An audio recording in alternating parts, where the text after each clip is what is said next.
Buenas. Happy Thanksgiving. Happy Thanksgiving. Hello, hello, hello.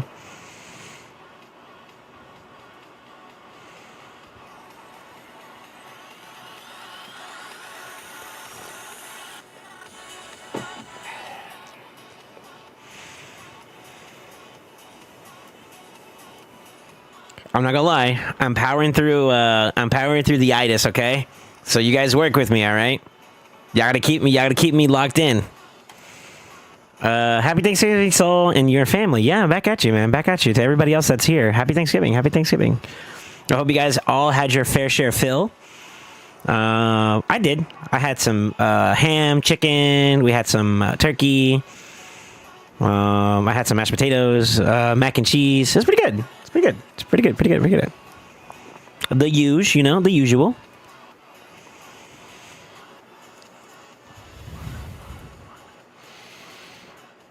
Do do do do do do do do do do do do do do do. Okay. We can get right into it if you guys want, or if you guys just want me to yap for a little bit and just kind of ease my way into this. I am perfectly fine either way. You call the shot here. What would you like? I just had some banger pasta carbonara. Okay. Happy Thanksgiving, Super. Also, Soul. All right. Yeah, happy Thanksgiving, Guardian. Just me and the two dogs. You love to see it. Made the real way. All right. What you mean? You yap nonetheless. All right. Toxic. I'm not going to be in the SoulSaint clothes because normally this is a holiday and I'm going to relax a little bit with the... I'm in a Marvel mood, eh? Good morning, good afternoon, good evening. I need to touch grass. 25 streak. Zeffy Zeff.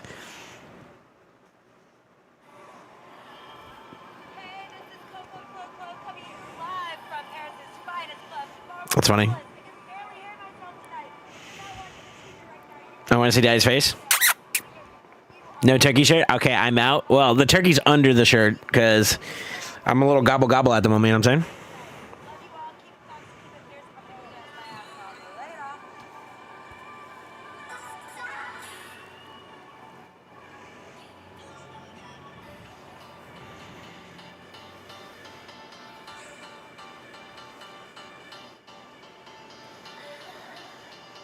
I hit my green screen. I can see it. Darn it. There you go. I knew I hit it too. Yeah, we're good. Bracelet, happy Thanksgiving. Back at you, bro. Back at you. Or, you know, I hope you're having a great day. Whatever works. All right. If you want account help, for those of you guys that are on the YouTube, I am going to try to go off of a queue. Unfortunately, that queue is not multi-platformed, as far as I know. So, you'll need to vocalize it to me so that I can help you out a little bit in that regard. But I am, today, going to spend time... the whole idea of Thanksgiving is to be thankful and giving, right? That's literally the name. So, I'm thankful to be alive. And that's an easy W. If you guys want your other side of the W, exclamation join. And that's how I'll start working on your accounts, okay? Just specify what you want, and I will, I'll help out with whatever means I can. Obviously, there are some exceptions to the rule. I'm not going to do any gear cleansing on the account, but I'll help out with coaching if you want some coaching. I'll help out with some builds if you have the means to do some builds.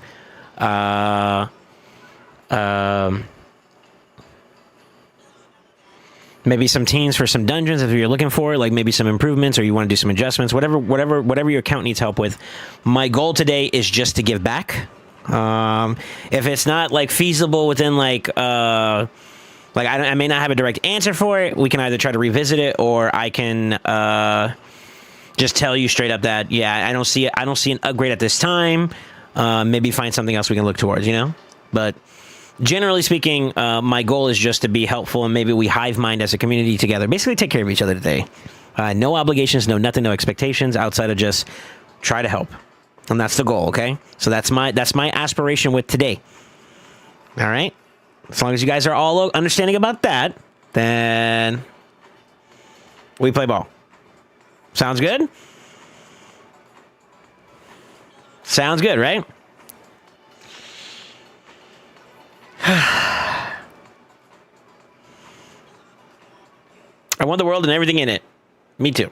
I'm thinking for the family I have here, always there for me through thick and thin. Well, you know, doesn't matter if you're a cat daddy lover. I'm being petty. I'm sorry. We got to talk before I get fully started. I see some of you guys join the queue already. That's fine. Heads up. I may have done something very, very bad. Take a guess. Take a guess. Take a guess.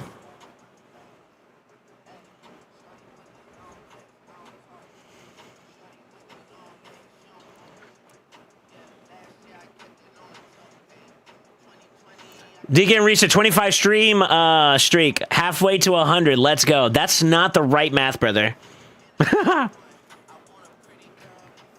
You got Eternals. You bought Primals. You sharded. Well, you bought Eternals, Souls, Gem Pack. You know, not bad. I opened shards. You got gay. All right. How's that something bad, though? What? You ain't about to catch me in that trap. Not today, Satan. Nah, I'm straight, so if you need confirmation about my is it sexuality? Is that what they call it? Listen, ladies, I appreciate you so much. Please tolerate me when I say this. I love vagina. All right. Now that we got that out of the way. Somebody want to trust on Badessi? No, let me stop. All right.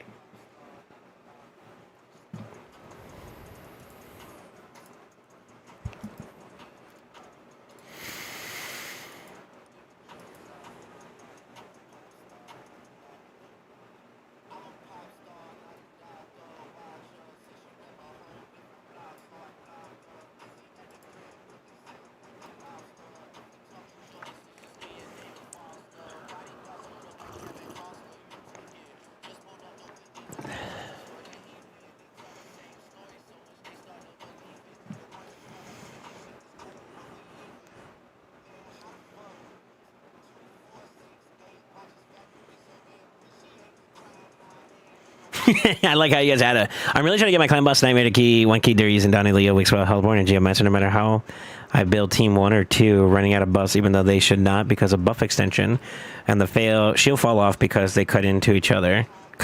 Not sure what the speed should be since Deadwood Jedi calculator for clan boss is too confusing to read and they don't have Donnie or Leo on there. Did I take over from you? Do you think you can fix? I can take a look into it, but I can't make any guarantees despite that. So the goal would be to give you information, and then we kind of go from there. Okay. But yes, I can try to. We could try to take a look at the very least, and then we can come up with information to help you along the way. Happy Thanksgiving, Goofy. Trying to get it all so the bus stay up there in their 2-1 speed. Happy Thanksgiving. Happy Thursday. Back at you, Reef. 6-star Doggo Soul Pog. Well. Go up and then to the right. For my takeover 1 Chimera, nothing crazy, just something to auto run or just to get whatever points you said I should for from Chimera. Okay. I thought it, you said it. Wait, 6-star Nais and Ashnar. So the Ashnar was on stream, right? No, the Ashnar was not on stream. I went from Nell 5-star to the one right beside her.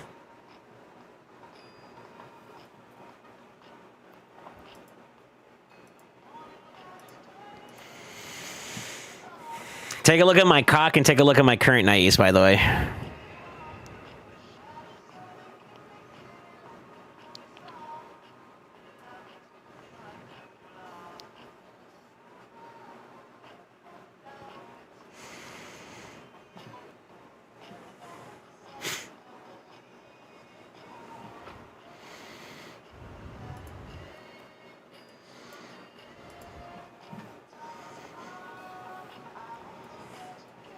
Now, I want you to look at my Ashnar currently.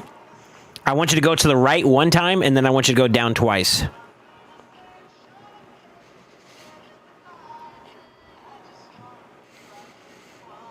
Then I want you to go from that spot over 4 times. Or 3 times, because that also applied.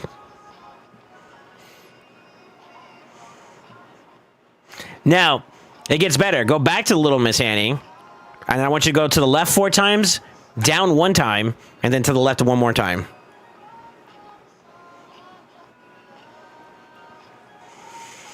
All I'm going to say is this is a if you got the resources for it, obviously, that was a fantastic fucking Soulstone event. Sheesh. Bruh, just say what you pulled. Motherfucker, keep up. How about that, huh? Huh? I'm giving you directions. Fucking travel with me, all right?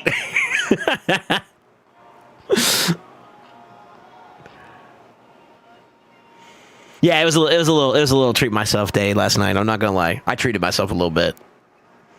I'm probably not gonna treat myself anymore though for the rest of the year. Can't see a massive head is in the way, you motherfucker. My brain don't do that work. All right, are you American, Thanos? By the way, are you North American? You fat ass. You probably got fooditis right now. That's why your brain can't compute because it's too tired. A little bit. I pulled a 6-star. Not gonna say. I know what you got. I saw it. Fucking Guardian added me right afterwards, the bozo. Okay, in summary, yeah, Nais is 6-star. I got a spare one, so I'm going to sit on that one for the future. Toshiro got up to 5-star. He was a 4-star, 3-star. Cock went from 4 to 6, so that was like the big one. I technically have one of my Ashnars now at 6. You guys probably don't care about this one, but Fiorad is also now 6. Little Miss Annie, 6. Freya, 6. Balar, 6. I think you guys were here for the Noelle. Noelle went from 0 to 5. There's a couple other ones I got along the way that I kept selling to cycle. How can I show you guys? Okay, so there. So... let's see. I got Aphid a 6-star like twice. I put Urgrim on. I put the soul on Urgrim. Gallius I put on Allure, Kanagashi, Burangiri, Drake, Loki, Steel Skull. I think I put the one on Steel Skull, but I sold the rest of those. Ripper sold. Grizzled Jarl sold. Aphidus number 2 sold. Relic Bonekeeper, Frostbringer, Preva. I don't know if I sold the Preva one or not. Rector sold because I already have her 6-star, I believe. Ray and Saito sold. Chani sold. Jurong sold. Kami sold. Because I have a 5-star for him already. Supreme Gallic sold. Mask, Jag, Grush sold. Arndel sold. Gretel sold. Oltan sold. Vogoth sold. Haikatoon sold. Baroness sold. Got Little Miss Annie. That one was pretty cool. So Broadmon and then Sophia. So I was basically kind of like... selling and then re-go. I went in again. You know what I mean? We re-upped. We re-upped with the little bit that we had there. So turned out to be a pretty decent flips. Decent set of flips. You, Danos. Yeah. Where are you from? I have open 3. You got 3 epics. F this event. Oh, man.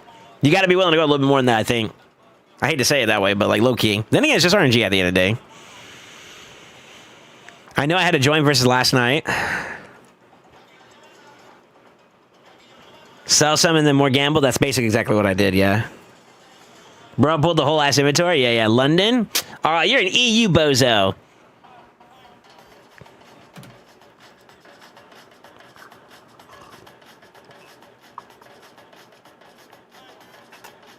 Oh my god.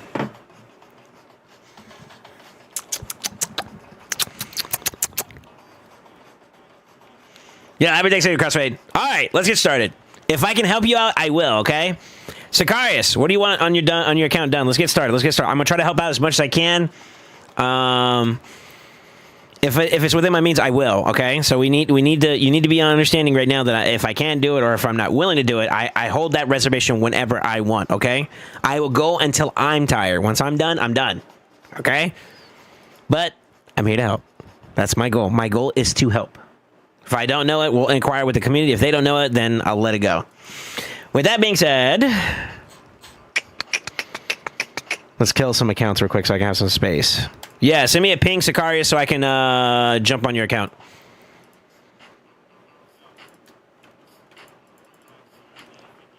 I see it. I see your message.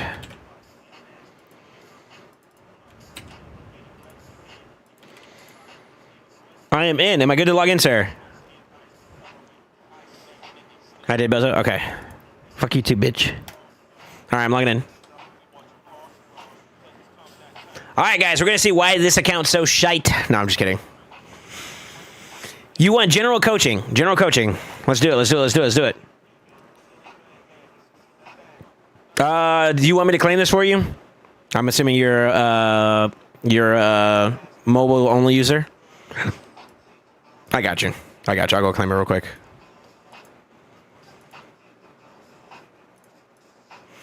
Okay, we're gonna have some questions. Are you open to sharing builds or no? I would hope if you don't mind being a little transparent for the community. If not, then I'll obviously ask some questions and I'll hide the screen. You don't mind? Okay. All right. So let's start. Shard count, very minimal. I'm only going to say this for the sake of criticism. There is some blessing behind waiting and saving up for a particular progressive, depending on where your account is at. You obviously want to save. I know you're impulsive. I am still going to suggest that you get away from that behavior because it's much more beneficial to be optimal with your shards. Okay, so let's start there. Let's see where we at with the Great Hall. We got 1, 2, 3, 4, 5. You're on the tail end. You're on the tail end. You are on the tail end and you are active. So, like, it's not like you are negligent. That's good. That's good. That's good. We like to see that. That's good. Fantastic. So you don't need no criticism there as long as you stay on top of it. And obviously, you're practically done with one already, which means that you're down to your final 4, which is nothing but respect. That's great. Fact Wars looking clean. Fire Knight, you got some bonuses on the way. Kind of curious as to why you went defense. Maybe for the G-Nuts. I probably would do crit damage first, by the way. For the nuts, if you're going to go there.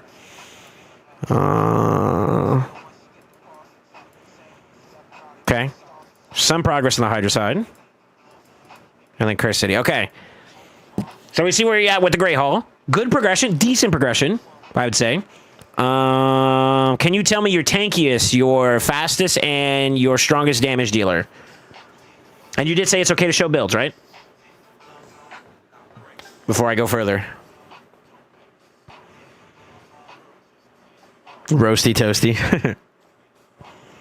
Help me out too with some songs I have stuff to do today. Sheesh. Who's requesting songs for me to take my clothes off? None. Tankus is UDK, fastest is Glycat, best number, best damage dealer, right? Is either Wukong or Marius. Okay. Let's do damage dealer first.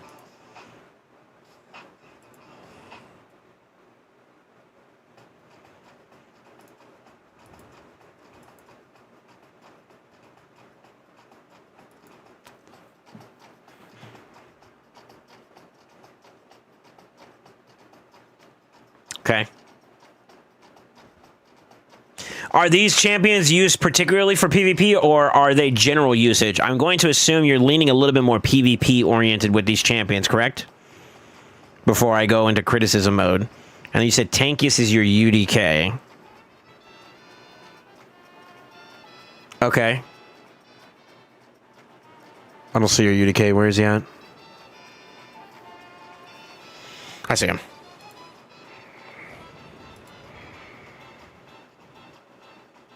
Okay. Okay.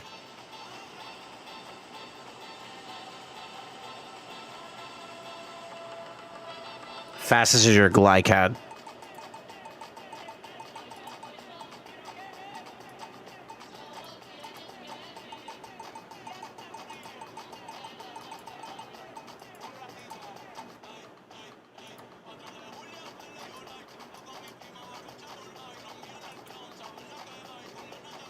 This was like one of the pieces I got from my set. What the hell? I have but mine's is HP instead of res. But it's also in Toxic though, so that's kind of ironic. Okay, some triples. And then this banner's probably the thing that's like got a quad. Yeah, I figured.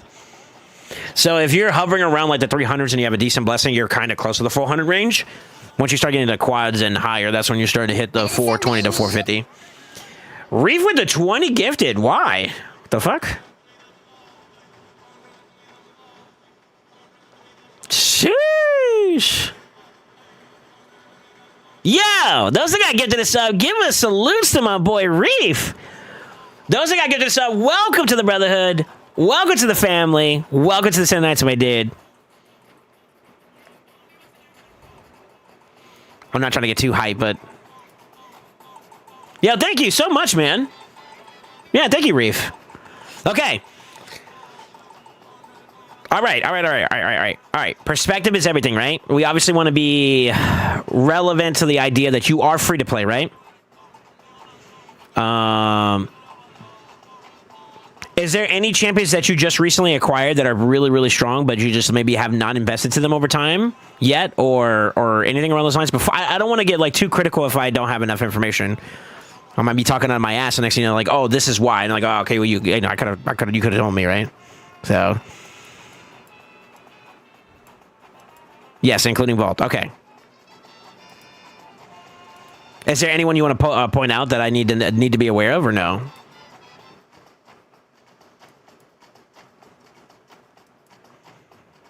Freya's really good.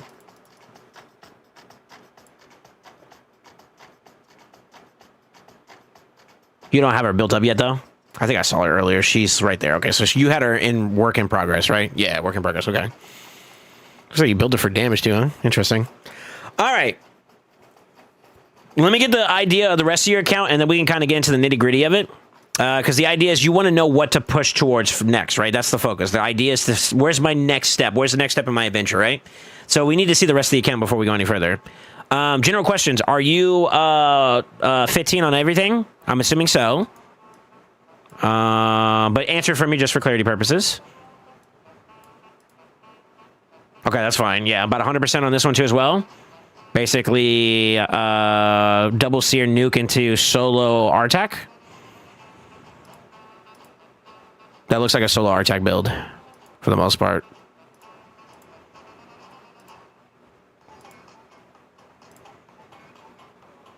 Or maybe a duo. You're duoing with duoing with Elba. That might be a duo. That's still fine as long as you clear it consistently.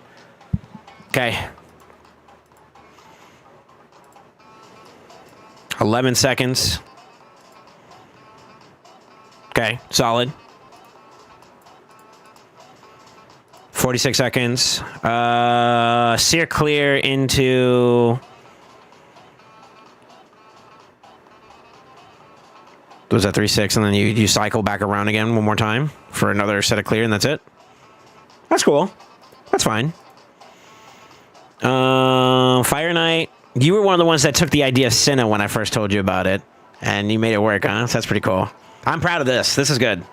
This is good. It takes a little bit, though, but I think that's kind of on par for the course. And considering that your area bonuses are not complete, that's not too bad for the range. You don't have any consistency issues at stage 10, though, right? Takes a bit, but it's funny. Yeah. Well, as long as it gets done, that's all that really matters. To be honest with you, I'd probably upgrade from this to like a Androck if you wanted to go like super hyper speed, or you can go for more of a brute force route. But I think you need to get some blessings and some oomph behind your characters before then, which means, you know, bonuses and some other stuff that's going to get locked in. But I've seen like what is it, like some of the hyper teams on some of the leaderboards, they run things like this guy. I forgot his name. Neldor. And then they run like, believe it or not, what's his name? Yakarl. I've actually seen Yakarl in there, which is kind of cool. Which you should have a Yakarl, even though you may not use him. But that's going to be like something you have to work towards, right? It's going to be a build-up process. But I feel like as long as you're sub... I would like it to be a little bit faster than this, but as long as you're sub 3 minutes, I think that's okay for free-to-play. That's not bad at all. And I'm not trying to down free to play, but I'm just saying, like, you know, considering like you may not be buying like the bells and whistles here and there, you know, you still got a solid set of champions. You know what I mean? 13 seconds. You're doing brute force. So Cornelius sleep, damage, or sorry, debuff, damage, and then you reset again. Am I saying that right? You reset with Lamasu. That's cool. That's fine. Yeah, that's fine. Dope. Yeah, it's fine. As long as it works. As long as it works. As long as it works. As long as it works. Could probably make it work. A team as pre-Mikage. Minimal gains if you wanted to go for it. You can. You could. But I don't think it's really that big of a deal. Unless you got like a big resetter that you could use on your account. I think the decrease in time is not that astronomical, but I don't think you have a big resetter, do you?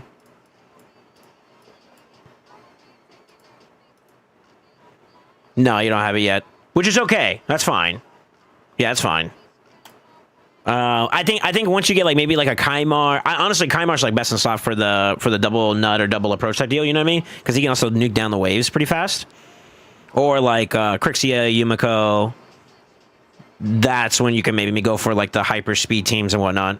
It's either that or you got to prepare for like the big nukes, and that takes a bit of a stat demand that I don't think you're ready for without blessings and stuff. So, time.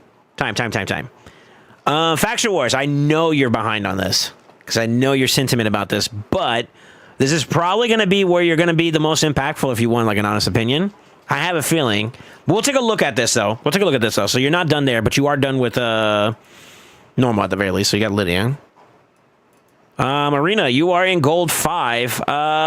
Pushing into Plat's more of a vanity thing that, like, to be honest with you, the rewards, I only do it just to be competitive because that's who I am and that's my desire and that's where I'm at in the game in terms of focus. But, like, this is minimal gains. Like, this is all about vanity and just showing you can do it. That's really, it's ego stroking, and I acknowledge it to the umpteenth degree, okay? I hit top 15 last reset.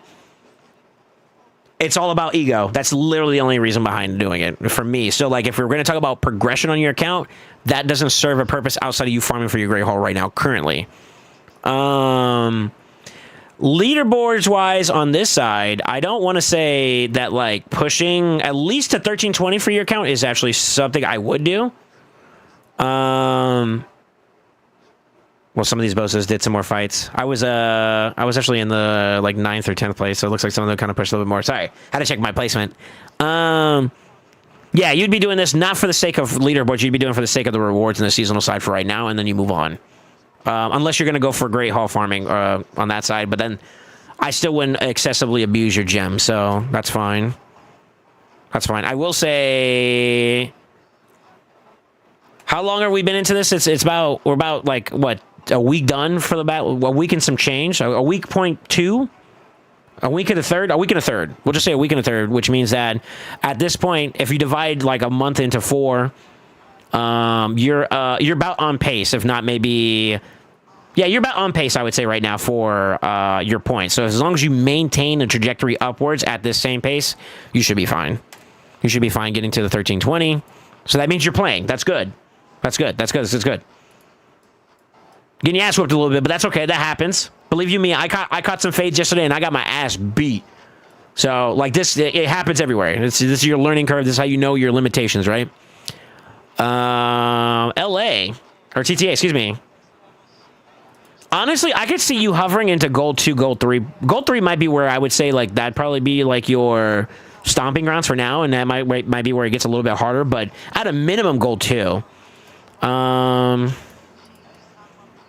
And the reason why is just for the extra accessories. Like, if you're going to be free to play, there's nothing wrong with that. You play your game the way you want to, but, like, don't deny yourself the opportunity of getting what you need out of this stuff, too. Like, I see a Legendary Tomb and I see a Void Shard you can go for, so you stay on top of this now. I'm not saying you're not. I see the upgrades and whatnot, but make sure you prioritize, like, the resources that you can't pay for yourself in terms of financials, you make up for it by getting it everywhere else you can, you know? So definitely want to stay on top of that. And I think it's going to be a little bit easier if you go up. So I will say that's one thing we could probably look at there. CB, I'm assuming you're top chesting on Ultra Nightmare, and if you are, I'm not going to go there. I believe you are. You've been playing long enough. Yeah, you are. You can even do the bootleg shit with it, so that's cool. Do you have your most recent performance on Hydra? If so, can you send me a screenshot so I can see it? And then same thing with your Chimera. Looks like your Chimera is submitted, so... This is Ultra Nightmare. You have a chest that's getting at least top chest. But it looks like it doesn't do much else outside of just pushing damage. So this is a damage-focused team. Kind of speaks true to, like, Senna being your focal point. We'll get into that in a little bit. But you can at least do top chest on both of those sides. So, like, that's one objective done out of the 3 I care about. Right? Doom Tower, you should be full clearing. If you're not, yeah, if you can clear this, you can clear everything else. So you should be full clear there. Cursed City.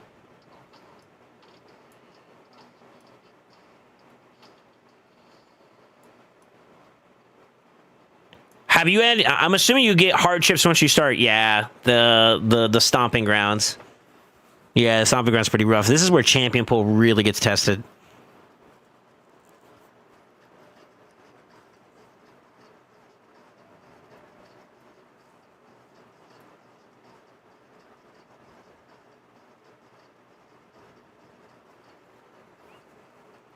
I think you can explore other options. I'm not going to swear by it, but like, if you have a system of being able to maintain like survivability, you just don't have damage, you can look into options like Dracomorph. That's like a slow burn sustain route. You can try doing something like that. You can also abuse Aspect of Seroth to kind of get you through those big smacks. I don't know how frugal you are being with your relics at the moment, which we're going to look at. But that could be the fun. I think you have the answers. It's just a matter of development of the team, and then the rest is all going to be based off champion pool. Like you're gonna get hit with some roadblocks because your champion pool is not super expansive yet. But I think you can make more progress here in general. I think there's room for improvement here, so we'll note that. And Siege is just basically like a copy and paste of like strategic PvP. So, coaching. Let's go through it. I did see FK could have some small improvements. Although it's probably not necessary for right now, so I'm going to put that on the back end if the champion pool develops. Cursed City was one. Let's see. What else is there? We talked about Doom Tower, you're good. Cursed City, we got some things on. Chimera. It's probably one where we're going to have to take a look at that a little bit more. Hydra, I need to see some information from you before I go any further.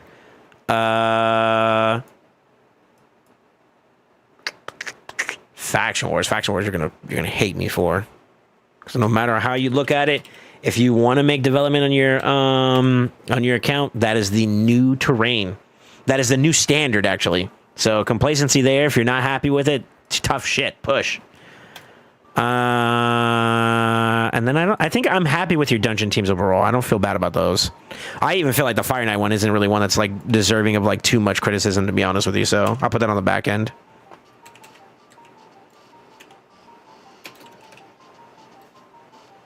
Yeah. Did I miss any other spots? Did I miss any other spots right now? Hydra, I don't have an SS. I know it's like 580 on Nightmare and around 450 on Brutal and Hard. You enjoy Tog Run? He seems nutty. Took me 20 minutes to manual S9. Hey, but did you beat it, though? If you beat it, that's all that fucking matters. See what I'm saying? So, I don't care how long it takes. If you can overcome it once, that opens the door for you overcoming it multiple times. The moment I started cracking into Sin City, like, the first time, after you get past, for some reason, that's how I feel about this game. Once you get past the roadblock once, for some reason, the game kicks in and you start developing or getting champions, or something happens where it just clicks, and you start cleaning up even more. And next thing you know, you're full boarding, and that's what you want, right?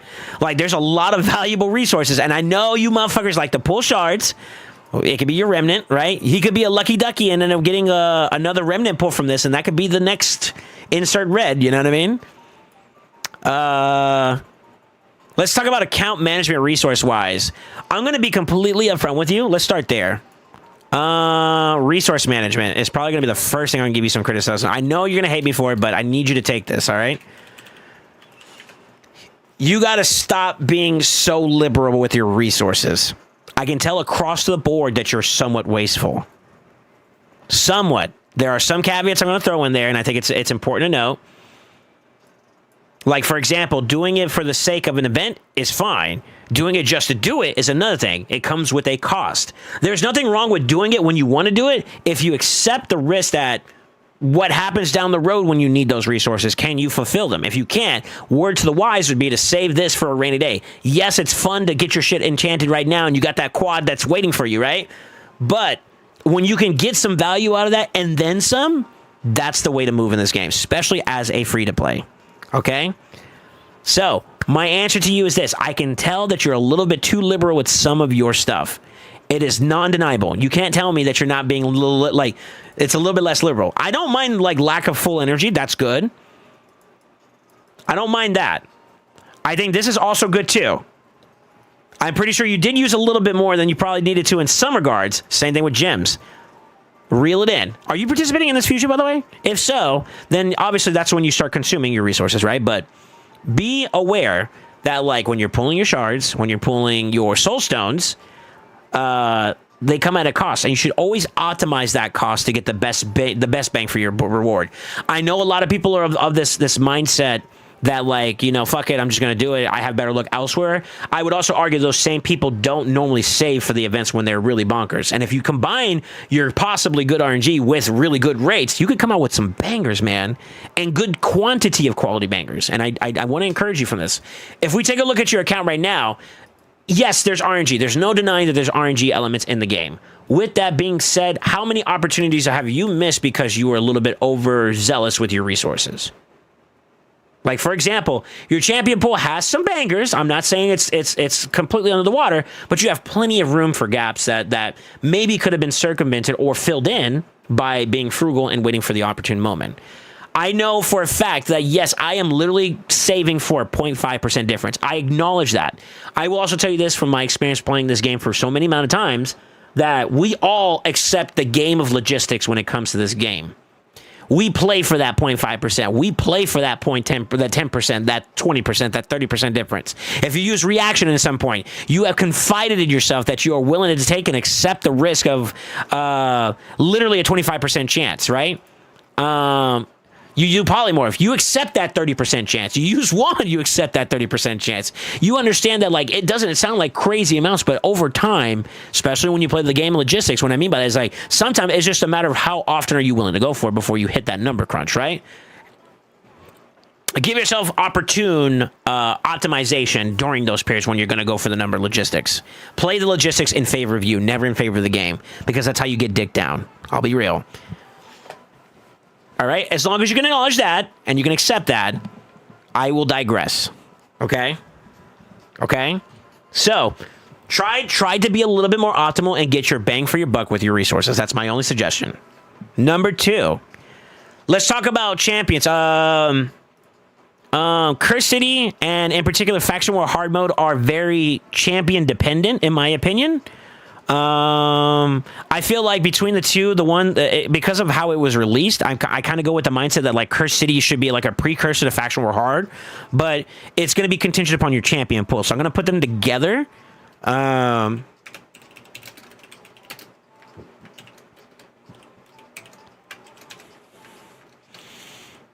These modes are very champion dependent,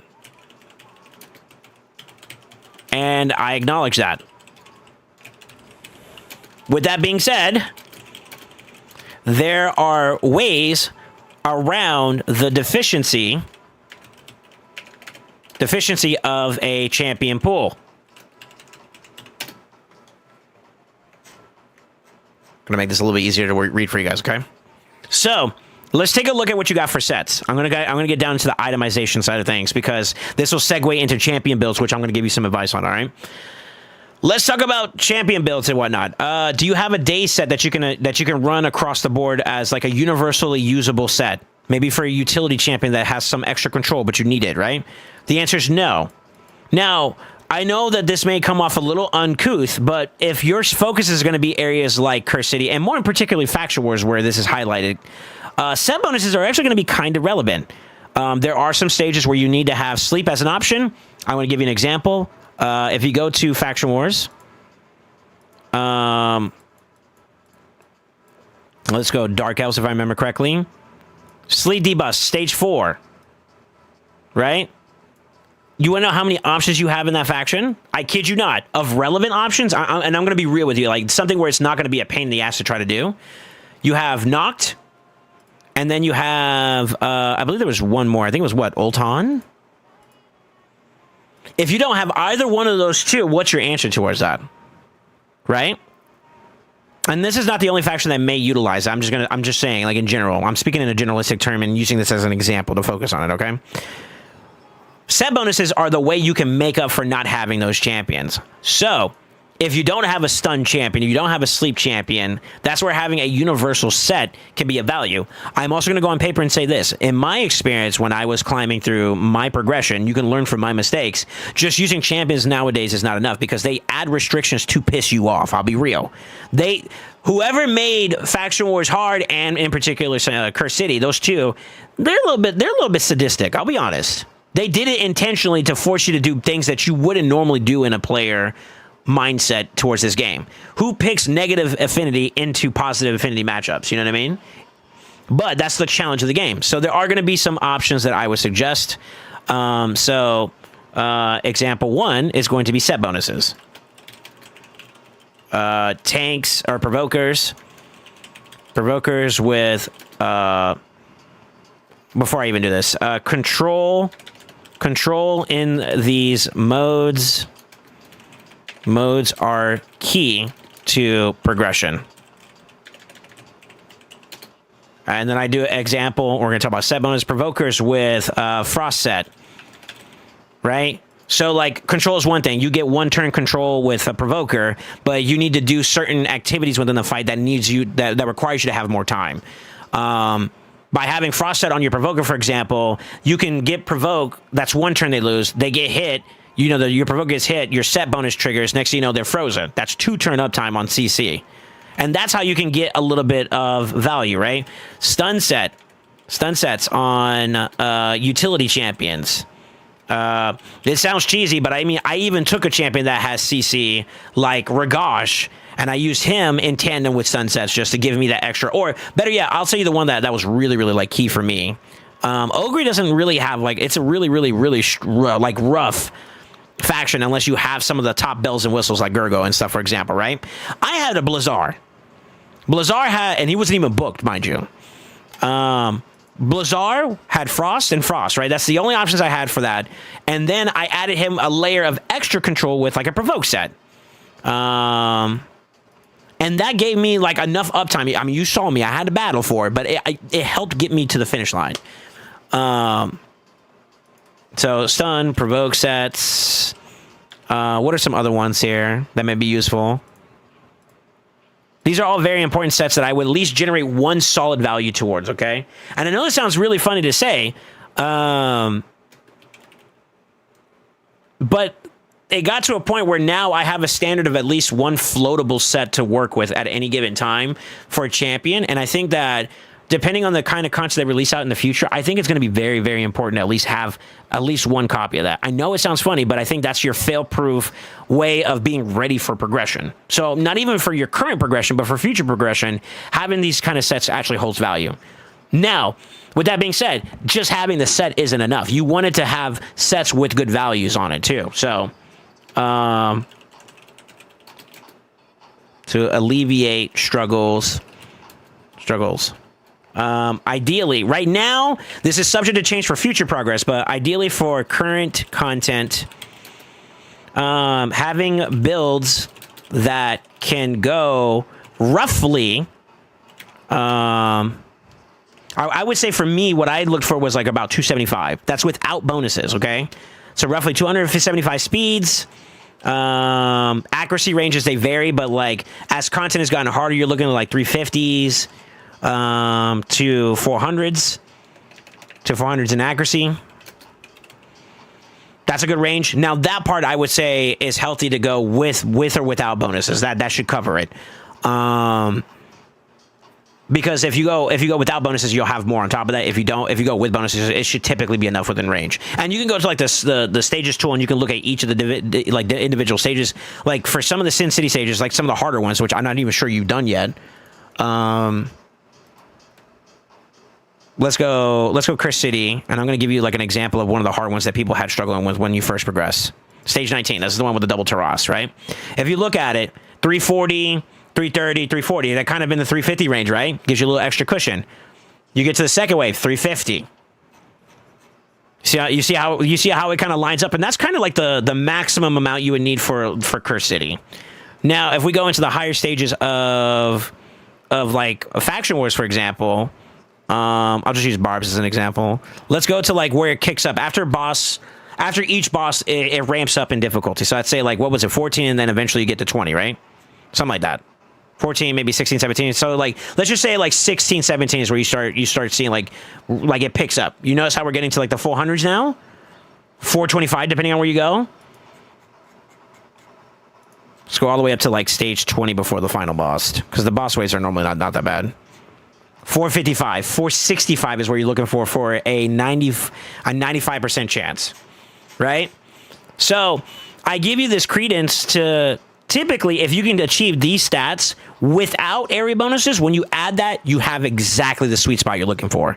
Sometimes even over to a point where it's like you got that true. The only way you're going to fail is that true 3%, and it makes a difference when it comes to progressing in these areas. I'm trying to alleviate, for everybody that's listening in, alleviate the struggles of having to tinker until you find your answer, save you all that trouble because we've been through it already. So these types of stats are great in generalisticness when it comes to building inside these sets. Now, if you still want to do damage, you can obviously do that. You know, crit rate, crit damage, speed, and then accuracy where it's applicable. Or if you want to be super supportive, you can go speed, HP percent, defense percent. If you care about resistance, you can obviously add a little bit into that funk too. But ideally, those are the ranges of like what you're looking for on average inside those sets that can universally translate over to other people. You partner that with like those variable sets you get from, you know, Pinpoint or Chronophage or whatever, and that'll make up the buffer of anything else in between. But you need solid core of these particular utility sets. So that is something that I'm going to tell you without getting involved with your champion pool that you can kind of use to make up for it. So let's start there. After that, I will make a contingency about saying this. Despite not having your full champion pool, if you have the means to progress to do the final stages, I would do this. Like, this is good. I want to give you a salute on this regard. I don't know how developed your barbarians are. We can take a look here if you want to do that. But obviously, I know you're going to have champion pool deficiency in some areas. It's obvious. It's apparent for anybody that's free to play. With that being said, though, the goal is to open the opportunity to gain, I know I did spell that right, to gain resources at their max value. It's cool to be able to get green 6-star glyphs, but it means little when the new standard is now going for gold. And imagine a gold piece on that new 4-piece speed you got. You know what I mean? That quad speed roll you got. A gold glyph is going to go hard. A green will do okay. That's the difference, right? So, like, if you can't complete a restriction / trial due to champion pool and set bonuses being deficient, at least aim to get to the highest stage possible. So basically, I'm calling out a little bit of your laziness because I know you can push a little bit more, but this is the reason why. It opens up some more top-end for you, which makes you more effective in all areas, and that's the aspiration. All right. Let's see. What I tried to have as a general team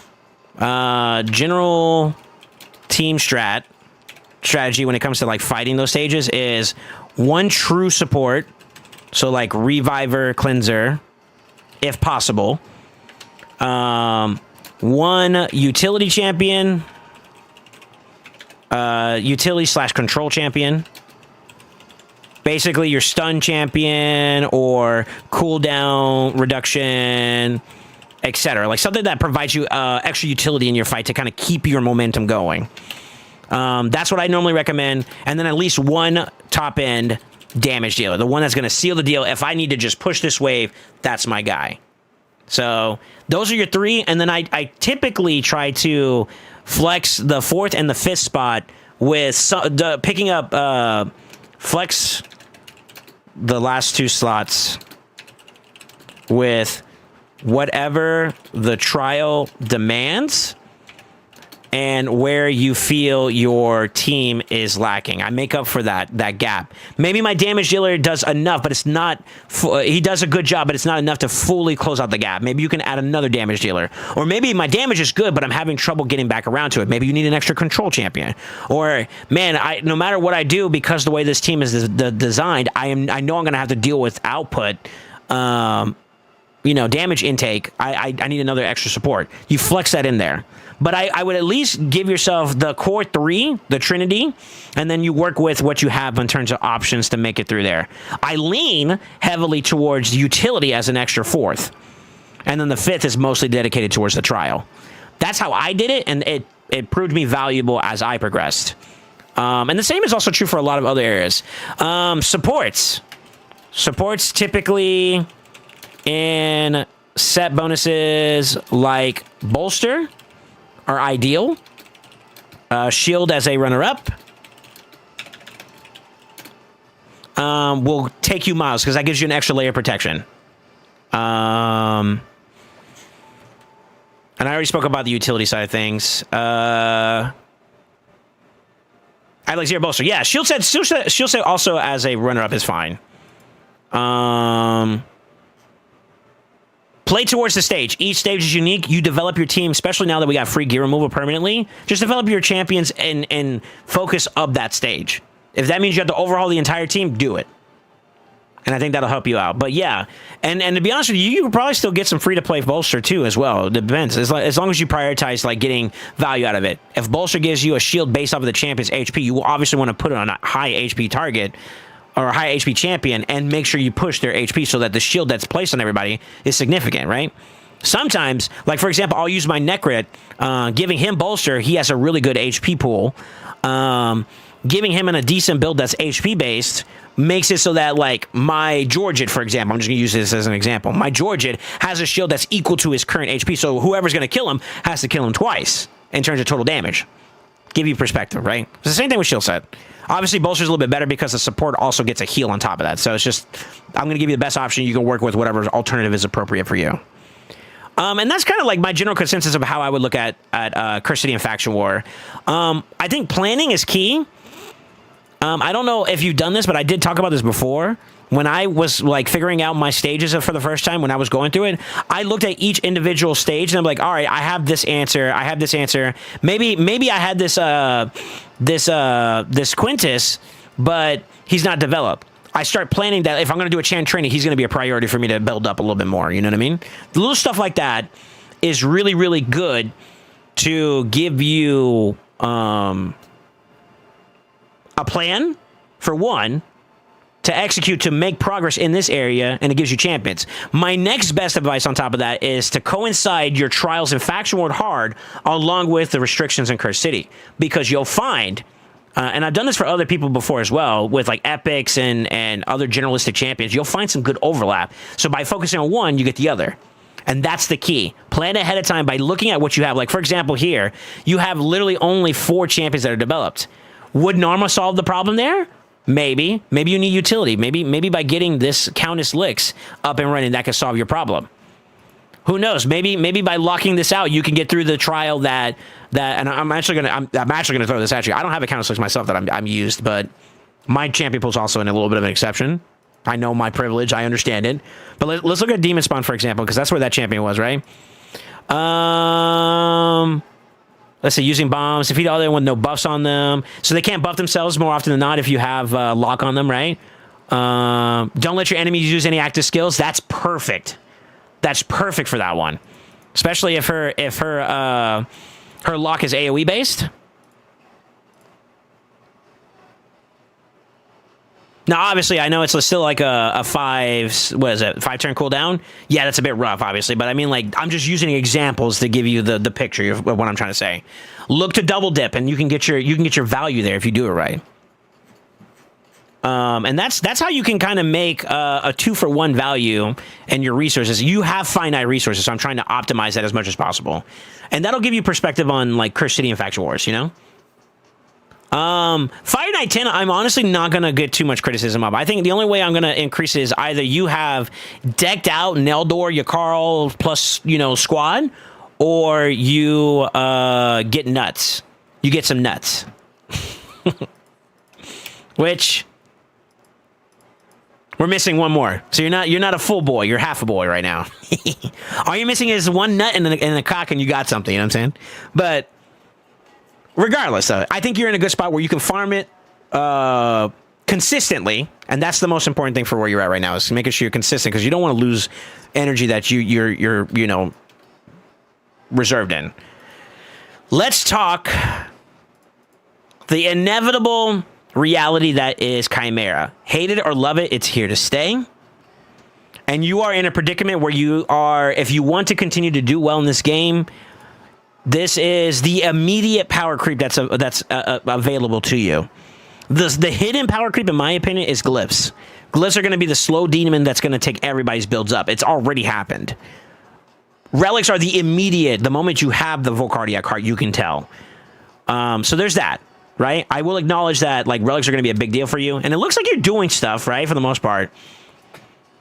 Hopefully how you manage this is going to be very important. I hope that anybody else that's listening right now, there is no current enhancement rates or anything that gives you reason to save your relics. So it's perfectly fine if you pull on your own leisure, but do not do things like this, where you're mixing different rarities, because this game plays off of logistics yet again.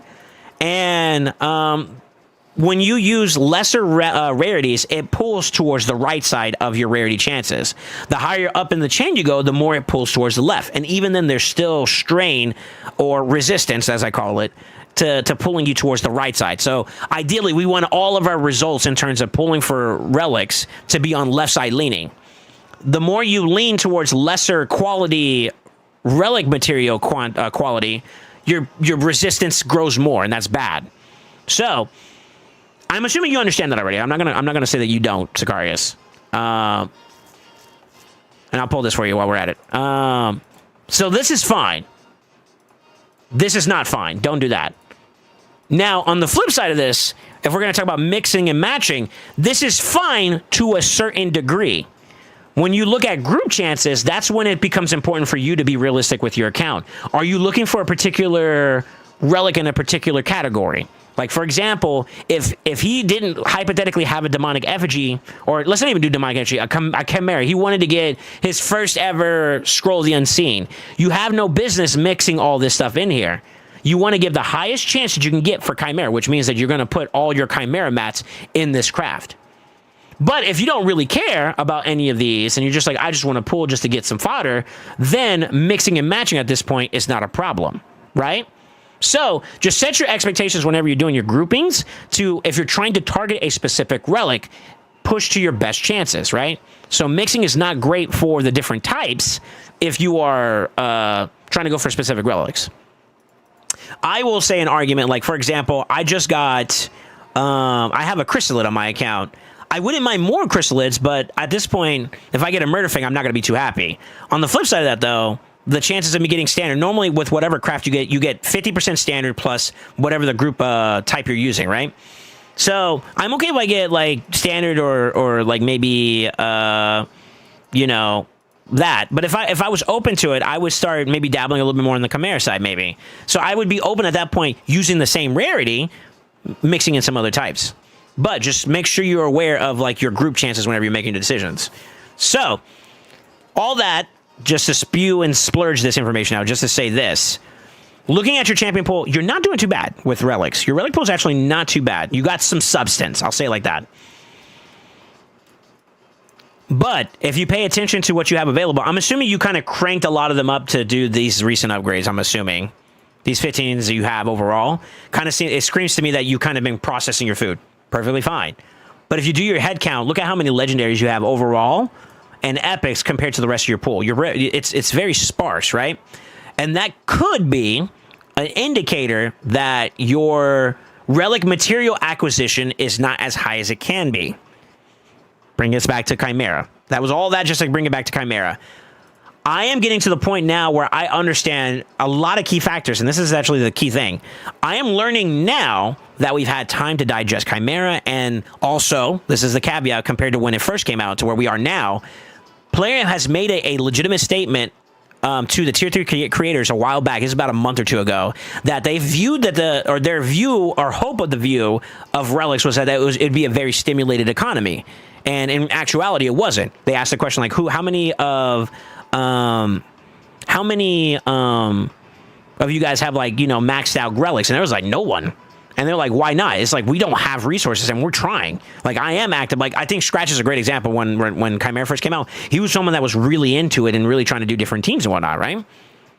And even then, he was like, I don't have it. So they viewed that and they actually internalized it. And they actually did make some changes over time. Within the next following month or so, you start seeing more and more activities. And they splurged it inside and they sprinkled inside the tournaments and events. And now rewards that are coming out in general all have a little bit of substance with relic materials being involved. And if you haven't been paying attention, you'll see it. What's a great example? They have been adding some basalt ore in some of these parts. Sometimes when they're doing like these big massive campaigns, they do like relic materials on top of that. Like, this is a perfect example. This will jump you in progression towards that max relic if you so happen to put investment towards it. That goes back to pay attention to your resource management. With that being said, though, the one tried and true way to pump relics into your account, particularly higher quality, is going to be Chimera. Chimera is your basic bloodline, like your standard blood. Sometimes you may bleed, but you'll always have that clump of blood right there for you. That's what Chimera is when it comes to an account. Do not neglect this. I used to have a philosophy when I first started out, and I'm going to argue two different fields here that people can kind of go off of. Quantity versus quality. I am leaning that, like, it doesn't matter how many relics you get, they're always going to happen. You're always going to be able to get a decent amount of relics. Quality relics is where it matters. Obviously. Will you have limitations? Yes. But optimization at this point is imperative for you. And I would say this is probably like your biggest focus right now that I would say has the highest value of ceiling capability. Is diversifying your team. I'm willing to bet that this is your plug and play consistently throughout the week for the most part. And that's fine. There's no quips or qualms, but at best you're getting a couple of like blues, maybe some purples. Maybe the odd every now and then yellow. But you're not hitting trial number 3 on any trials you're doing for the most part. That looks like a typo to me. Yeah, it looks like a typo to me. Oh, that's trial number 3. But easy, normal, and then of course the hard one, right? So in this regard, your next step, now that you've gotten to a point where you consistently are able to top chest, that was always the first goal. You need to now go for trials.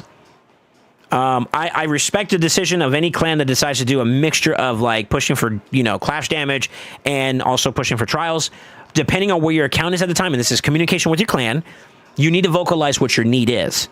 Where you're at in your account, you need quality relics. You only have 2 decently quality relics, and if you want to throw a couple of wands in there, sure. Wands are going to come in droves, believe it or not. But the mythical relics are going to be the sparse thing that's going to really push your account. Imagine if you got a hollow hilt on your Glycad. You'd be almost in the 450s. I would be willing to take a shot at, right? Just to give you context. And that's a much more competitive number than the 420 that you have right now. I know I'm bitching at it, but I'm just giving you perspective, okay? So with that being said, it's hard to do it on this account because unfortunately you can't really see it. But I need you to envision this with me. So this is specifically to you, Sigarius. There's 3 different columns, right? You have left side, middle, right side, right? Every week, the rarity of the trials shifts to the left 1 for every week. For example, this last week that we're finishing up right now, the one that you should already have trials and stuff done with, it was all right side leaning. So on Viper, it's the Veil with decreased defense, then X amount of buffs and debuffs, and then block debuff that you need to do 7 times, right? That's Viper. That's Ram. Lion was Leech.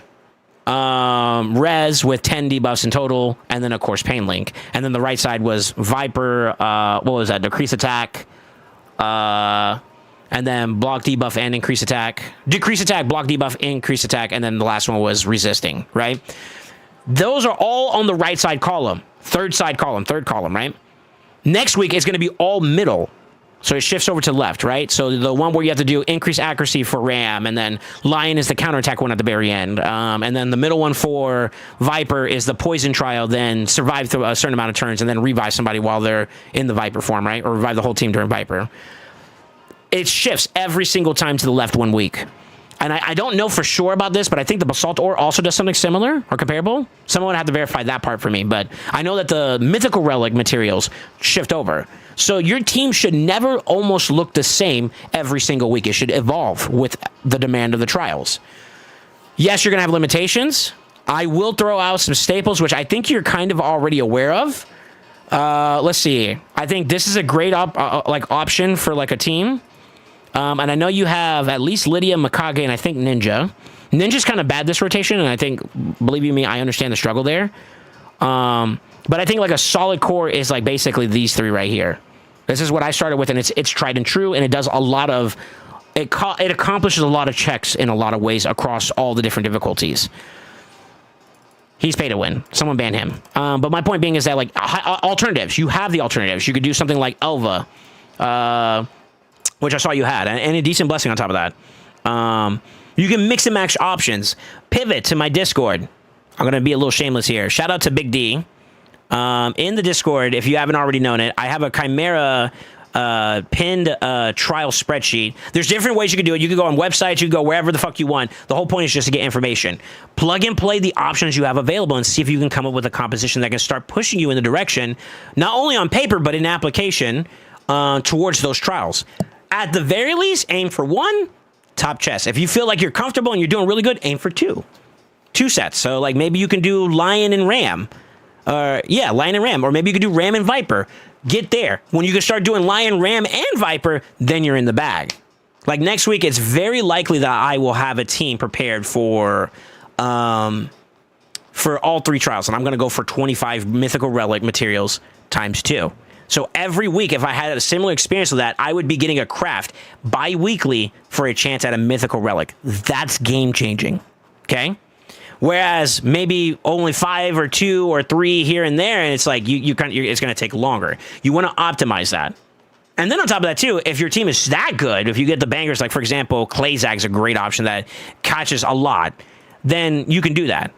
You're going to learn also along the way that your gear is going to be taxed a little bit too, because Chimera is a more in-game related boss right now out of all of them in terms of stat demand. I want you guys to see that as like a thing to aspire towards. You're going to fail initially, and that's okay. That's a part of the frustration. But in deficiency breeds, the way I say it breeds ingenuity. So, you know, you may not have that Galathier, but you have that Elvo. You can work with that, you know. And just tinker with some options. I mean, you got a fucking Rio. Rio's going to open some doors for you alone. You know what I mean? So, like, tinker. And I think that's kind of where you're at right now, is that I think this is your biggest focus. So...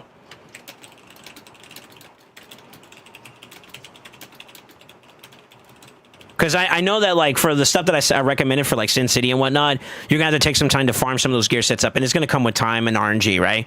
But Chimera... what you already have right now, you can build up better teams. So, like, I think this is your immediate and long-term focus that you're going to do, and these 2 areas are going to complement focusing on this. So I think this is going to be your creme de la creme focus to get really, really higher in your account. Top damage, and you have Embrius already, right?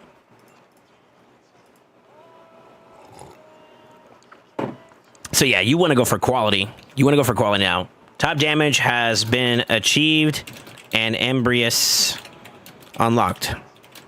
Your goal now is to prioritize at the very least, maintaining top damage, but with a focus towards trials, and in particular... relic quality trials.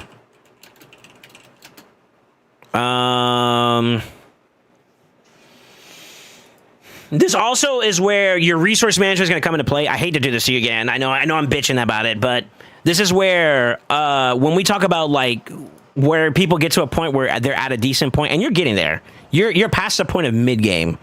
You're in a late-ish mid-game to late game experience now. That's where you're at in your account. You need now to start plugging in the holes of your champion pool.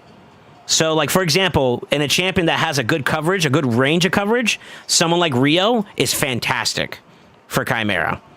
I don't have that option, so I don't have that flexibility. Same thing with, like, Galactic, for example. You hear how, like, I talk about the things I'm missing? I want you to also pay attention to how I'm using my resources whenever I do have them. I'm spending towards getting those particular resources for focus at those particular champions. Like when the Prism event came out, I tried within reasonable range of my finances. I went for it. I got Shredder out of it. I didn't care for Shredder, to be honest with you. It was a nice little bonus, but I wanted Rio. That was my main focus for going for it. You can ask Armand because he actually gifted me some stuff, right? I did that for the sole purpose I'm trying to improve and close my little holes in my account, right? Same thing with Galathier. I'm literally saving all my primals to give me the best chance. I walk the walk. I know it sucks. It's hard. There's been so many times I want to pull, but even with help, I have a community backing me up, and I still have to go, man, what's the best way to give myself the best chance? And it sucks. But hopefully, at the end of the day, we accept there's always going to be a margin of RNG. But by walking that walk, hopefully I'll be blessed with the opportunity to get him. You know what I mean? You know what I'm saying? You see what I'm saying? So, like, in those same aspects, by saving up for those shards and not just pulling them willy-nilly, you can actually start prioritizing some specific champions. And this is where these three key areas, I think, are going to pay off for you. So, Curse City, Faction Warriors, and Chimera, they're all going to have some kind of correlation. I think that the champions you're going to be getting and investing towards with that, if you pay attention to my streams and what other people are doing and like leaderboards channel, et cetera, they're using specific champions that helps them in the direction that I'm taking you towards, okay? So it's, you're not in a bad spot. You're not in a bad spot, but now you're at the point where you're going to notice your progression slows down a little bit, and this is where patience is key.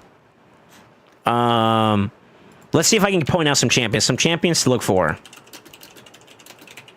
Obviously, I'm going to go meta. I'm going to go meta first. Right now, there's what I would say 4 that I know of. Like that, there's like 4 cores, 4 chassis, as I say it. There's obviously the Fina Gala combo. There's actually variations now where you got like maybe Gala plus, was it Klazag? Klazag is actually, he covers a lot of shit.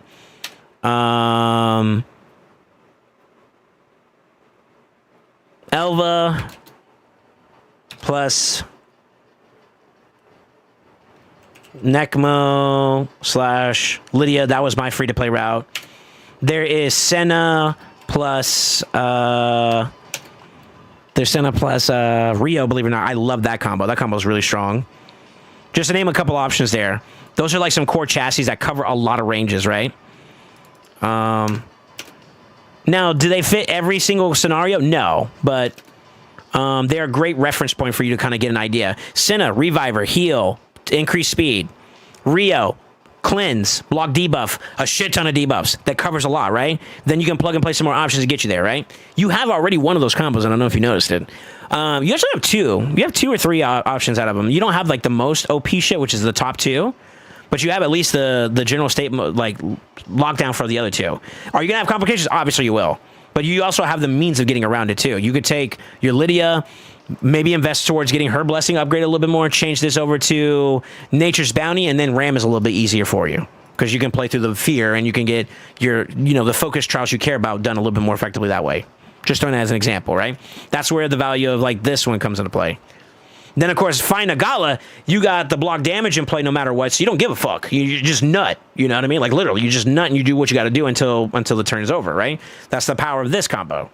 Klazag is also kind of similar in that same regard, where you have, on his kit, he has a block, or unkillable for everybody during this part of the fight, and every single thing that he does is protected. So it guarantees that he's safe, you know what I mean? He's safe getting you to that finish line, and you can do what you got to do aggressively. So the top 2 combos are OP because they give you that luxury. These still can accomplish it, but with a higher difficulty. Is the difficulty annoying? Yes, but is it worth it? The answer is absolutely. So that'd be where I would say that, like, start looking in those directions to start plug and playing a little bit more, and you'll notice like some of your set bonuses that you may introduce. What do you need? You need more turns. You need more opportunities. Maybe look into Relentless. Maybe you're not at the point where you can start investing into high resistance builds. Okay, go protection. So that gives you a little extra layer of coverage in the deficiency that you have, right? So I'm just only painting that picture to give you that sauce. I'll give a little nod to this too as well. I don't know if it's like Skywalker. Me and him kind of came up with this together in a sense, but something I thought was super cool. And I don't know if you have it just yet. You do. Purge Shadow plus Relentless is fucking bonkers. Imagine doing that with a Mikage and you cycle, you ally attack and you cycle during that same ally attack into another ally attack, into another ally attack. I have done it and oh my god, the fucking damage is there. Trials getting cleared. It's there. It's fantastic. So, some little cheat codes, little tidbits I've done that have helped out a lot of different players, you know? Like, for example, Senna plus Rio is something I've done for Amatsu. We kind of discussed that together. I was one of the early adopters of Elva Necmo Lydia. I've been slowly pushing my way towards Gala Fina. And if I get lucky with Claysack, then obviously I'll take that too. But, you know, I'm exploring those, and I had experience doing with every single one of these, so you can kind of have an idea. All right, let me catch it to you for a second. I definitely notice it hurts a lot when I see others progressing quickly. Yeah, and that's kind of just a matter of like, okay, this is a great opportunity for you now to fix it. And the only way you fix it is by you got to reel in. It sucks, but like you put your head down. A lot of people like to, in this world, and this is gonna be a little philosophical. They're the people who have and the people who have not. You can't blame yourself for not having. You can blame yourself for staying there and not having. So yeah, I'm one of those type of people that I grew up without. And I've learned that when those time goes, that's what really defines my character. I get down, put my head down, and I get to hustling. And next thing you know, I come out with a W. I got that new thing that was bred because of my hard work. Achieve your hard work, and you'll have that shit. Trust me. It's going to come at its own tempo because at the end of the day, we have some elements that we can't control. But if you're constantly giving yourself the opportunities to get it, you'll have it, brother. You have it down. Put head down, ass up. Yeah. Yeah. I think that covers pretty much a big consensus of where you're at right now. Fire Knight hard would just only be to increase your speed efficiency and somewhat vanity. The only time I would argue that like doing stuff like this is important is because of turn attack based tournaments, and you can be more efficient there from a resource standpoint. But I've actually gone to the point where like when I acknowledge that I have to be a little free to play, I have the option. I'm gonna get off your account here. I can do speed teams. I could do sub 5-second runs or matter of fact, I might do it today, believe it or not. I got a little something I got the little Miss Annie. I might do some speed teams, right? But you and I both know that there was a point in time where I used an all rare team to do my Shogun's team. I did what I had to do to get there. Eventually, as the champion pool expanded, I sped it up. Now I got like a 20-second run. Now I might be even going to a 1-second run. You know what I mean? Like that's something that you work up towards, right? Takes time. Your own tempo. But you affect your tempo the most because if you get a little lazy, you get a little obstinate, you're slowing your progress down. It sucks. It's a bit of a mad drill, but if you hunker down and you focus towards it, you got it. A great example here. Let me show you something. I run roughly this is roughly like 30 seconds to 45 seconds, depending on how long it takes. I run a solo Marius build. That helps me with, this is more of a resource management style approach where you can do like the solo boss fights. Same thing with like the solo Theodore for hard 10. I got those, but I also have the opportunity to do the speed teams too. Work towards having the opportunity to do either or. And that will help you out tremendously when it comes to, especially as a free-to-play, being able to work your way through. More often than not, people who are free-to-play are going to probably be better off prioritizing the double your benefit. So like the solo builds or whatever. I recommend that route. But it's not to say that going speed routes are still not advisable. Whenever the time comes for it, you want to have the flexibility to do both so that you can pivot towards whichever one suits your goal better. And that'll be my only qualm about Fire Knight Hard 10 on your account. But this is small potatoes at the end of the day. So I think this is a very when champion pool is acquired. Not something you have to overly prioritize. I think more so importantly right now, you need to evaluate your build attempts using a quality trial push type team, and then fail, succeed until you find what works for you. And then while you're doing that, also look towards optimizing your efficiency in Curse City and Faction Wars by looking at champions that you have that could help you get over the finish line but aren't developed, work towards them, and then also equipping them with set bonuses that'll make up for anything your account may be missing, whether that's CC, control, sustainability. And that'll help you get where you're looking for. And the combination of all these is going to equal to you getting better glyphs, better relic materials, believe it or not. That's actually a double whammy for Faction Wars. And then on top of that, too, you start getting access to new gear, like Merciless, and that's top tier for PvE. Supersonic, which is god tier in my opinion. It's meta. In Classic, it's meta in Live Arena. Those are different ways that you can amplify your capability.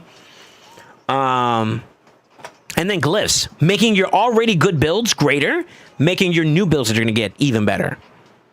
And that's the whole point of where you're at right now. It's a little bit of a slow churn, but I think you are at a healthy point now where you pivot towards very specific champions to push these areas of progression.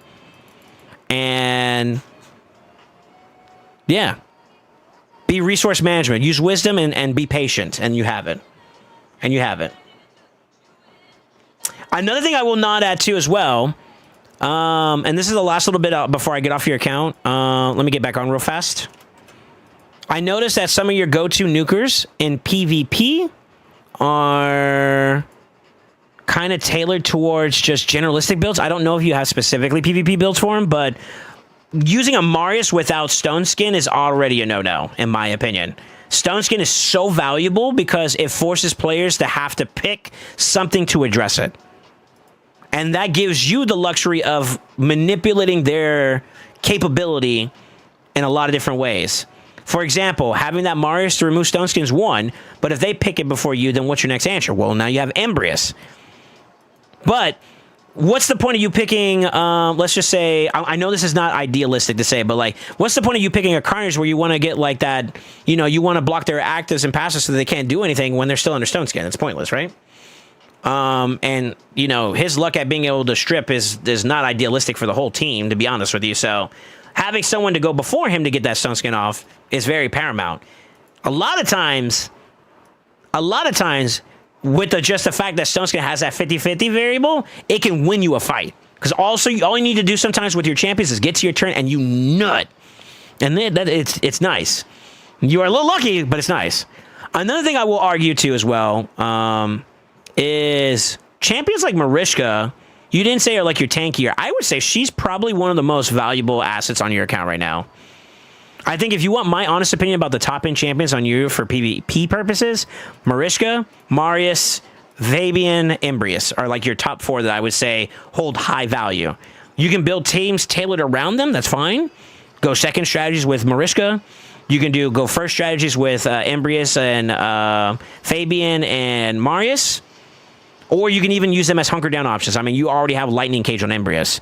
It's kind of almost pointless, though, because you have, like, no Stone Skin. And I will argue it's not bad to have Ignore Percent. But Ignore Percent without Stone Skin is a gamble that I think you are hurting yourself on. So just be aware of that. Okay, you do have a preset for it. Okay, I stand corrected. You need some more accuracy. Damage is all fun and dandy, but if they're under Stone Skin, what's the fucking point, right? Don't neglect your. I think that's probably his biggest bonus is the efficiency at stripping.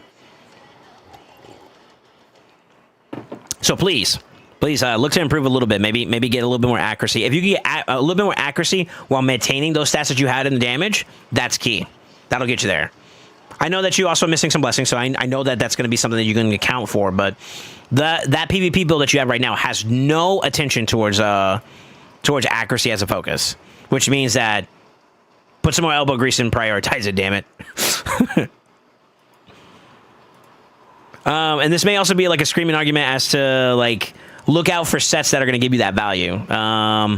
This now may give you some importance in terms of value towards like getting a crit damage amulet with defense and accuracy, because that gives you accuracy on top of that. That can help stabilize the build a little bit, you know? Or pinpoint. Pinpoint's also not bad either, because it has speed on it too. So definitely look towards that. Embrace is another example. He doesn't have to have super ignore percent. It's nice. But you want at a minimum Stone Skin. Stone Skin is so valuable right now. Let's see what else is there. Monkey, I'm 50-50 on. You can go Stone Skin, but you can also leave him up because he has that ability to, like, bounce back. There's pros and cons to it. You can get value out of it from an enemy standpoint. You can also just shut it down from an enemy standpoint. So you need to be careful with that. You know, that block revive that can one-tap your Wukong and he never comes back up can be prevented just barely, maybe with Stone Skin as an option, you know? So just keep that in mind. You play your risk with that information. Speed boosting options. I understand why you have him. I know you're a big stand for him. He is not without his limitations. 15% is okay. The standard is roughly around like 30%. All right. Like think Arbiter, think Shuzhen, think Arbaeus. Yeah, they're 30%. Oh shit. I'd even argue like fucking champions like Galat, they're a minimum at like 15 or higher, right? Yeah, 15% turn meter. They give you even more too. Active bus plates on the champion. Like you kind of get that on even with champions that are not necessarily speed. So like speed boosters, your true definition of a speed booster probably give you a little bit more. With that being said, it's not bad. Diversity is key too as well. What if they take your Glycat? Are you dead in the water? Maybe look towards building up a secondary option to help you get where you need to be. And be prepared to go an entirely different route. I think right now the meta actually screams to more survival-oriented type compositions. The battle of attrition is really at play. And manipulation, right? Deterrents are great too as well. Maybe they want to ban your Glycat, but they can't because they're running speed and you throw in that Cavalex. That's a great example, right? If you got the Irregular, so that's fine. I use Hedgie as my go-to, but I also have Cavalex in the barrel if I needed to as well, you know? Let me think. Is there anything else I'm missing? I think that kind of covers everything I wanted to say about your account. Reevaluate your PvP builds for those focuses, for sure. Blessing is something else I would also argue. You do have your account screaming to me when I look at it. You kind of have like a really weird conundrum where it's like one or two champions are really high quality invested, and everything else is like all over the place. It feels like. So this is a long-term journey. Okay. From a blessing standpoint, prioritize based off of what your account's needs are, and then prioritize what your wants are. We want to have the best PvP champions, but if your PvE, which is your funnel into PvP, needs a little bit of love, you may need to pivot. So, like, if your Chimera team is lacking in blessings, believe you me, it has its value. Maybe look to improving that Lydia build that only has 1 star. Maybe that Ninja needs to go up to 6 star. You know what I mean? I know those guys aren't ideal for PvP focus, but they are the reason why your PvP is going to do well, because you're going to get access to better relics as a byproduct of that. I'm using them as an example, but just make your planning based off of whatever your focus, your project goal is currently at the time. If you know to be better at PvP, you need better relics, invest in your relic team so that your PvP team, when you start prioritizing, will have the resources they need. So, does that kind of give you perspective, you know? Question, is Stone Skin worth it for Fabian? I think yes. Considering where your account is at, I think yes. I would say, if I can flex, and I'm not trying to do this to be a dick or whatever, I would say that I am faster than you. Okay, I know I'm faster than you. I still put him in Stone Skin because of variables. There's a lot of reactionary effects in the game right now. Perfect example is Marius. I use Shuzhen quite a bit. By using literally my turn meter booster, I triggered Marius. If you run someone with temporal chains as an example, you're going to trigger Marius. Having that extra layer of protection is nice. It's nice. It's nice. It's not easy to make those builds happen, and it takes time to invest towards it, so that's something where you're going to need to... It's a commitment if you're ready for that project. I would say getting fast Stone Skin inside that build, inside the build, could be important. As maybe I need to run it down and start.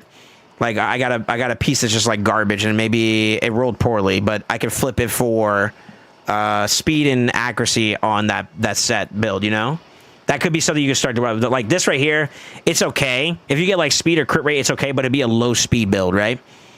Those have its uses, maybe not so much. Maybe you get a triple crit damage roll. or triple attack or triple HP or something like that, you could consider reworking it. And if your focus is to try to develop better speed pieces, then you're going to have to kind of crank that iron a little bit to get there. I'm trying to find a much more shittier piece, but looks like you're doing a good job of getting rid of the garbage. Like, for example, this piece is kind of mid. You rework it, right?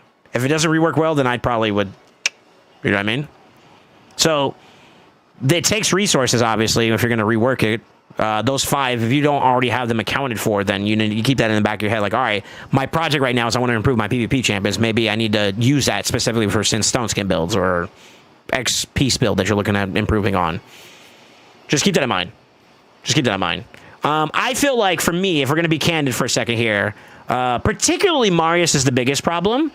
But I would say that I like Stone Skin for the simple aspect that, like, if they have, like, a Hedgie or something they try to throw at me and I have that layer of protection, it still keeps me in the play with him. I love Hedgemon into, like, a Fabian that's naked. You know, like, no Stone Skin to stop him because I know that motherfucker's gone. So, like, I feel like Stone Skin just covers you for those situational fights. And in top-end arena, you need to be versatile. Diversity is key there. Being able to play into different matchups with different, with the same champions is very ideal, and Stone Skin covers a lot. So that's my argument for it. With that being said, if you know you're not going to trigger any effects, and you know that you're going to be able to outpace the enemy, not going Stone Skin is okay. I would still recommend SS. So that's just my opinion. Yeah, that's my opinion. But you don't want to try to accomplish, like, Stone Skin and he's slow as molasses. You don't want that. You want him to at least be a decent tempo. So I guess first things first is you want to make him achieve his goal, and then you want to give him coverage so he can achieve his goal. If you don't have good Stone Skin, go without it for now, but go with the mindset that you're going to improve it later. If you have decent enough Stone Skin, get him in there. Hopefully that helps. I like him in Stone Skin because it helps me just in case some bullshit happens, you know? There you go. Any questions for me, Sicarius, before I get off?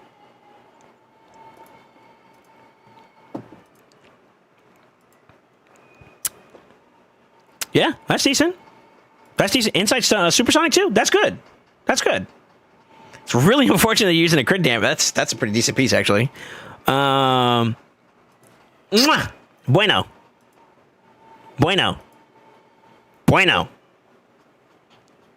If you had accuracy, bueno.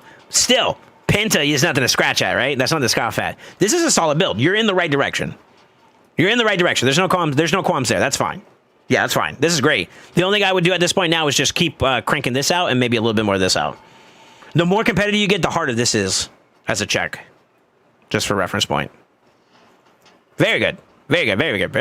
Not bad at all. This is a bit wasted on him, to be honest with you. And this just might be a matter of, like, your acquisition being kind of rough. Yeah, this is just more of, like, your acquisition's kind of rough, and I think by improving your focus towards, like, relics, it's going to help you out a bit more. If you want a suggestion for, like, relics to use, I would say, like, the one I kind of lean towards the most would probably be Temporal Stagnator. That's, like, realistic to get. But if you want to get into some more of the nitty-gritties, I heard Mind of Morquack can be kind of toxic / really, really strong. What was another one?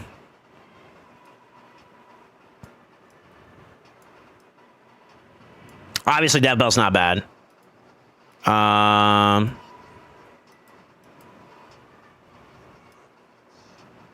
I would say Wand is kind of wasted on him because he automatically has immunity to, well, indirect immunity to the effects that Wand covers. So I'm less enticed about him having Wand than I would, like, Temporal Stagnator just would do more, in my opinion.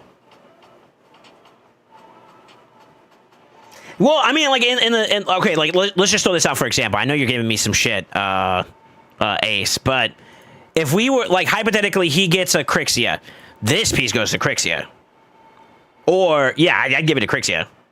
Or Joanne, if y'all really want to go there for a second. You know, give it to Joanne or some shit. But it's not a bad piece. It's a fantastic piece. Best in slot for Fabian requires you to look for the stats that Fabian cares about, which is speed and accuracy.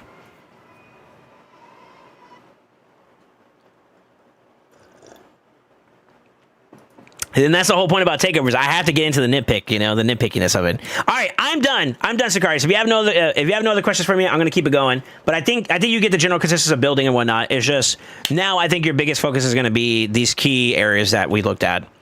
I'm going to send this to you. Let me find you real quick. That should give you perspective on things to kind of like aim for. If you have any questions, feel free to ask, and I'll clarify it as much as I can. But basically, yeah, Faction Wars is probably like one of the areas you can make some immediate gains in. Curse City as well. Chimera is going to be your long-term goal, and you need to do stuff to help you enable your Chimera. So, you know, glyphs from Faction Wars, Merciless from Curse City, etc., etc., etc. But those are the key areas that I think you should try to prioritize towards right now, particularly Chimera. All right, next person. Let's get it. Let's go. Deathstorm, what do you want? What do you want, senor?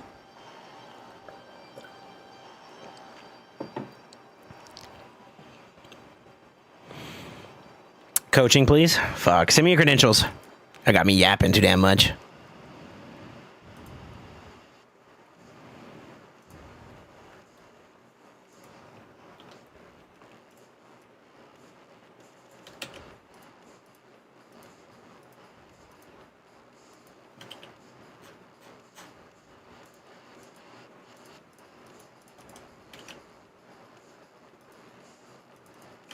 I wouldn't be too surprised if you're not too far off the same path, to be honest with you, Deathstorm. I think your account's actually a little bit more progressed, though. Am I good to log in? Can I say log? I wanted to chill with the boys a few before I have to go do dishes and shit. Yeah.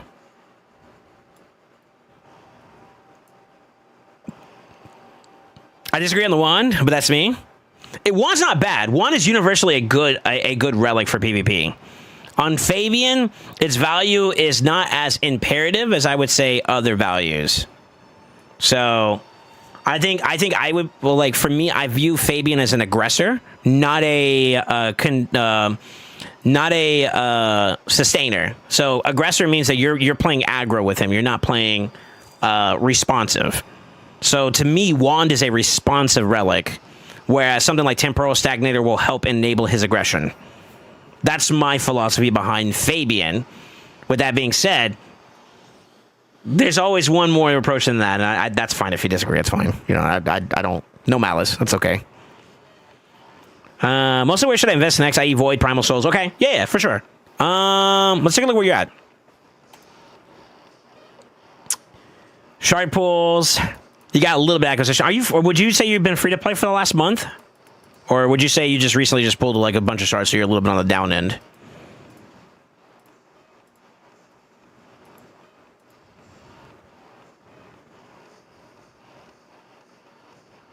Okay. 1, 2, 3, 4, 5.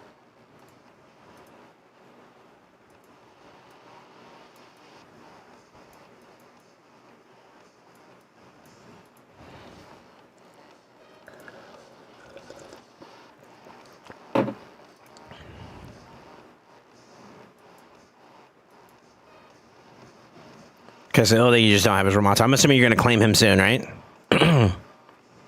Maybe during like a chase or something like that. Maybe tomorrow.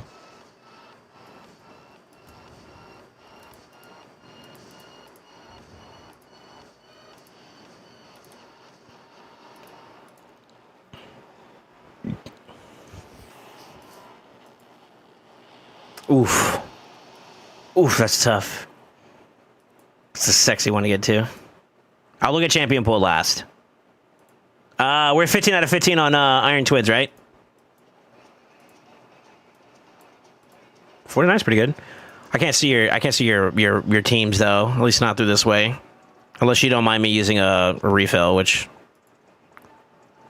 I'd hate to do that to you. Yeah, it's okay. Okay. You can do it? You sure? Every dungeon's at max?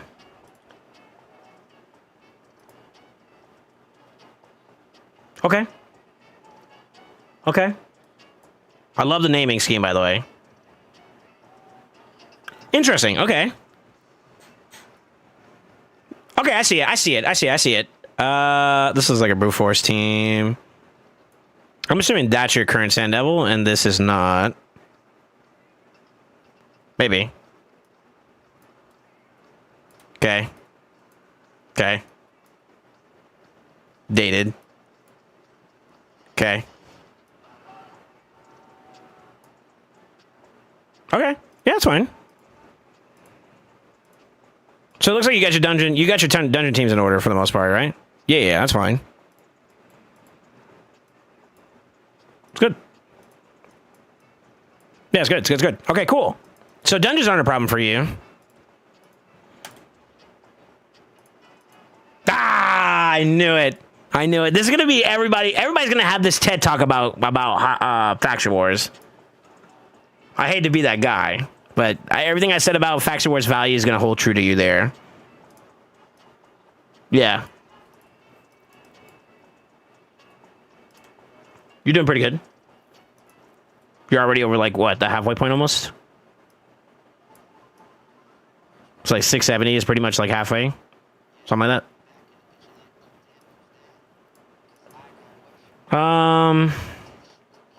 It's fine, too. See, like, that's perfect. That shows me that you have, like, your TTA strategy in order. That's good. No negligence there. You got everything covered, the big ones covered at least. Anything else is vanity if you, or desire.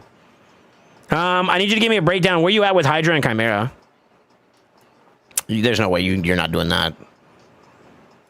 Yeah, do you have any information on, like, your Clash performance overall? And then Chimera? I'm farming 20 to 21? Yeah, okay.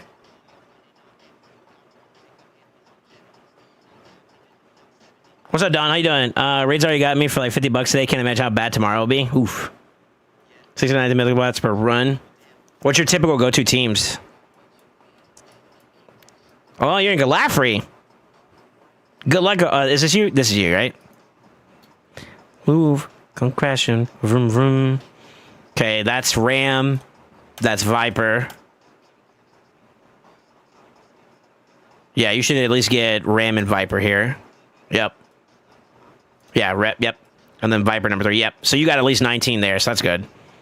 Is your clan a splitter or no? Okay, you double down. So you got like 19 times 2 this week. That's good. That's fine. So you got the idea of like how to do quality focus, right? You're on the second part to third part now, where it's optimizing for quality relics. That's good. That's good. I have no complaints then. Yeah. Yeah. W. Cool. I don't know how competitive Galafrey is for Hydra, if you guys give a shit about it or not.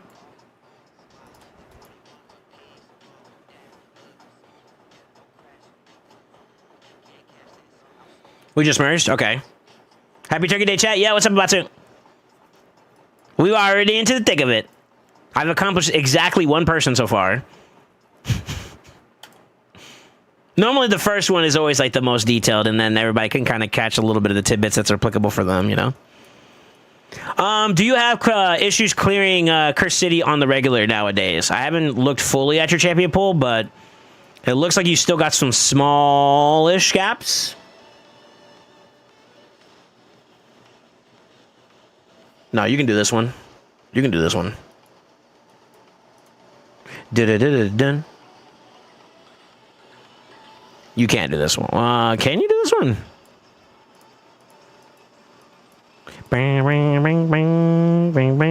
He's got the burn. Yeah, he's got the burn. Ooh, that's a bit. That's a bit. How much is the chance of that? 30, 40%? Oof. Hey, if you get it though, GG, right? Okay, I guess you can do it, yeah? Yeah, you can do it, you can do it. Huh.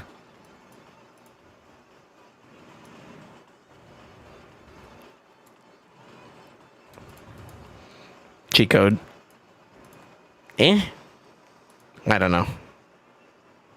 Maybe? You're sleeping on Shatterbones, though. If you don't have one build, I'd build one. It's probably why your Ogre's not doing too good either, to be honest with you. Fucking Shatterbones was in every team.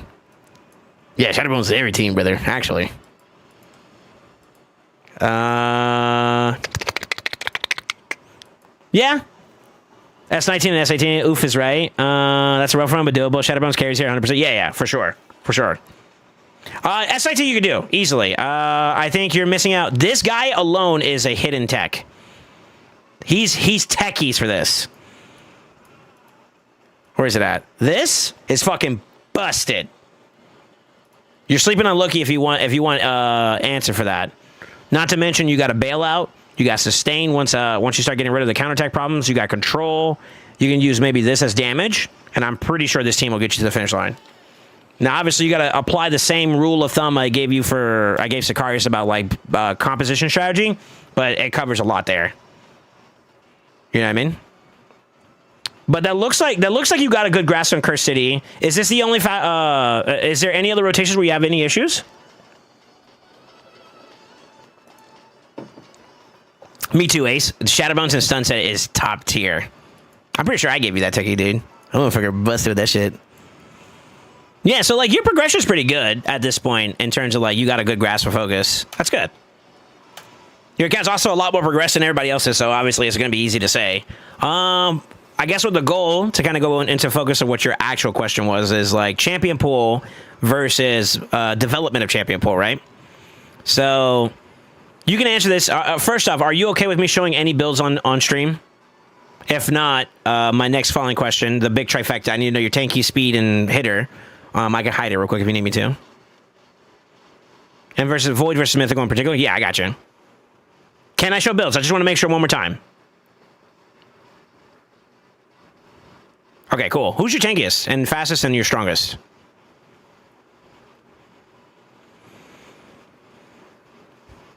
Ash is fastest. Who? Damage Lazarus. Ashnar.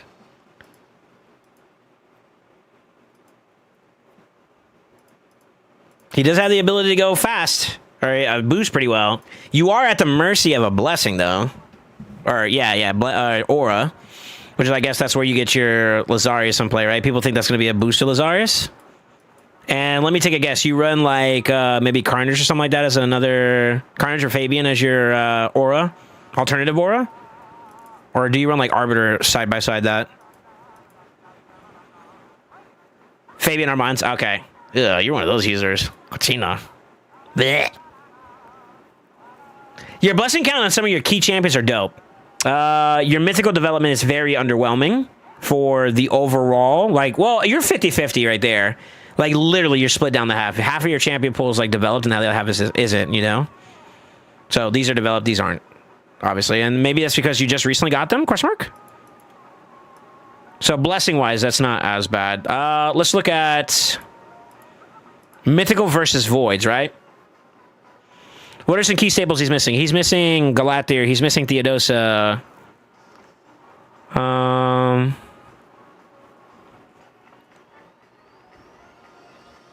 No Crixia. I'm going to outlie Joanne since he's new.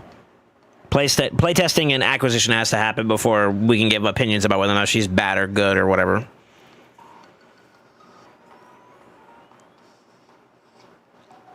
What other mythicals don't you have? More so the utility ones, right? Like no Garrel. Gallius is a big deal. Garrel, Mesomel. No Gizmac. We talked about that. You got no Siegfried either, right? No Nais. Our base is kind of plug and playable with the other boosters, so minimal value there if you already have decent boosters. And to be honest with you guys, Fiorat, I think he needs to be explored a little bit more, in my opinion. Frolini needs some love. I don't like the current state that Frolini is in. Yeah, I'm personally not a fan of where Frolini is at, so like that's less of a problem. And then let's look at your voids.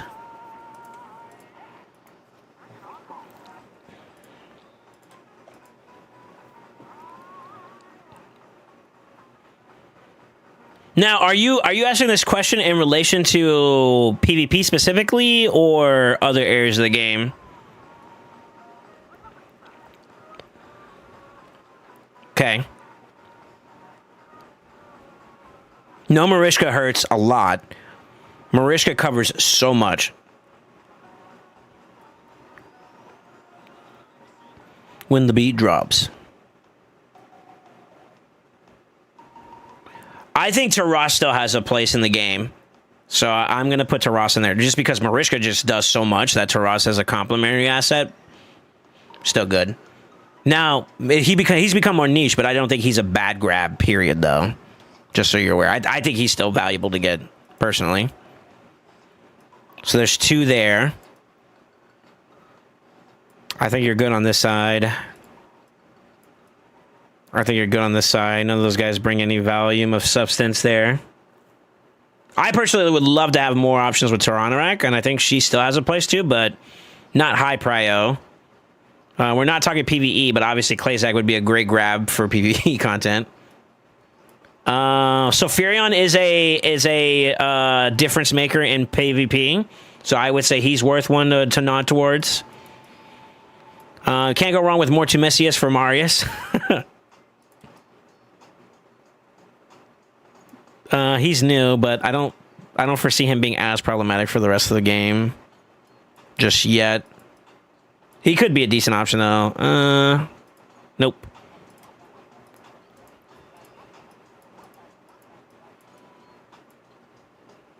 Necrit solid, Sify solid. Gaspard has some potential too, I believe. I think there might be something for Gaspard. I know this is gonna sound funny, but I think there might be some potential for him.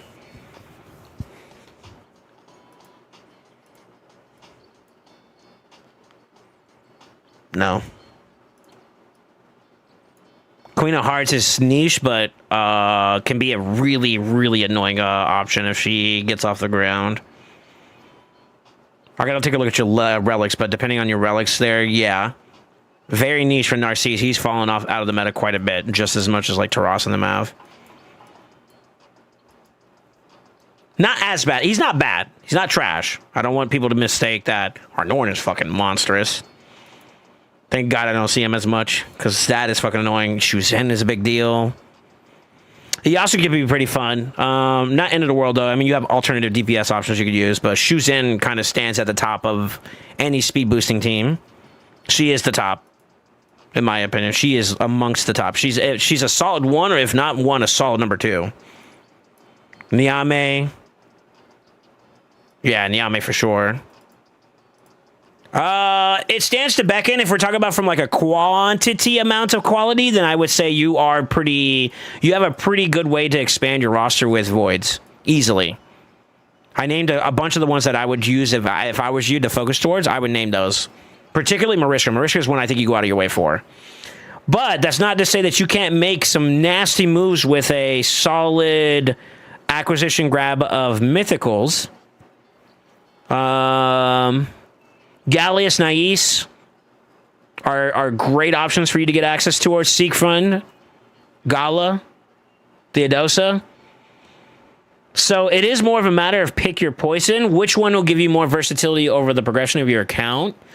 I am going to introduce PvE as a part of this conversation. I'm going to say, believe it or not, the mythicals stand out more. But there are some exceptions, like for Bannerlord, Marishka is the top of that, right? For Skinwalkers, Gallius is nice, but not mandatory. Same thing with Mesomel, even more than that. Because you got Marius on that comp, or in that faction.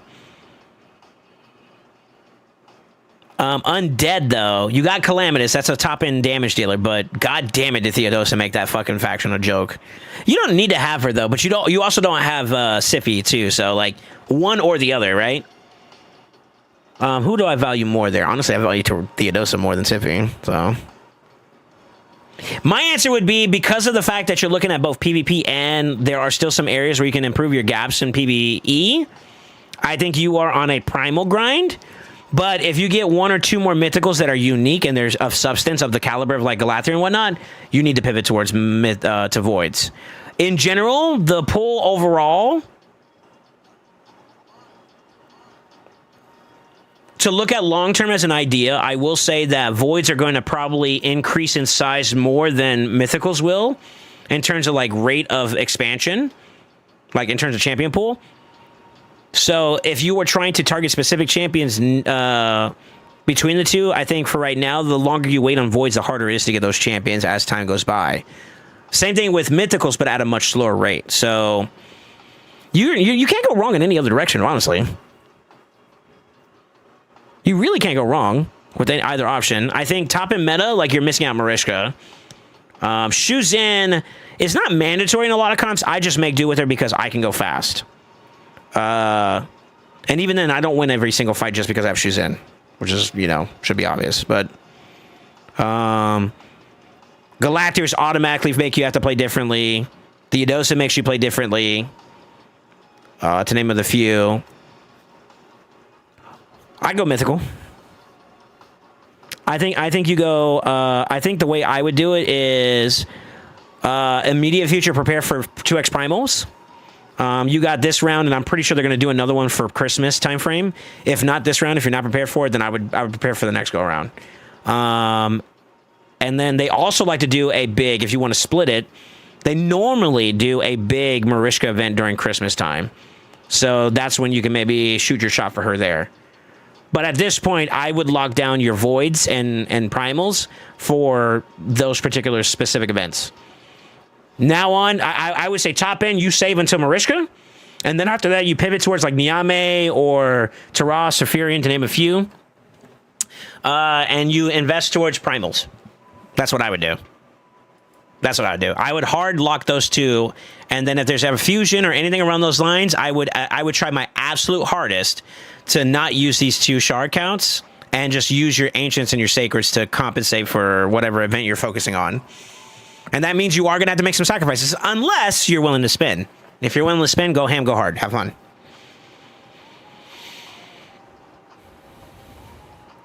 But yeah, I would say that in terms of quantity, you have more void options to acquire. In terms of quality options, I think that the primals lean better. Sorry, I mean, you get two champions in one with a mythical. It's kind of a no-brainer. Yeah, it's kind of a no-brainer in that regard. But that should answer your question about which one I would go for. If you want my opinion, I say 2x primals. And then once you start getting like maybe 2 or 3 of the champions that we mentioned that are super good, you pivot to void only. Leo kill my shark out? Yeah, that's fair. Did you have any other questions you want me to look at for your account, Deathstorm? I think you got the answer. Sorry, I kind of had to accumulate enough information to make sure I understand where you're at, but I think right now with where you're at, you're good for 2x primals. Your souls. Oh, Jesus. Okay. Depends on your focus. I think you're in a much healthier space than, I hate to say the Sicarius, but like, you also have some deficiencies. I think with this type of event right here that's active right now, being my own reference point, if you're willing to invest towards Eternals, this is a great way to pick up your mythicals. I am the case.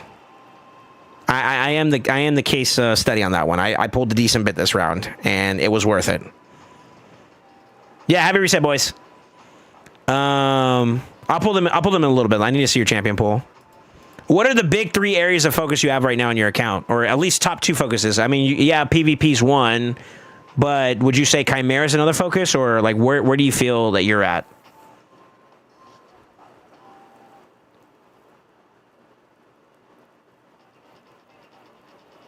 Chimera LA. Considering how many champions you have right now, I don't know if it would be worthwhile for you to go hard on this particular event unless you're willing to go for champions you don't have and you're going to sit on them for the foreseeable future. If you're willing to accept that it's not like a big payoff right this moment, then I would invest towards Eternals right now so that you can get like Nell and possibly Embrius some blessings, and that will shoot up your competitiveness by a good bit. Commonness is another big nod. Those are the big ones. I'm not as big of a fan of Carnage, but even I will respect a Carnage. Carnage is solid. Carnage is very solid. Depending also on your approach to as well, what other champions do we see that are kind of neglected that have value? I am a big fan of Stock.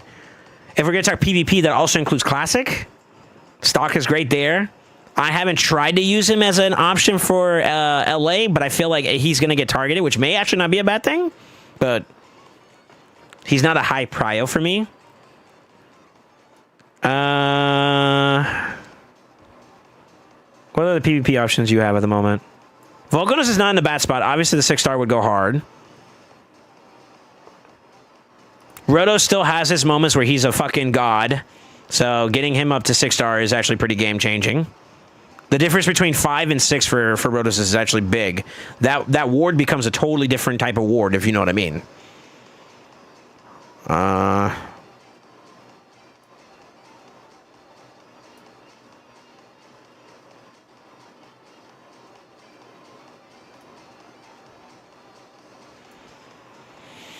Depends on this composition strat you use, if you want my honest opinion, but I kind of feel like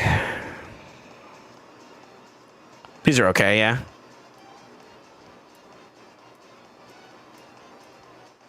Oof. Oof. Arma would be nice too. She's a little out of the meta, but she still has a small place if you can play Go Second well, in my opinion. Just like Rotos. Rotos still has a place. It's just, it's small, but it takes he can shine if you give him the right level of investment. I've gotten cooked by it. I hate to say it. He could be a dick sometimes, but I mean, he's strong. Yeah. You're not in a bad position. I was going to argue this. If you get Gala, just kind of one of the reasons why I want you to invest towards it. Gala's huge, and then that gives you a reason to go for Fina. This is big. I want this. I was actually hoping I got this along the way, but I didn't, unfortunately. Yeah. I think you're good to go for primals. Go for primals, and then once you get like maybe 1, 2, 3, 4, or 5, you get like maybe half of those, or 6. If you get like 3, any of those 3, some kind of combination, I think that'd be a grounds for you to maybe consider pivoting over to voids. But you need both. You need both if we're being honest, But I think the one that'll have bigger bang for your buck. Every single champion that I had a mythical for in Faction Wars hard mode made that faction a lot more easier. So that's why I'm leaning to X Primals, because it's multifaceted the value you're gonna get. Yeah. All right. Is your wish list where you wanted to be? I didn't think I was gonna pull today, but all right.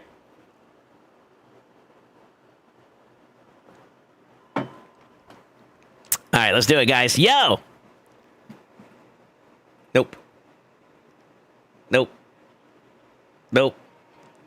Yep. I wish you good juju, sir. I hope you are blessed and happy with what you get. 3, 2, 1. Purge!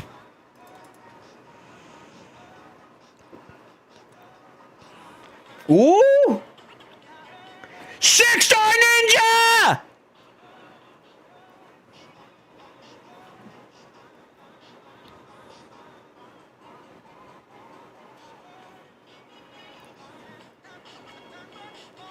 Sell and pull again is diabolical, by the way. All right, next one. 3, 2, 1. Purge! Purple. A Lorne. At least it was a 6-star, but oof. All right, next one. Purge! That's diabolical. Yo, fuck that champion chase, by the way.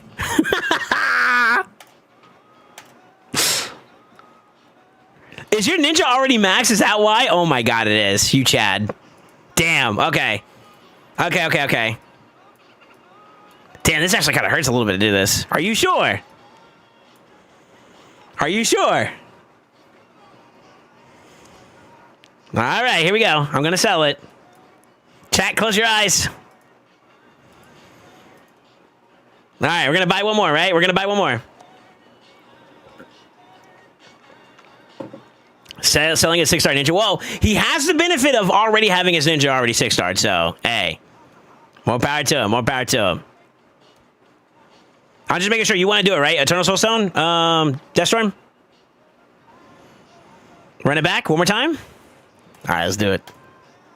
All right, here we go. 3, 2, 1.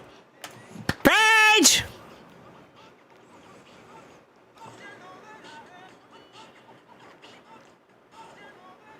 How do we feel about Timid?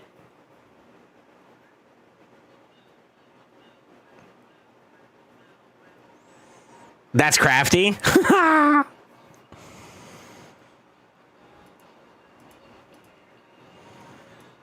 Don't tell me your Timid's also maxed already. No way. Imagine. Oh my god, it is. What the fuck? Where the fuck is he, dude? I don't see him. Hold on. Are you sure?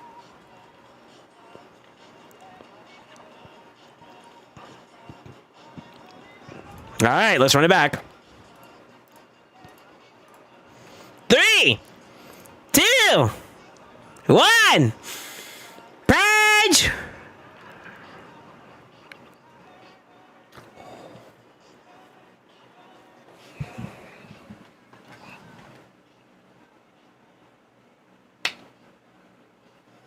Sheesh!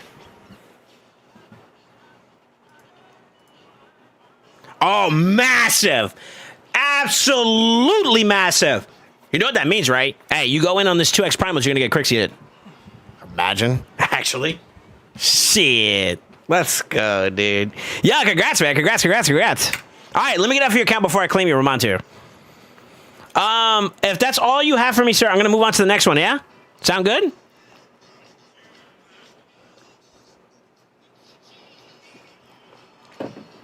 They just had Relic Peak. Sheesh. All right. Supa, you're next.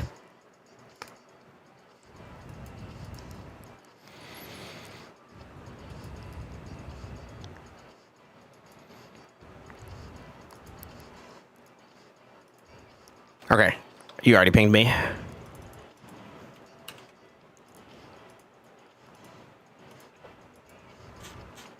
Yo, shout out to my boy Supa. He's always been with me since the WoW days, dude. You always have my appreciation. We don't forget. Supa's nasty on Warzone? Nah, he's washed up now. You should see him in his prime, dude. When he was rocking with the Saint of Souls, dude, he was cooking. Now, I don't know. He got that old man reflexes. Nah, just kidding. Dude, I seen him shoot the floor. I actually get to say it now because you did one time. All right, let me pull your account. Am I gonna get on, sir? Mistakes happen, bro. Yeah. Okay. He said, "Yeah, don't." Oh yeah, do it. Okay. All right, let's get on. All right, what did you need for me to look at your account? You didn't say anything in particular. Oh, no, I think I remember you said something about Chimera, right?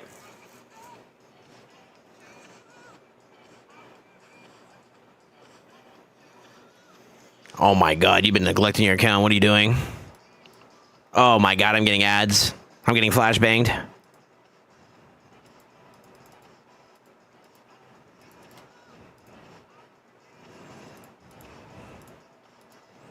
Let's start with the painfully obvious. Log into your account and claim shit, brother. Wait, this is your alt. Did you sure you gave me the right account? This is your alt, brother.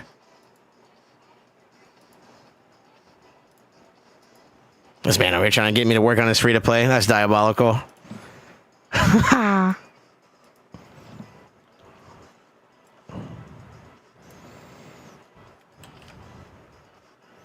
Brother, that's what you sent me, dude. Oh, wait, no, you didn't. Okay. Okay, I see it. Yeah. You nerd. Same password?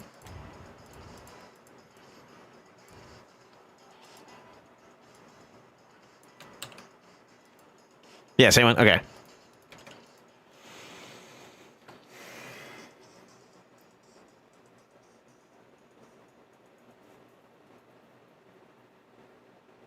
All right. I'm getting wrong password.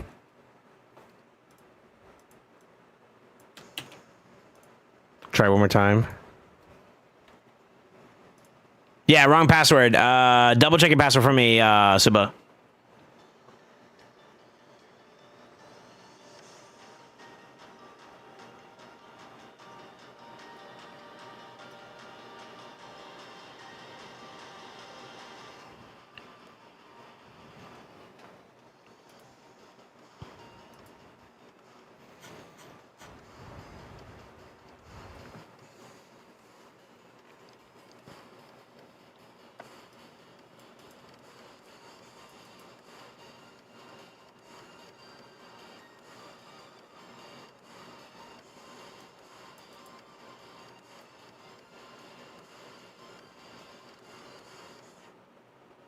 Yo, by the way, I believe for those of you guys that are Aptoid enjoyers, double check your wallet. They may be doing a promotional period all the way up until Tuesday, December the 2nd. I'm not sure if these are promo codes that can stack with mine, so I would just be aware of that. Love me first, please. But yeah, if you can get extra money on top of that, then you do what you gotta do, brother.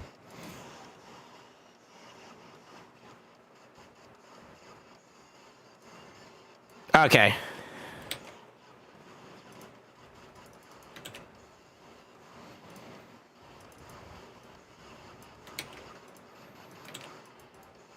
Okay, I'm in, Supa. Am I good to log in, sir?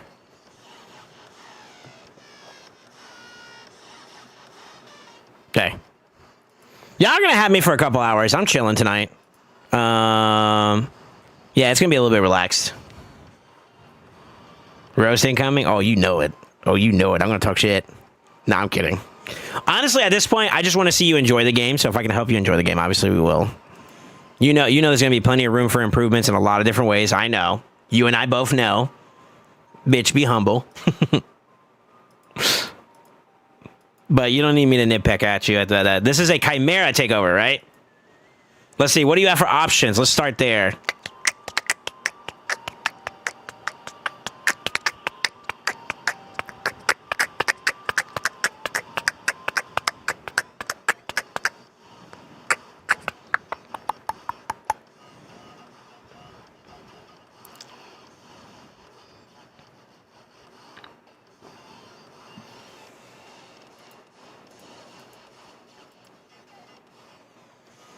I'm gonna get you guys involved in this one, chat. For a Chimera takeover, what would you recommend? I see some options. Nagma Lydia Python. Okay.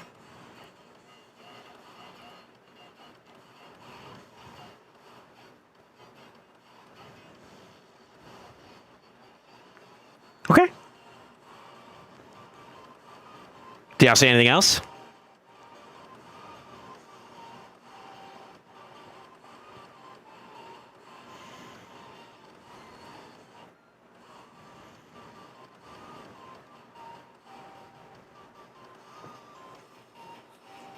Calamitous is viable. Archer.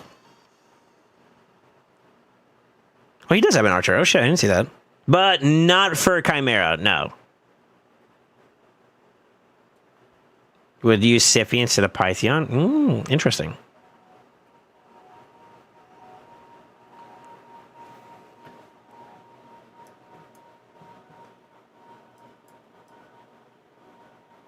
Holy unbuilt champions.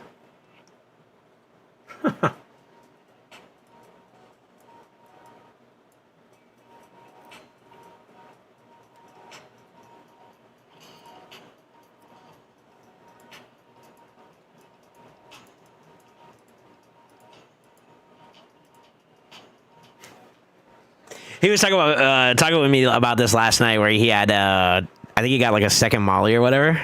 It's crazy.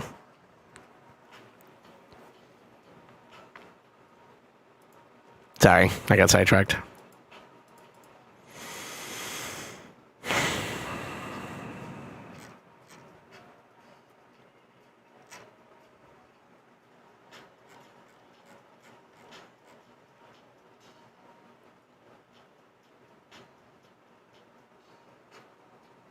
I didn't check this. Do you have a Rio? No. You don't have a Senna either, do you? Yeah, no. I saw he had this. And I think I saw variations that included this.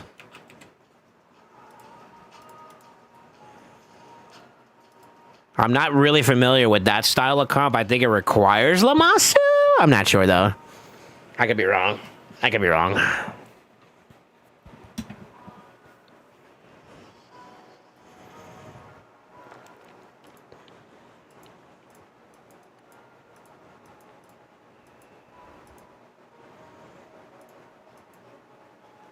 Why can't you battle? Oh, you missed it already, you bozo.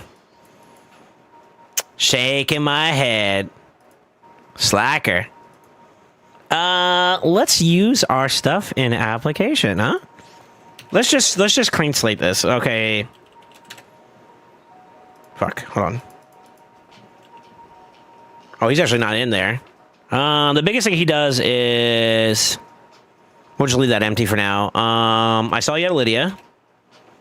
We did see Mikage. Technically, that's feral.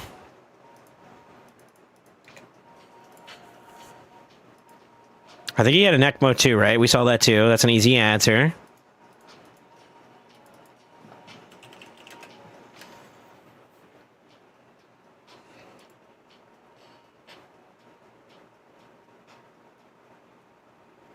Poison's gonna be a problem. But did you get a Balar or am I tripping?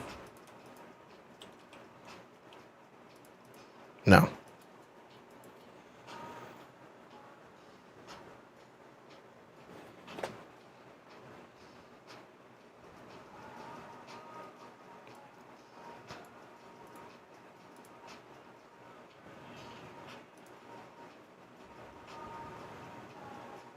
But believe it or not, you're actually pretty good this week. The alternative to that, I don't know if you logged in for him or not.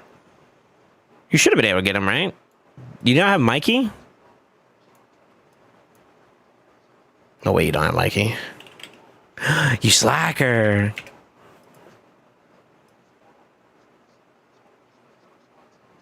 Listen to heavy metal.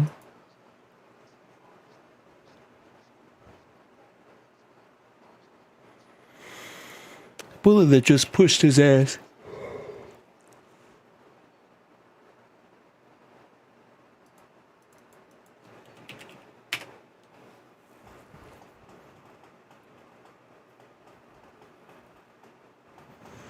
Calamitous and Mikage are a little bit redundant, but technically good. Ninja's also a good option. Maybe not this rotation, but he's a good option. And you do have Pythion. You do have Pythion.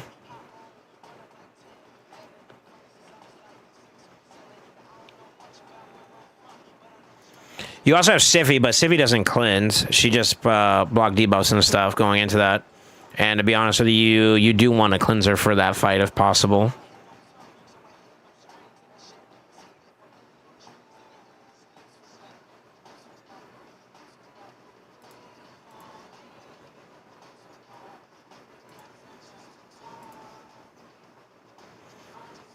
Yeah,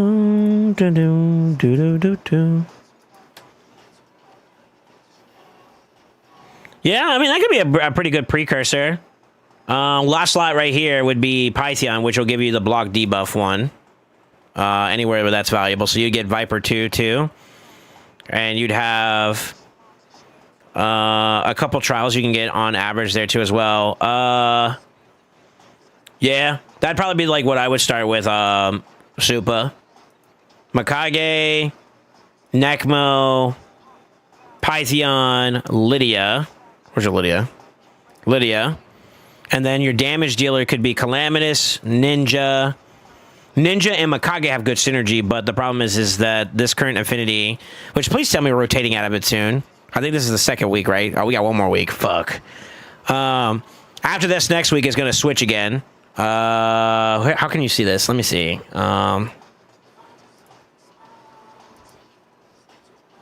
Little weapon.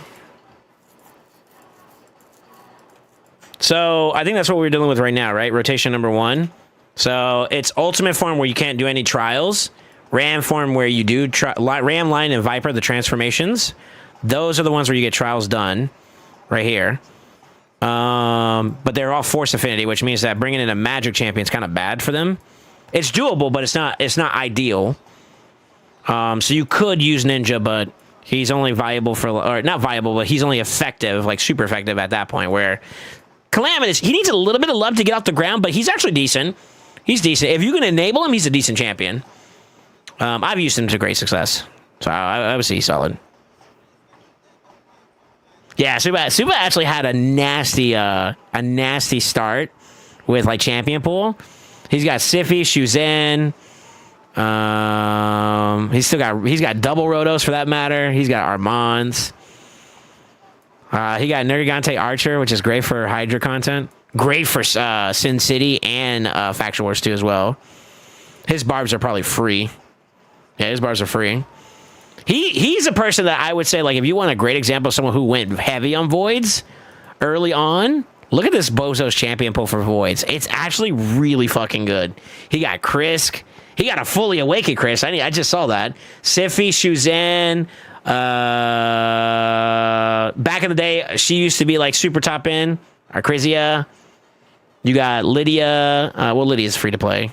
Vlad's not bad. I mean, Emic is not bad.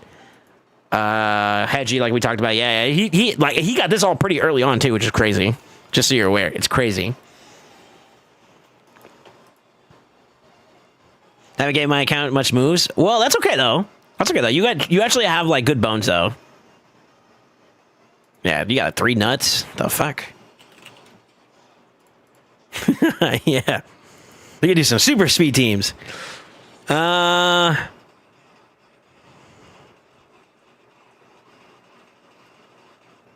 you got good bones. You got good bones. Yeah, I think that's gonna be the answer. How's resources looking? I mean, maybe. Do you want me to try to build something up right now?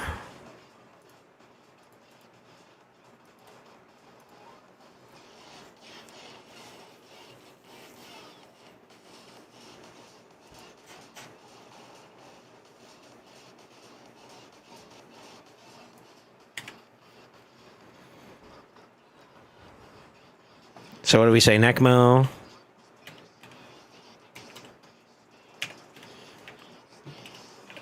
Lydia. Makage. Python. TPS. And you want it to be more auto-friendly than anything, right? There are a couple things about this mode that's very difficult to answer and make it like auto-friendly. I don't feel like Chimera typically is auto-friendly from like you're trying to get like trials and stuff. And I think you heard me talk to Sicarius about the value of going for like quality. I don't think you're fully there yet because you haven't really been doing it. Yeah, so I think for right now we want to establish at least a damage team, but I think long term you do want to give some effort towards this. So this could get you, this could be an auto-friendly team for the most part, but you do need to be aware that like there are a couple caveats there. So it's going to depend on how well we could build up your champions. And to be honest with you, with limitations on your account, I could see some issues, but we can maybe make up for that if you have the set bonuses to do it. So let's take a peek. Holy fuck.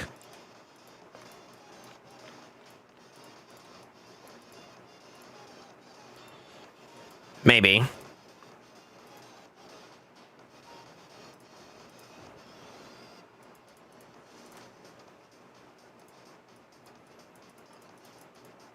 Okay, you kind of can't do that with Pythia, which is it's not that bad, but the block debuff could be kind of really bad if you'd lose that from strips or get stolen at the wrong time. Who else buffs in this team? Lydia? There's 2 ways you go about her.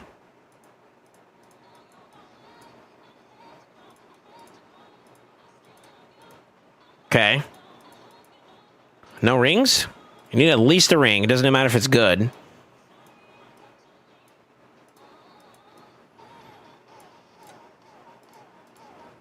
No rings. Oof. Okay, how about Feral? You only have accessories. Dang, that's gonna be tough too. Okay. Okay, what's the next one? Lydia, Necmo, Makage, Necmo, I don't put him in. I don't put him in. I've never put him in prot. You could, I guess, but like, eh.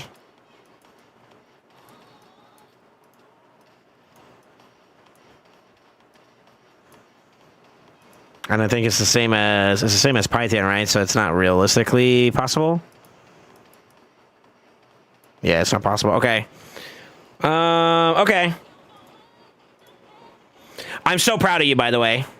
Are my mythics any good? Yes. PvP, very niche. Good in Chimera, good in Faction Wars Hard. And all mythicals, just so you're aware, are great in Faction Wars Hard. Mikage, great in Fire Knight, great in Hydra, great in Chimera. She's really shining in Chimera.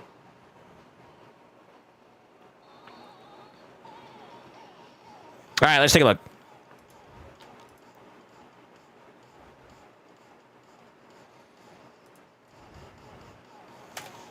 Let me go over to my account. I'm gonna pull my masters for you, and you can just copy pasta.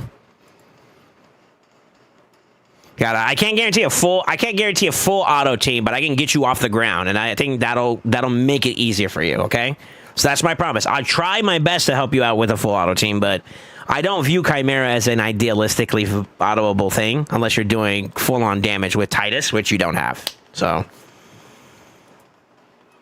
as long as you're okay with that. We ball.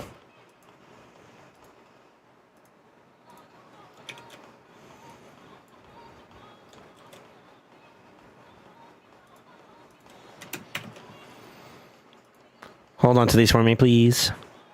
I'm sending you messages with what I got.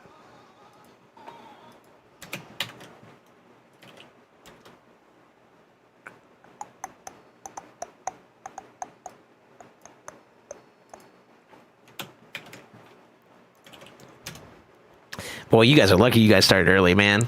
For those of you guys that jump into the queue early, I feel bad for anybody that leaves, you know? If you don't have the time, I completely understand. I'm sorry, but yeah, I'm gonna go in order. Okay, Nekbo. We're missing Lydia. Where's my Lydia? There she is.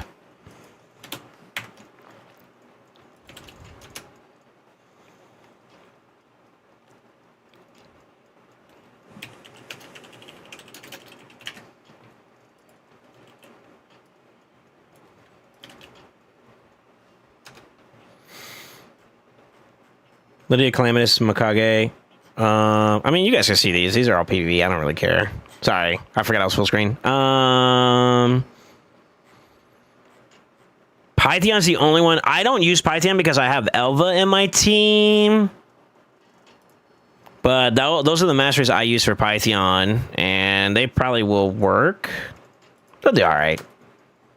I think eventually you're going to want to outgrow Python, and to be honest, I hate to say this, but if you go for red shards, you'll get some. You're probably knowing your fucking luck. You're going to get the champion I want. All right, I'm getting back on. We'll try to do one at a time.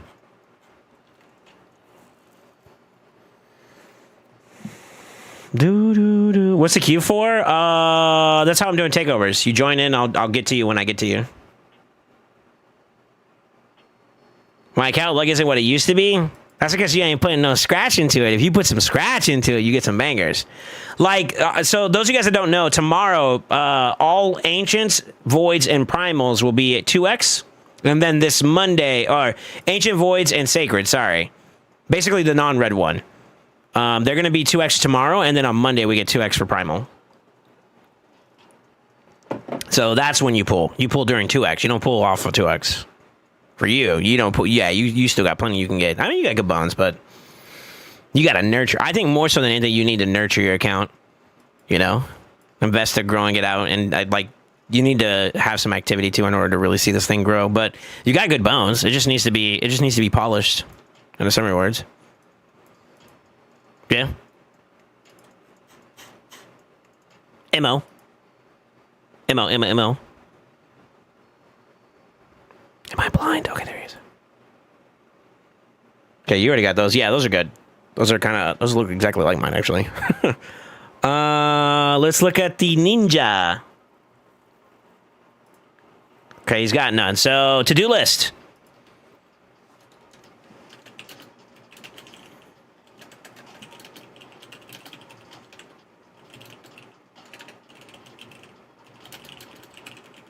Get masteries for ninja. You're ready here though, so I can plug and play those. Let's try to build up Python first. What do you got for relics? Nada. No se puede decir nada. Okay, you could pull those if you wanted. You don't have anything?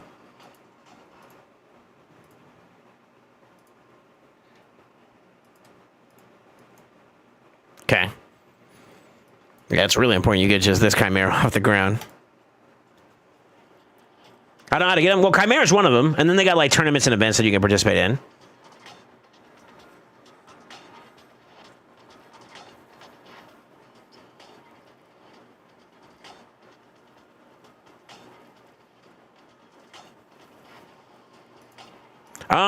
The same advice I gave Sicarius about like don't mix out qualities. Like, don't do this. This is okay. This isn't. You know what I mean? You want it to be all one color if possible. This is okay if you don't mind the group chances towards specific targets. But don't do this. That's bad. You know what I mean? Keep the colors to the same colors in the summary words. If you're okay with that, I can pull these real quick for you. That's not a problem. If you get lucky, you get lucky. Rip voids are saved, damn it. I don't know. It's entirely up to you. I have to see. Each account has its own case-by-case basis. So I can't answer that without knowing and looking into your account, brother. If you're not entirely sure, there's no foul in saving. But 2Xs are a great time to get legendaries for voids. MO. Okay, do it. All right, let's see. Yeah, imagine he get watch. Supa's gonna be the one that I pop the getting a mythical with the blue, and if my cherry gets popped with this, I'm gonna ban Supa. 3, 2, 1, rage! Yo, give me a journal. Plus runner's trash. All right, let's do epics. 3, 2, 1, rage! Yo, if you get a Star Searching Non on this, oh, there we go. That's one good one. All right. If you get Star Searching Non from any of these, W. That's huge, actually.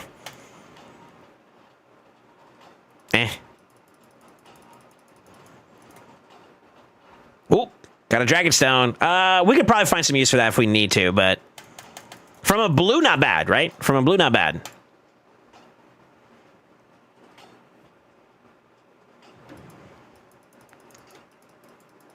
If you know, you know. Gold Elixir, not bad. Has its uses, has its uses. Okay, and then we don't mix and match any of these, so we'll leave that for now. Out of all the champions that we could use there, I think the best answer for the book would probably be Necmo for Chimera. So I don't mind that going on him, because he does like a lot of turn meter boosting, and we could try to build him in Relentless if we want to, which I'm going to recommend you go for now. The only other one I would say would be like this relic right here. I think this one's also like super dope on him. Where's it at? Is it a Faction Wars one? Yeah, Perch Shadow. That's the one I would go for. But you don't have those yet because you haven't done your Faction Wars like you should on the Faction War hard side. Got to work up to it, you know. But nevertheless, good to work with, right? Let's try Pythion. I want to try to build your support as strong as possible because that's going to be really important for this team. For the sake of simplicity here, do you mind if I pull from everybody? What I could do is I could set presets if you're not familiar with it. Basically, if you change builds and you take away from this champion, you can always go back, try it on, and equip, and it'll basically bring it back to the build. It's like a quick save, you know, for gear. And now that free gear removal is a thing, you don't have to worry about cost. You know, it should be okay, right? I think you're tracking that, right? So I think we go full send and see what we could do for Pythion. 9-piece protection is out of the picture, right?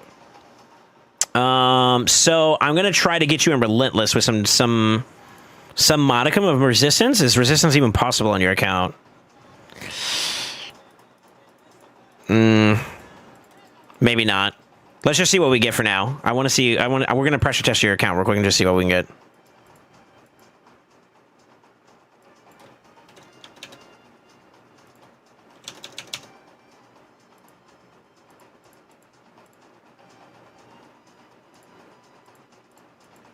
And you can farm the top side of both Shoguns and Sand Devils. Not Shoguns. Sand Devil, you're okay. Okay, cool.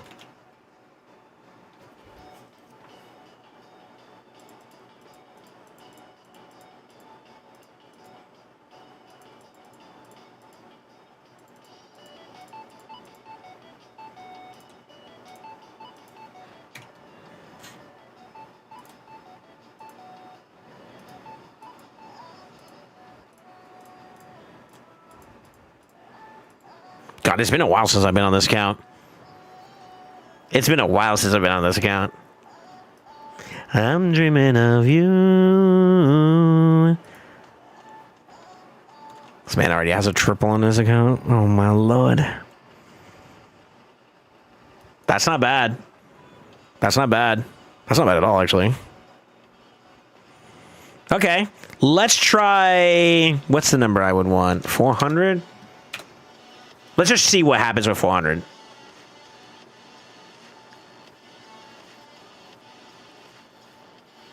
Okay. Better.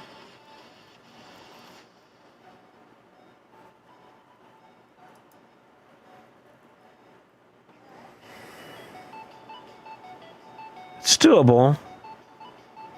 What's our room for growth looking like? We can add more res. We can add more speed. Oh my god, you're sitting on a quad freaking... Oh my god, you're sitting on a quad helmet. What the fuck?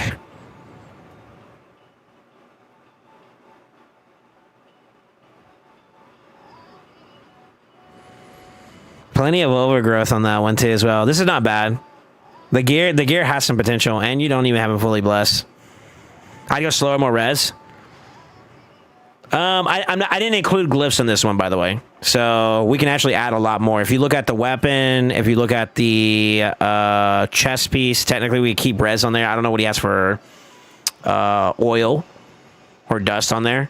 The boots also have resistance, and so does the amulet. The amulet has plenty of resistance. And then if you can get his Shogun's team off the ground, he has plenty of resistance he can gain on top of that too. So that's fine. I didn't add the bottom row for the logistics of just seeing what he can get with what he currently has, but I think we have plenty of overhead here where we can do.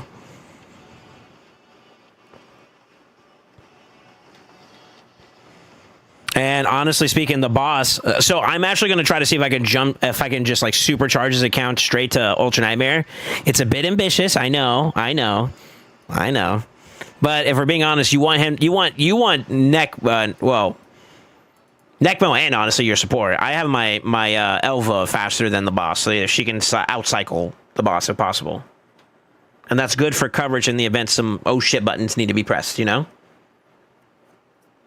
The itis is real. How'd y'all eat, chat? Hopefully good. I had a pretty good dinner. I had pretty much your go-tos, you know, turkey, ham, mac and cheese, mashed potatoes, a little bit of pizza, a little bit of chicken. Sweet tea. All right, let's see the damage. Let's see the damage on this one. How does it look if we do it in game?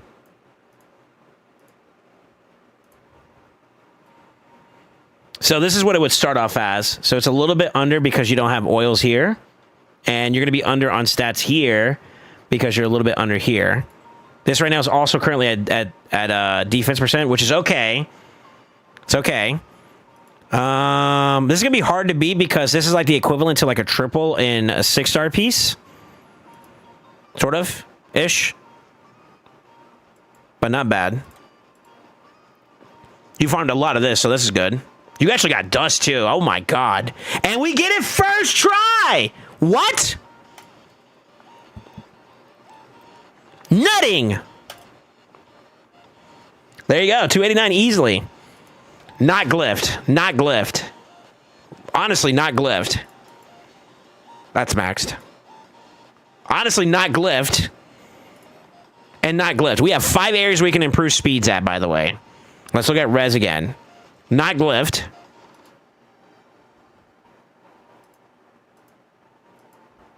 Not glyphed. Not... Yeah, I think that's too low. That's not glyphed either. So we can actually add a little bit more and expand upon that. What was the boss at? It's like, what, 425 to 475?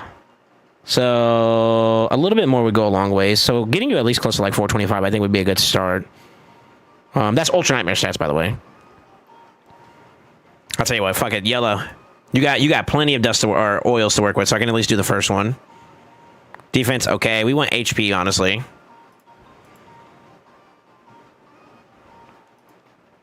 Unlucky. Nice.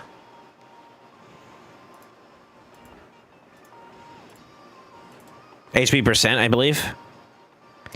Unlucky. And you should barely have any of these because you haven't farmed much of this. But we can do a couple onesies and see what we got. Actually, before we do that, the build does say this. So we have 2 unspoken set bonuses here that maybe we could do some alternatives for. So let's see. Did you farm anything that can give us some value?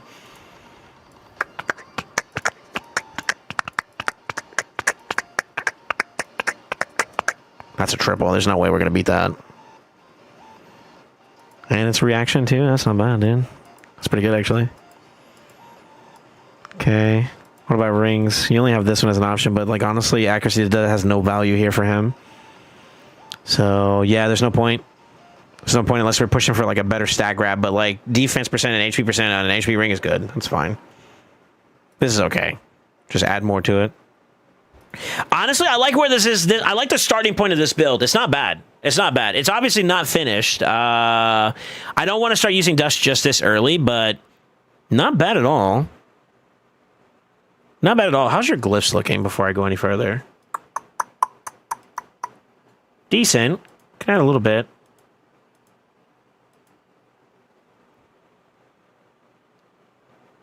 Yeah, we could probably add a little bit. I don't see too much of a problem there. And then that's not even accounting for the fact that we can go higher on HP and defense, which you have plenty of stats we can jump in on. Weapon, shield, gloves, boots. I'd say the rings and the banner. Yeah. So this is actually not a bad start, brother. Yo, who requested this, by the way? Vibe.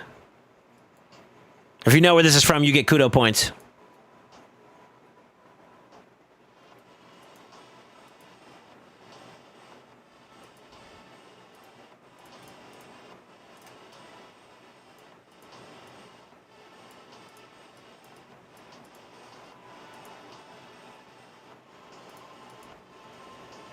I need some space to work with. You're cooking me. You have no storage space on your artifact side. You need a gear cleanse, brother. Okay, I say we try this. I say we try this as a starting point. Why not?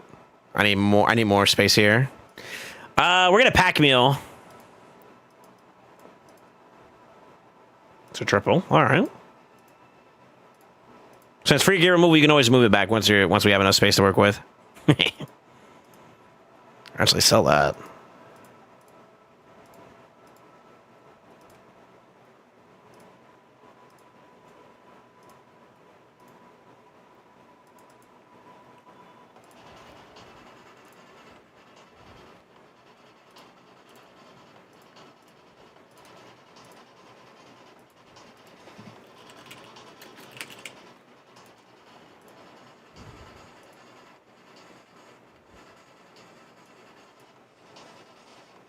Yeah, it's Donkey Kong. That's the Aqua stage. I forgot the name of it. Aquatic.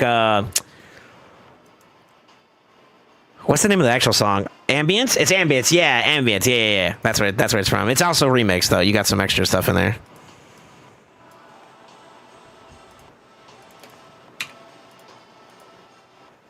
Okay, he's the only one that's locked at 5, so we'll just use 5. Prio 5 as our go-to, right? Yeah. Okay. First one down. It's a good start. I actually think that's not bad. Honestly, Supa, not bad for stats. And here's the conundrum about where you're at in terms of like scalability. You could add more here. That'll take you over the top. You can add more here and here to add you more to survivability for him, and that puts him in a great spot. The fact that we can hit those stats just to start off is a good sign. That's a good sign for your gear. Obviously, don't neglect this if you can. Try to pick up some more effort there for sure. But Not bad. Not bad. That's giving me hope. That's a dangerous thing to give SoulSaint. All right, who else do we want to care about more now? Let's do Lydia. I like Lydia being fast, too, as well. Yeah, let's do it. McCage.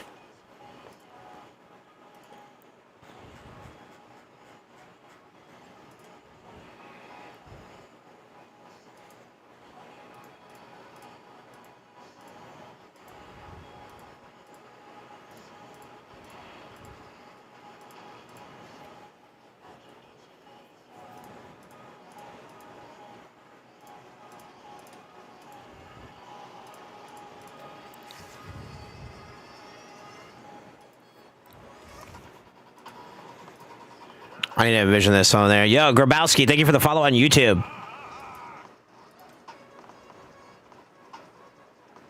Do they release good void packs tomorrow? Considering buying since no longer got no longer void Lego, no void Lego yet. Probably. Holiday packs are normally pretty decent, but keep in mind Monday's around the corner. Keep in mind Monday's around the corner.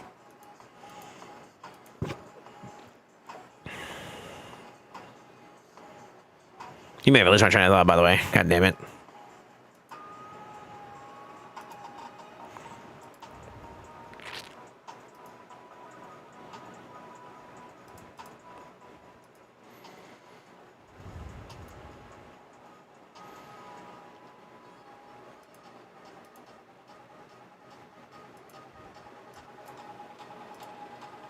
Okay, it updated. Sweet.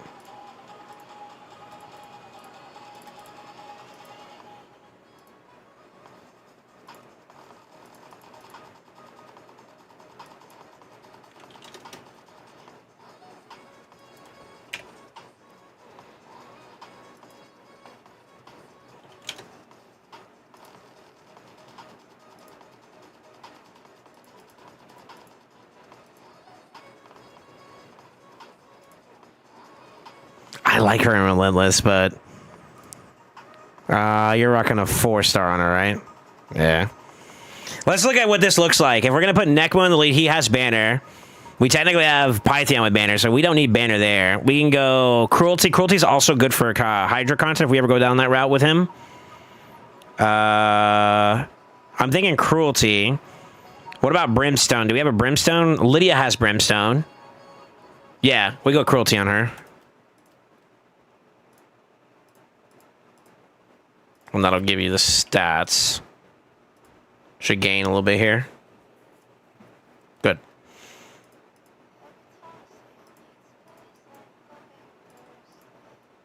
What are we listening to? I'm gonna trust it. I'm gonna trust it. This better turn up.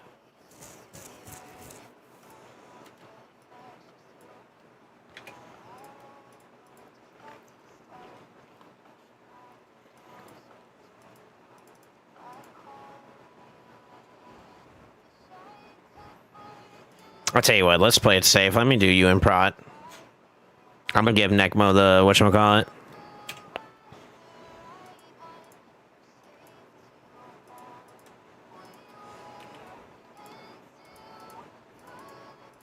This is gonna be rough, I think. Yeah. Why?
I changed it, so defense was a problem there.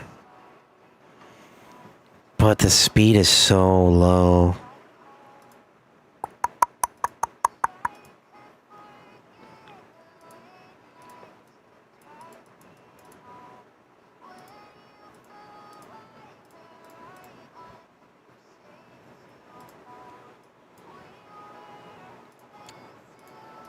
Because you don't have many options, I'm going to do this. I don't advise people to do rolls on 2s, but we're going to shoot our shot reluctantly to see if maybe we can get a better banner with maybe like speed in there. Come on, speed.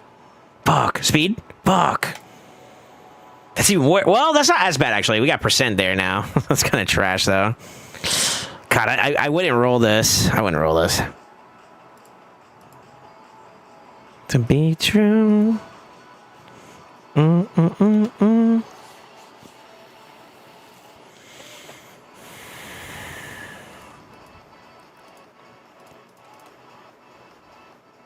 Good.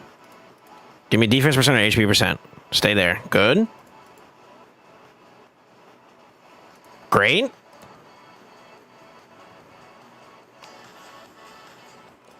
Okay. That's okay too as well. All right, let's see. Let's refresh and run that again. I'm trying to see what's stressing it. It went up a little bit. What else could be a problem here? We're obviously short on speed. It looks like defense is still kind of an issue to push that high despite that. So what's our 2 big checks? It's obviously accuracy and that. I could add to the accuracy pool a little bit. Let's just do 10s for now. And see if maybe that also fixes it up a bit. That's better. I'm still getting a little bit of tug on the defense side. But that does help a lot. That helps a lot. Actually, I think this might be it.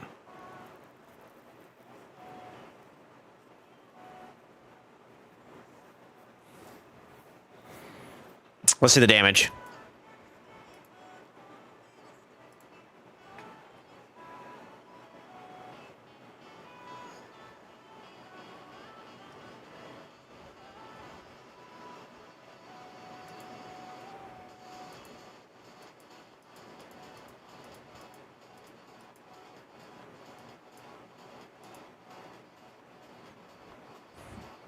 Eh.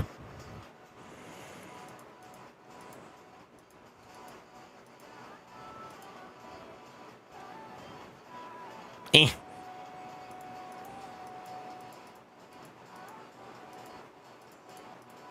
Hey, it could be a starting point.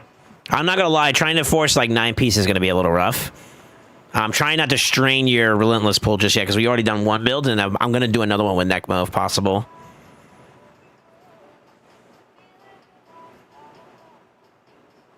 No, there's not going to be a pull. When I get off stream off of this one, I'm going to clear the queue.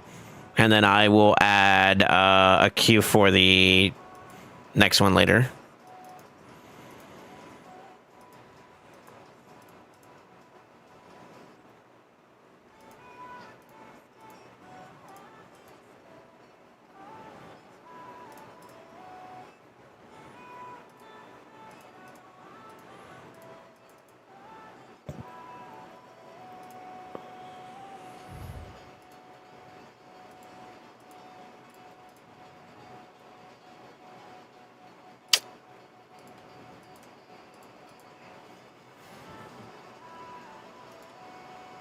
Unlucky.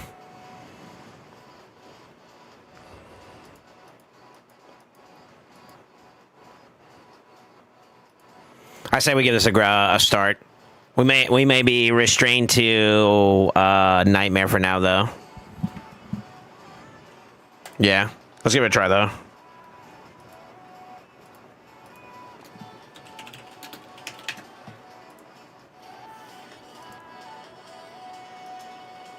Yeah, let's give it a try.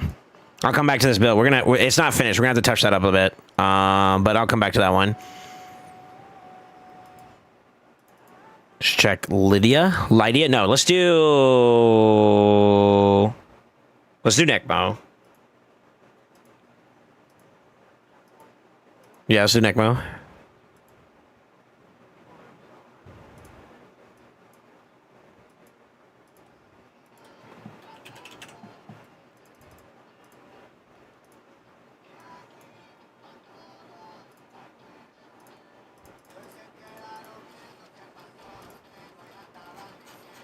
Sound like something like my boy Subu would request.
That's okay. Yeah, that's fine.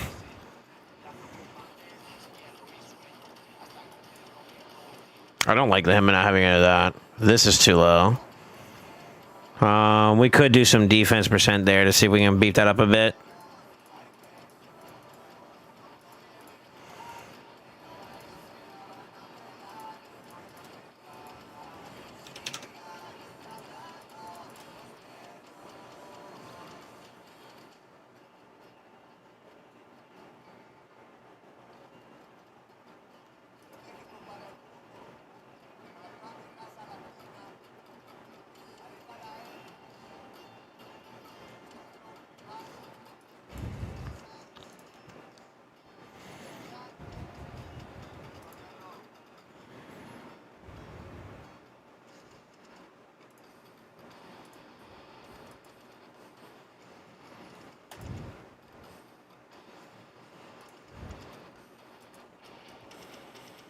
When did this boy get quads like that, dude? What the fuck? That shit's gonna clutch up for him, by the way. Unlucky. I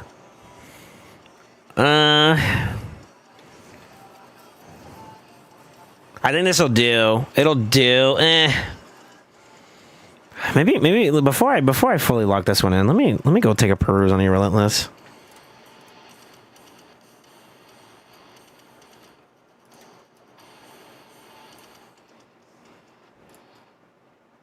That's where you're getting a lot of your tankiness from.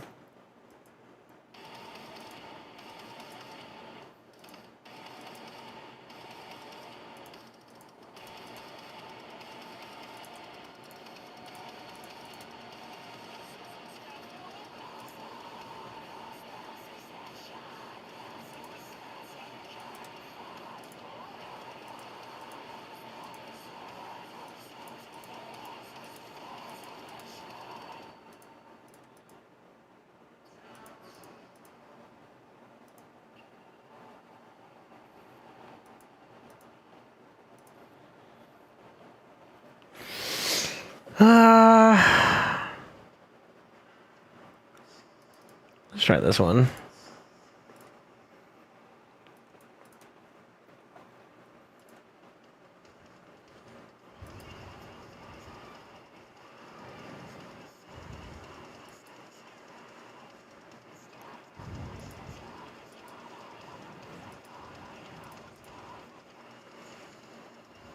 Okay, I see what changed. Okay.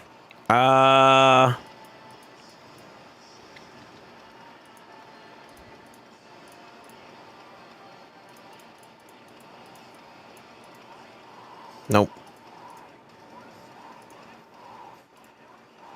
Nope.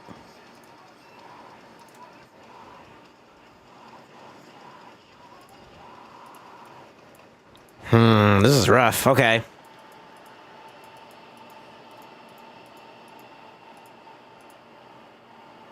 I'll dip into that twice, which I don't think we have the means for because he's using offsets.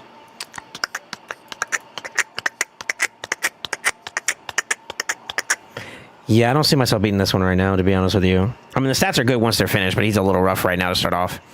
I'll tell you what, let's give it a try. Yeah, let's give it a try.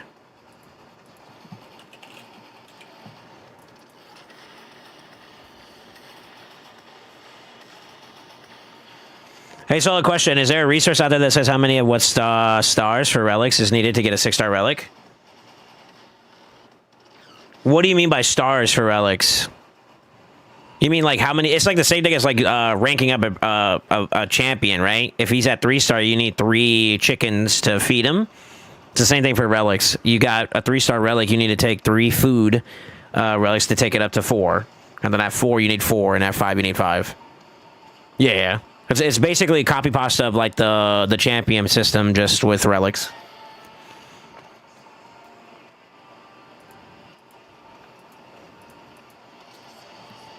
Negative right, random target. Yeah, normally same for me. Same for me. The only thing I need to watch out for right now is that currently, if you look at Python, Python has the highest defense right now at the moment, which is kind of a problem. I want Mikage to be the highest defense there, which I think I can get her there. I think I can get her there. I gotta get the last little bit of stuff fixed up for him.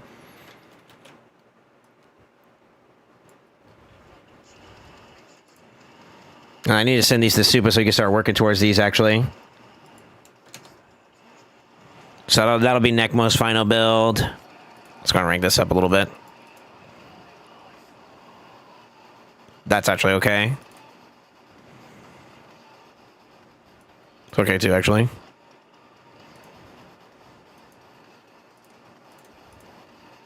He needs to go farm some of that. It'd be cool if I get, like, speed here. Defense percent's not bad either. I'll take it. That's also fine.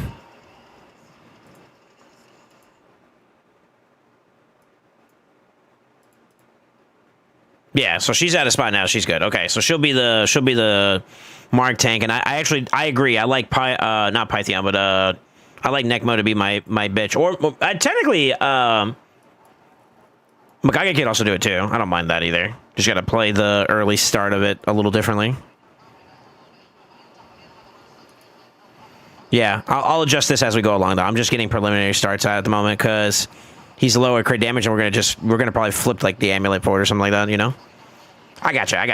Let me cook.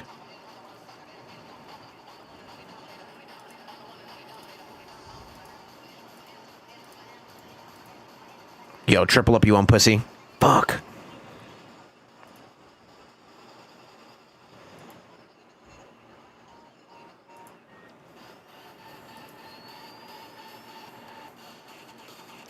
You're a dumbass, by the way, Goon. I saw it. Got a sticky triple speed mythic demon banner and attack primary choice? Sure. Okay, that needs to get updated.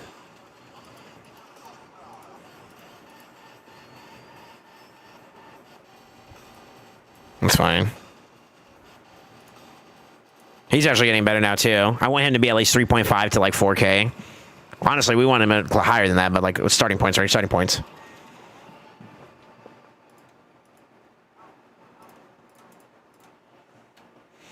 You're a dumbass. You're such a dumbass. I saw it.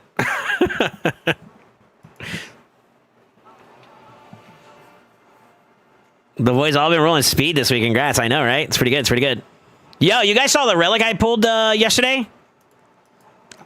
Would you guys be mad at me if I told you I got that with yellows?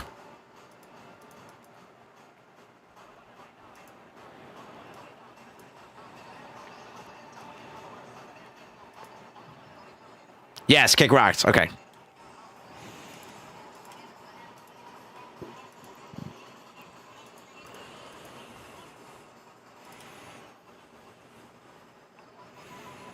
All right, so Python, Mikage, Necmo. Let's do Lydia next. I believe we checked her, and she can't do... she cannot do protection or feral, so it really doesn't matter what we go. We're going to go for decent stats on her. Let me lock Necmo.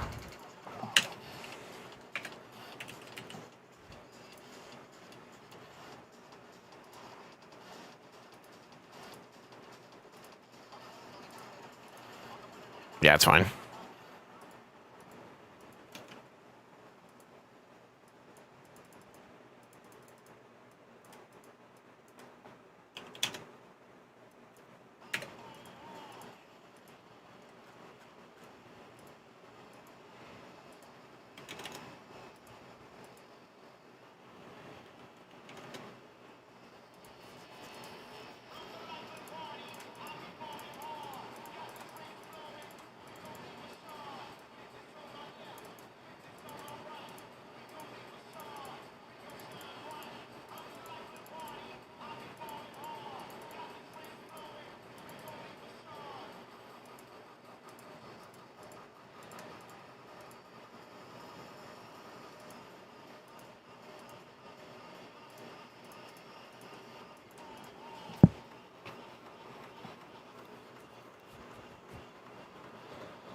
Sorry, boys. I know I'm not talking as much, but I'm working. That's basically it now. I'm at work. Well, let me cook. Let me cook. Let me cook. Yeah, just let me cook. Let me cook. Let me cook. Let me cook.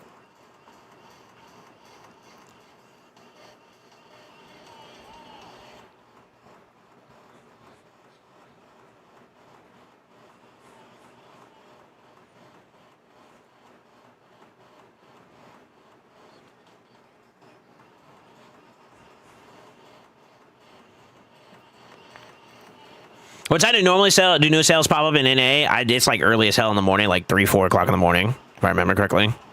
East Coast time. I think. It's like early as hell in the morning, like sometime early, like 4 or 6 or 7 or something like that. I don't know. Sorry. I don't know for sure. I'll be candid. I don't know for sure, but my understanding is, yeah, it's morning. It's sometime. I mean, you can kind of tell if you look at the back of the expiration date. And that's how you know.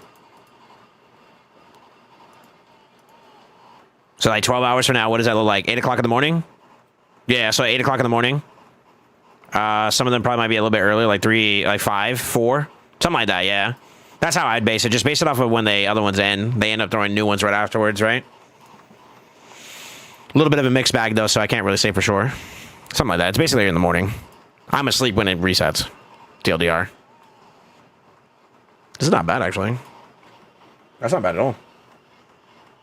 I may or may not be itching. Don't do that. Don't do that. Don't do that. Play towards the value of the pack. That's how you get good and bad, good deals. If it's not a good deal for, like, you establish a baseline value for each item that you would consider to be a good deal, and then try to buy whenever it's close to that or better. That's the way I do it. While this runs, I got a minute real quick. I'm gonna grab some more water. I've been yapping a little bit. It's all Sicarius' fault.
Yeah, you can tell his Crisco's built up really well. Because everything that's on Chris is getting yoinked.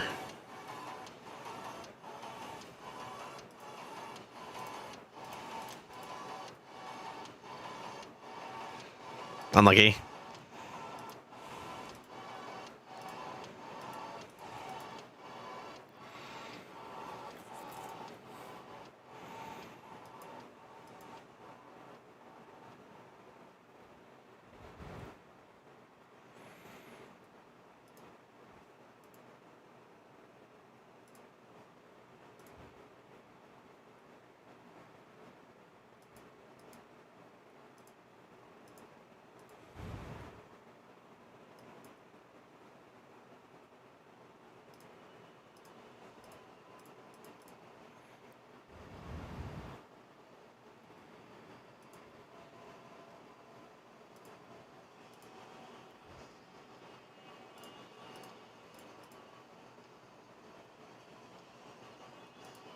Unlucky. We can work with that, actually. This needs to be re-rolled. And I can't do bottom row.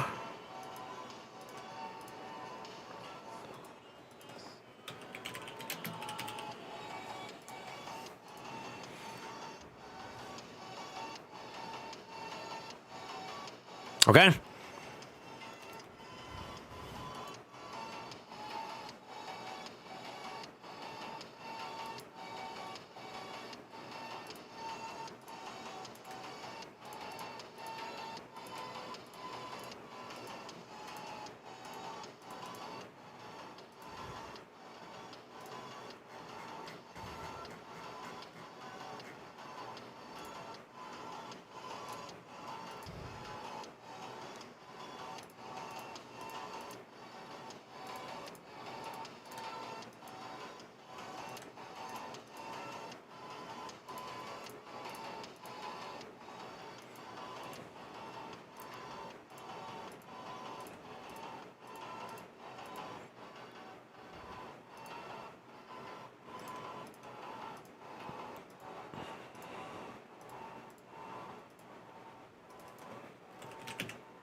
All right, I need to do some maths. He's not booked at the moment, so it's not gonna be as effective, but we can build with that in mind. I mean, he got at least a 20%, so for damage. How do I do this?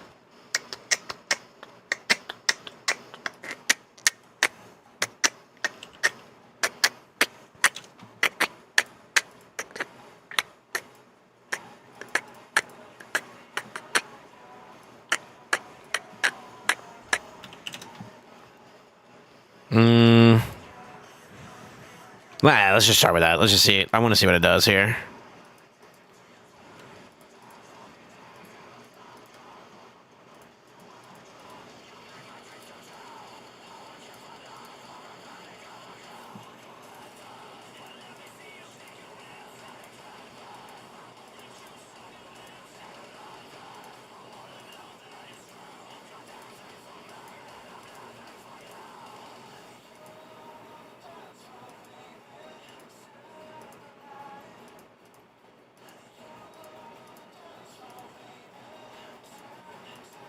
I'm a little worried about his crit rate. So I have many options there. Okay, let's check the other part. Unlucky. I'd roll this and flip it though. See if maybe get something there. It may not force Merciless, but we can try. We can try to see if we get first Merciless.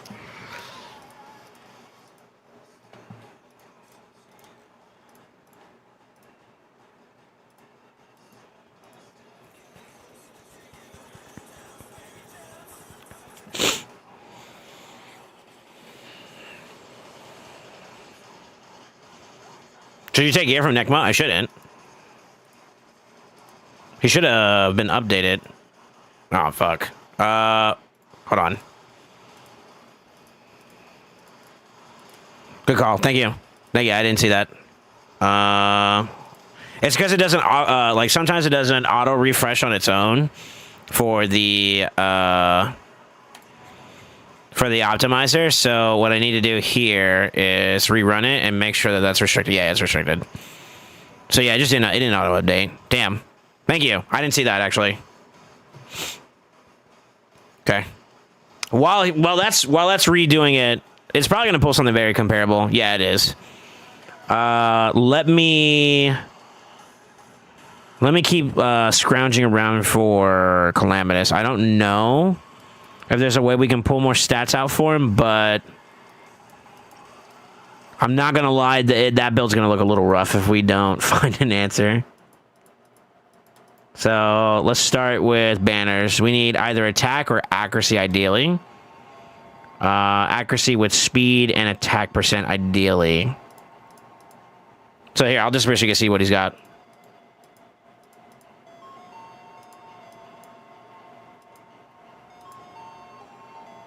Almost. Almost.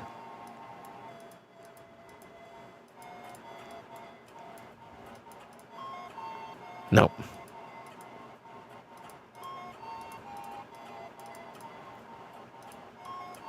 Dang, all the pieces he has for accuracy are just like, ooh, hello. Actually. 1 and 2, 1 and 2, 1 and 2, 1 and 2. Beautiful. Okay. 3 out of 5. 4 out of 5. That's huge. Let's go. Let's go. I just rolled a triple on this motherfucker's account, dude. So, 2 and 1 is 3. The fourth red roll is 4 out of 5. That's the throwaway. I'll take a 4 out of 5. That's not bad. That's not bad.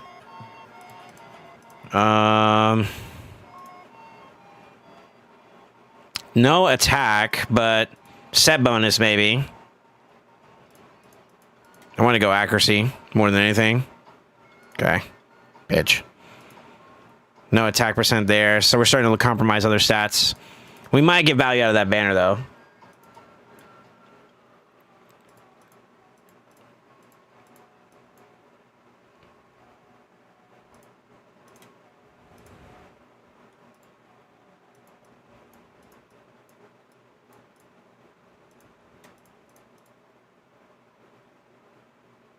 Stay there.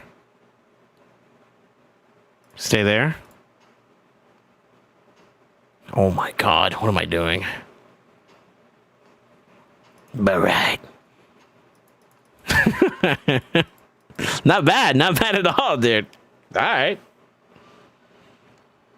Maybe that'll help out with some of his build. It's not gonna be perfect, but I think the 6-piece Merc is still gonna have its own problems. He literally has nothing equipped from anybody outside of this one, which is usable. It's usable. It's usable. And I believe with Calamitous, he has his own built-in 20% crit, so we can reduce the build down. Okay, we got the updated build for Lydia. Let me find her.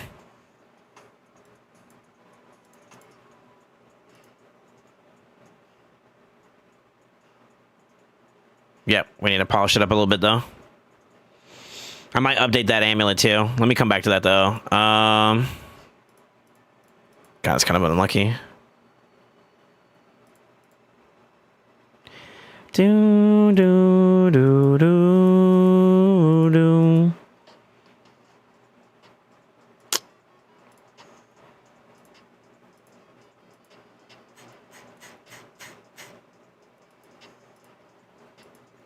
This will have to do for now. Let me screenshot and send this to him. This is what it needs to look like long term. All right, back to Calamitous. Yeah, I'll touch her up a little bit more. I can always revisit it. I just want to get the team off the ground for now.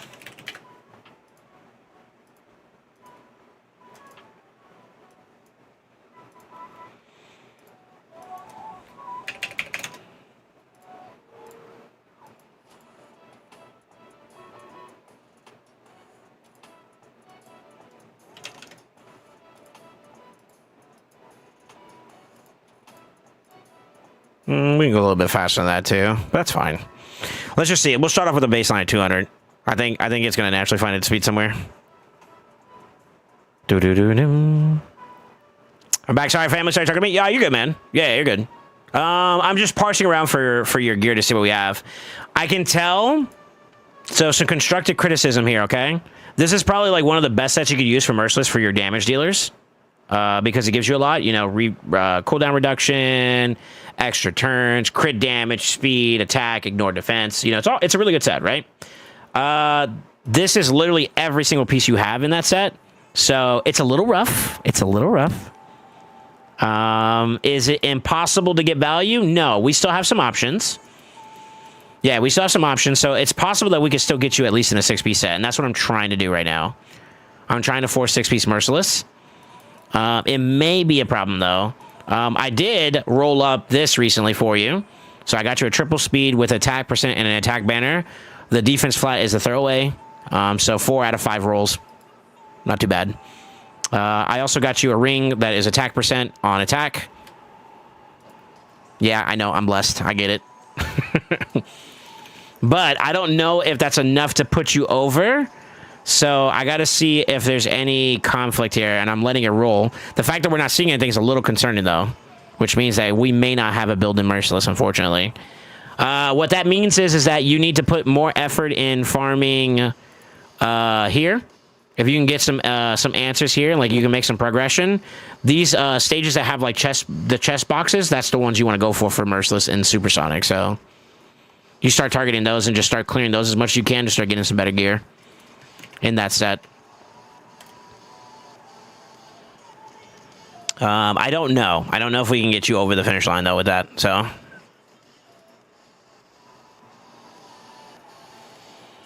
yeah, it's a necessary evil, unfortunately.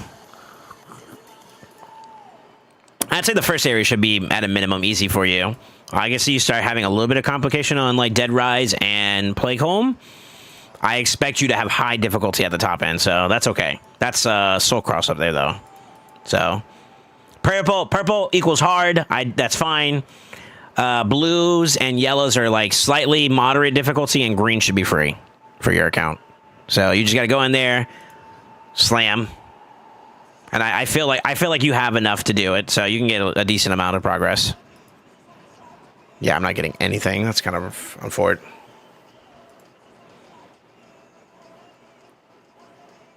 Yeah, unfortunate. So where did they keep 5-star purple gear and Mercs Supersonic SoulSaint for someone who that can kill Amius hard? The way I try to equate information when it comes to gear is you create a foundation first. If you have 0 gear in that set, then anything is good. But then once you get anything, that becomes your new foundation.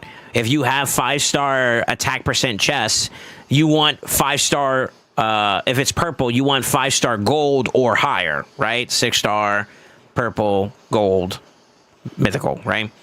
So it's basically you create a foundation, you establish that foundation. Once you have that foundation established, you want to try to supersede it with better pieces. And as you get more quantity of those better pieces, then the older pieces slowly liquidate away, right? But it's a process. It's a process. It's not going to be like it's not going to be built overnight. You can compensate with not using Merciless altogether and just waiting until you get the best pieces, but at that point you need like other ignore percent sets to do the job. So like if your Savage is decent enough to a point where you're, okay, maybe I'll hold off on this Merciless until I get a better piece, then you can do that. Same thing with like Lethal or whatever, you know?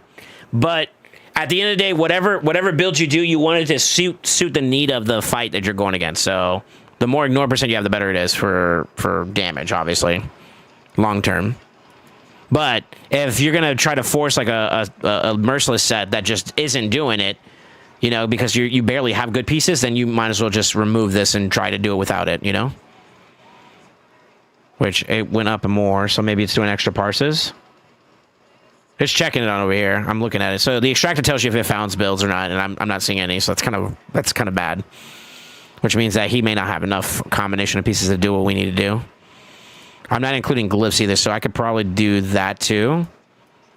We'll bring it down to 69, our lucky number. Let's do a little bit of accuracy. Let's do 7. And then we'll add at least 5% for attack and see if we can get some more value there.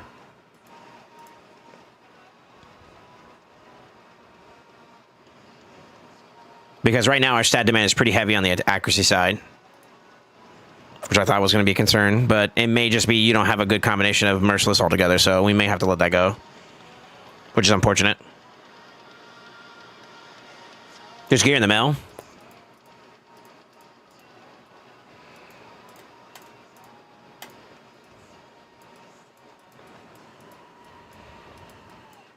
It's all your Hydra stuff.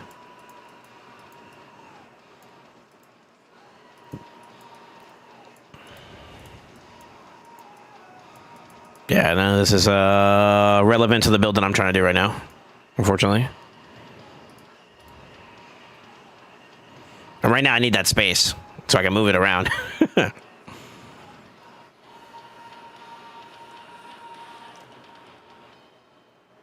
Yeah, you're fine, Sunzine. What's up, Kels?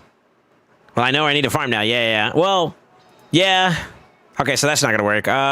Let's just let it do it naturally and just see what it can come up with. Yeah, you just don't have enough Merciless for now. That's okay.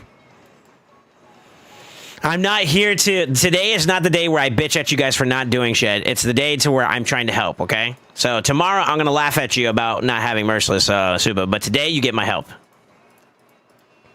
Un chiste. I'm kidding. I'm kidding.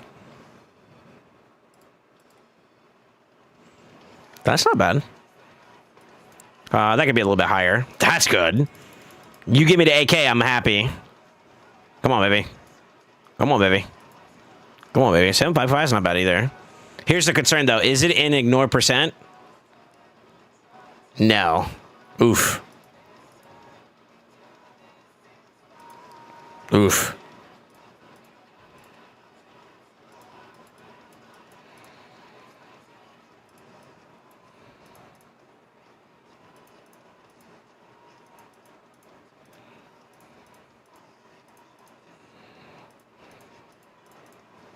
You probably could put something together in Savage.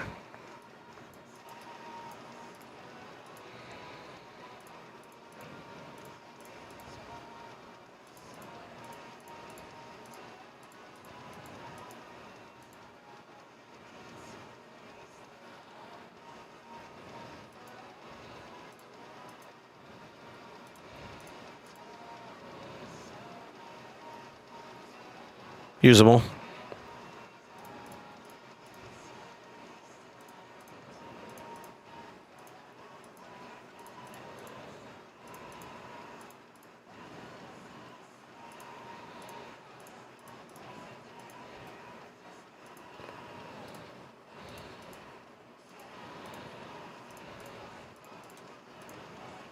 Wish that was attack, but that's not too bad either.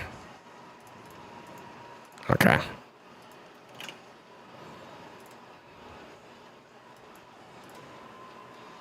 Yep. That means your pieces are a little rough. Let's try to force it. Yeah, that's fine. Oof. You see that plate of food I posted? Let me see.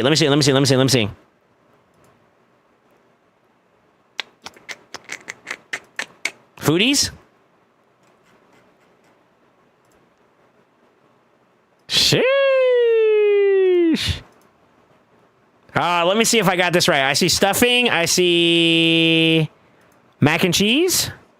Turkey with some gravy on it. I can't tell if that's ham on the side or not, if there's something else.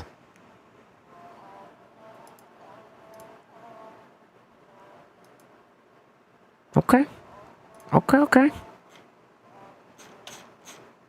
I forgot to take a picture of my food. I'm not gonna lie. I just chowed.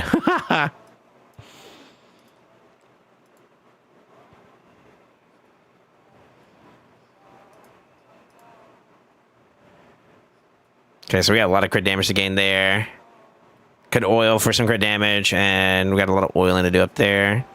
362 is not a bad start, though. That's a good banner. I didn't know you had that. That's good. Okay. It's using the new ring I got you, so that's exciting to see. I say we get a try.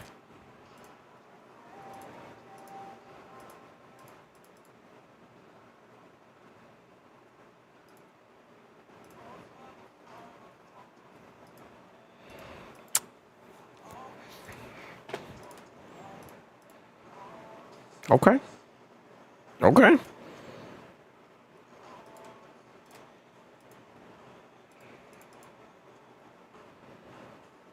Fuck. I'm not at the point where I want to pull the trigger on using your dust, because dust is hard to acquire. And realistically speaking, it's a commitment no matter which build you do. Unlucky. That's good. This is going to be attack percent. I'm going to send you this build. Supa. Every build that I'm sending you in the screenshot on the optimizer is what it should look like long term. So like that means that you gotta like the purple is oiling.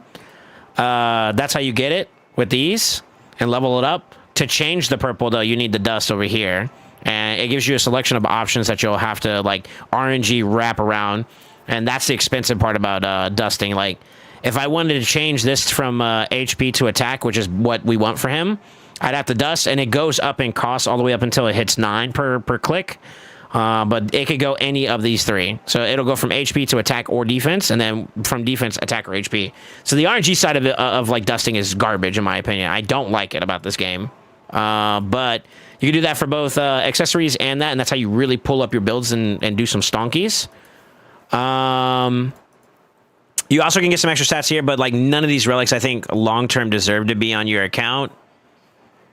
Saint Xavier's Tribute actually could help you get a trial on Ram, believe it or not. But this stat lineup is okay. There are better options out there. So I think I'm going to abstain from putting a relic on him for now. But I did fill out his other stuff for you. I don't know if you're ready for Ultra Nightmare. You might be ready for Nightmare, and worst case scenario, you might be ready for Brutal. So, like, I'm aiming at a minimum Brutal, maybe Nightmare. I can't test it for you right now, so remind me this Friday, tomorrow, because that's when this resets, and I'll try to do a preset for you, and we'll do a little testy test, okay? But I have them in their preliminary builds to start off. It's a little rough. It's a little rough. You're missing some set bonuses, and I'll give you some examples. If you haven't done this, make sure you stay on top of getting like your weekly done down here so you can get his accessories. It looks like you're doing it. So as long as you stay on top of this and you get your accessories every week, that's ideal. Obviously, if you can win tournaments, that's ideal.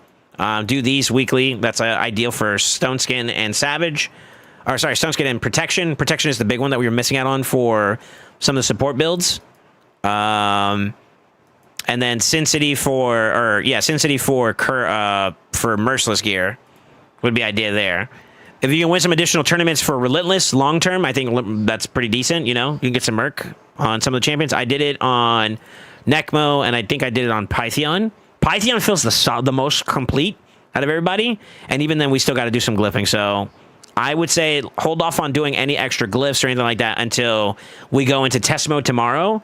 And then I can see what's missing and what's not working right, and we can come back to it, okay? But I need you to be aware, I did kind of nuke your Krisk a bit, so you can always just pull it back. Let me go through each of these champions and make sure I pre-save them, their presets, so you can kind of go back to if you need to. So it should be under Chimera Test for the preset. Python. Yep, it's Python, and then...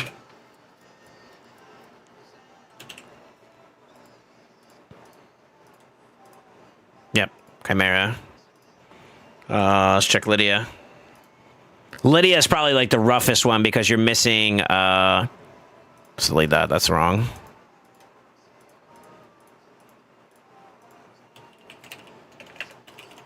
She's missing accessories to put you over the line for 9-piece prod, but that would help out a lot actually. And then of course Calamitous is the most recent one. So I did notice I took from, I mean, you see it in the screenshots from what I sent you. You see the champions got taken from, so just double check there if you ever feel like you're missing some pieces somewhere. Maybe we've missed a preset or something, but this will be a good starting point to try out. But I think this could get you pretty far for this rotation.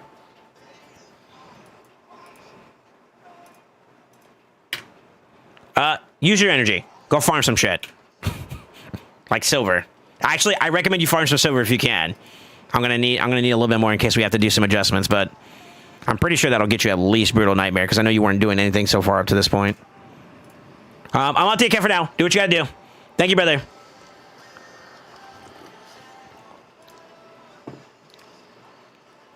Thanos, you don't need anything from me for real, right? I don't think you're here still. If you are, I'm surprised. What do you need from me? If not, I'll move on to the next person for now if you're memeing.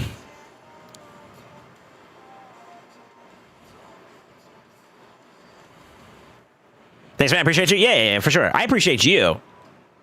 Thank you. Okay, I'm not getting any comes from Thanos. Thanos, you here? It's already been 3 hours and I've only done 3 takeovers. Holy shit, we gotta pick up some momentum. Thanos, if you're here, going once, going twice, going thrice. Okay, Guardian, you're up next, sir. What do you need from me? He actually sent me a DM. I see it.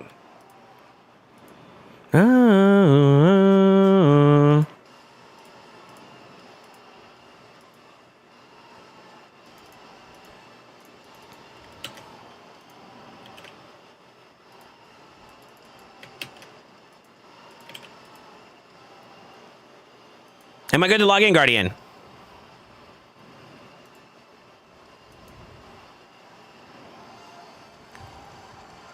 I feel like I know what CrossFit wants me to do for his account, by the way.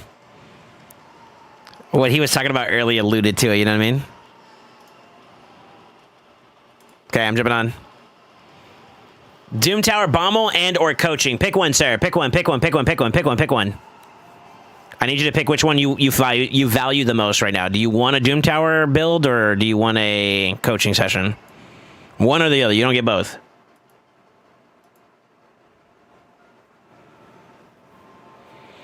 You got T-Ox. I'm jealous. You offering overs? Yeah, right now it's first come, first serve. I help you until I'm done. When I decide I'm done for the night, that's it. Anybody else that's left in the queue? Sorry. But I'm going to try to give you guys a good run for your money. I'm already like 3 hours and a half in, so we're going to keep going. Just want to help. You want DT hard Bommel? Okay.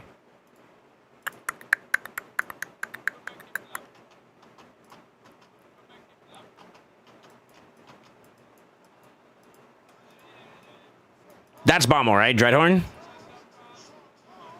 Right? Right?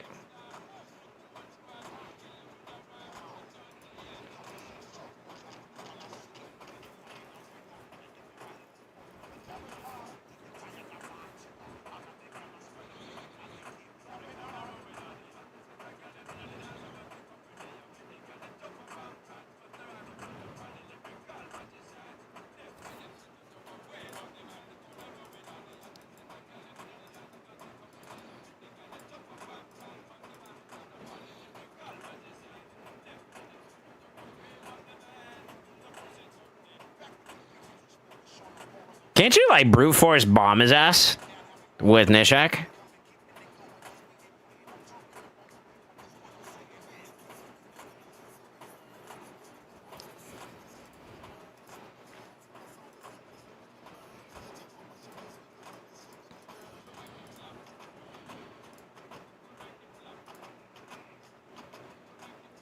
Where's that buzzer at?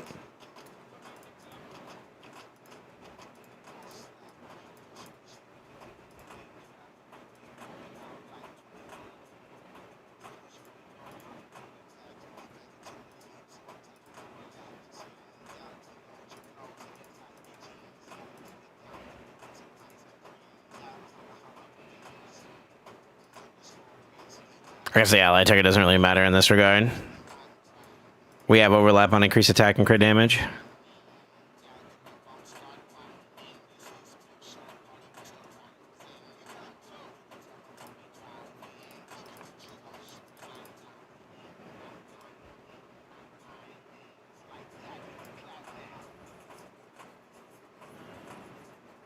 What do we want to add, though? Because we use Patty. Where's your pad drag? How much is overkill, though? We need a wave clearer, too, though. So, like, who's a good wave clearer for this account? I saw T-Ox. I'm not sure if T-Ox would do enough.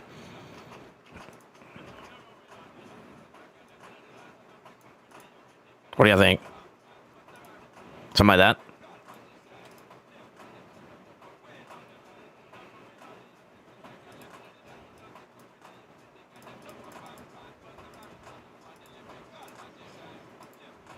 We definitely need to improve his build a little bit, though.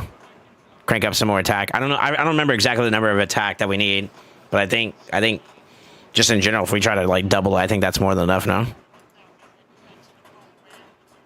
How's your Thanksgiving? It was good. It was good. It was good. Need ally attackers? Yeah, I think 2 should do it, though, right? Annabelle and Monkey? We could do that, too. Yeah, you could do that, too. I feel like the Nishak route is actually pretty premium, though. So, DM, guys, I'm waiting for some dishes and straighten up. Okay.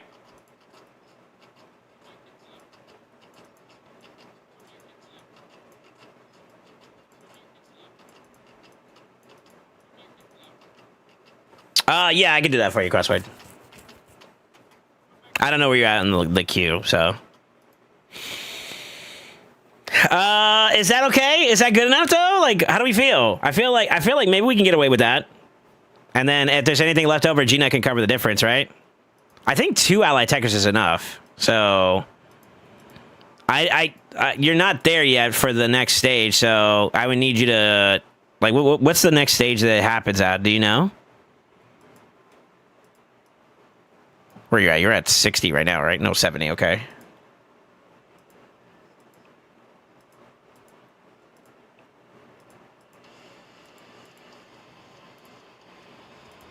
No, you're on normal. Oh, okay, it's this one. Oh, okay. Shit.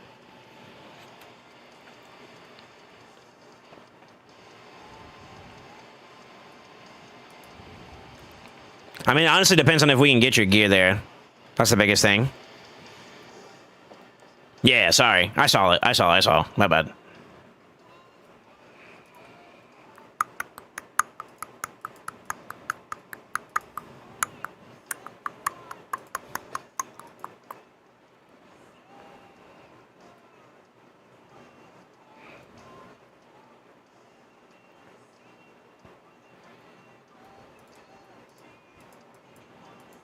I want to just try it for now, okay? There's no foul. There's no harm here. I'm going to go in as is. I just want to see something, okay?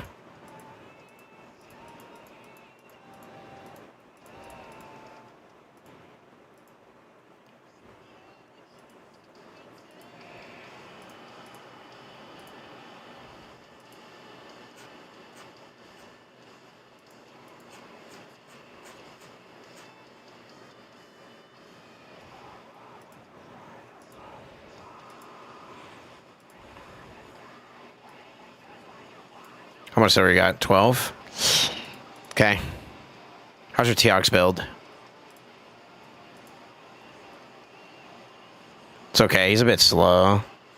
So is the waves though. So as long as we can pump, I think that might be okay. I think it might be a bit preempted to be using that one though so early, but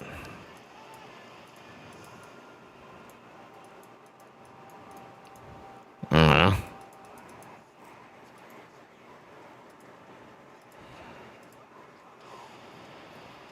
It's okay.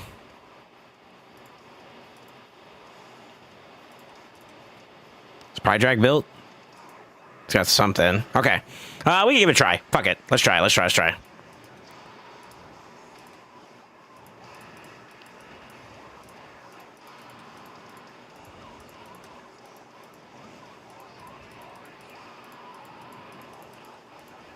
I'm not feeling this song.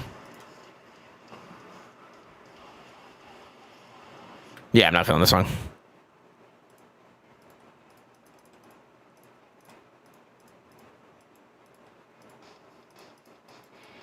Dum dum dum dum dum dum dum dum. This is Nirvana.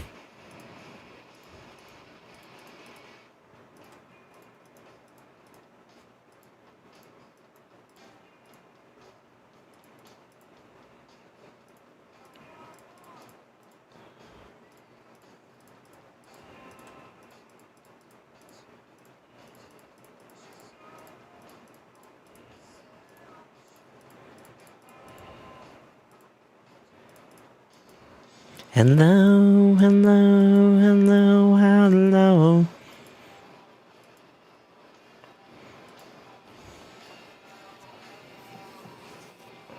Appreciate the offer you're giving us tonight. Yeah, you're welcome. You're the first one to actually thank me. How sad is that?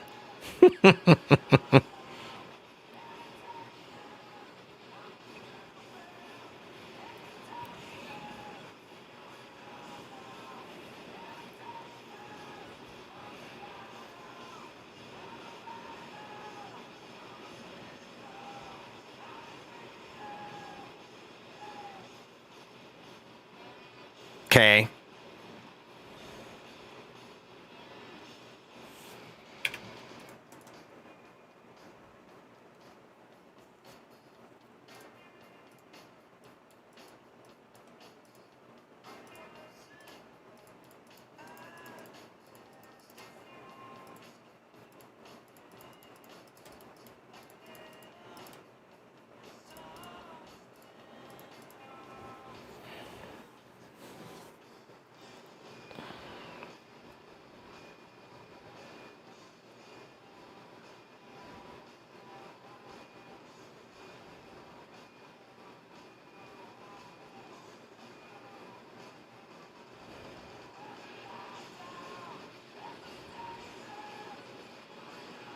There might have been other people that give me thank yous. I feel like that might have been a bit, I might have been inaccurate on that. I'm sorry. Not my intent. Just so you guys are aware.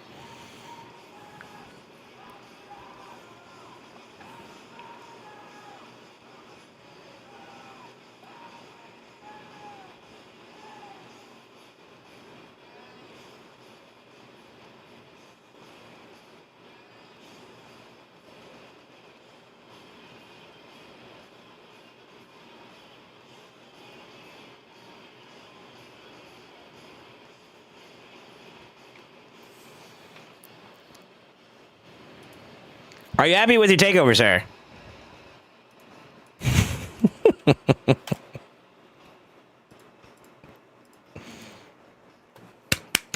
Next!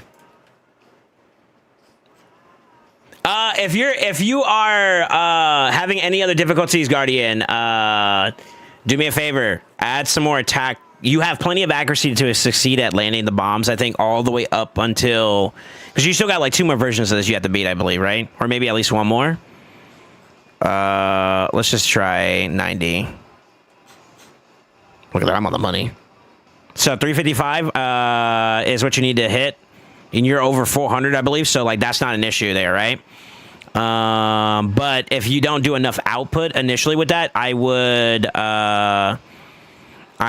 add more, as much attack as you can. Keep the same stats you have, but just add more attack to your, ¿cómo se dice? To your Nishak, and that should put you over the finish line. If you're having problems clearing the waves with safely, then just adjust the AI to have Mikage flip and do her stuns and stuff in her second form until you get back to the boss. Have her flip back and then prioritize the ally attack, and it's the same thing. It'll just be a little slightly slower. That's it. Done deal, done deal, done deal. Jim Bob, you're up next, sir. Where art thou? Are you here, sir? Also, for everybody that said thank you, I'm not mad about that. Thank you. You're welcome. You're appreciated just as much as I am. I know. It's all love today. It's all love. It's all love. Yeah, send me a ping on Discord, please, sir, so I can catch your credentials, and then I'll work on your account next. The next person afterwards right now on the list is Goofy, and then it looks like JoJo, and then Sneakin', Crossfade, Goon, Caretaker, Amatsu. Ain't no way Amatsu's in there. Bozo. That is the current queue. I need your credentials. Are they the same? I don't see it. Hold on. Oh, I see. I see. You're at the top. Okay. Is it the same?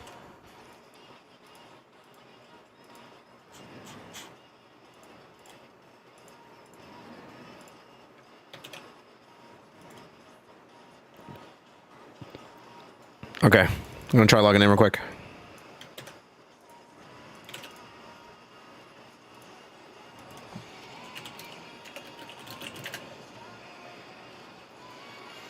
I see. I did a takeover for you already at least once. Looks like it was a coaching session, and it looks like I also may have done a TTA session for you as well. Sheesh.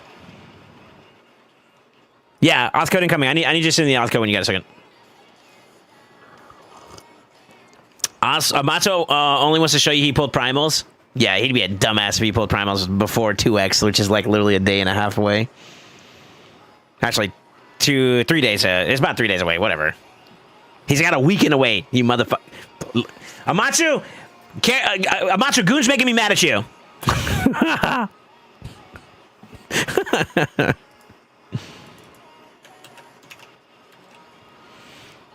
All right, Jim Bob, I'm in. Am I good to get on, sir?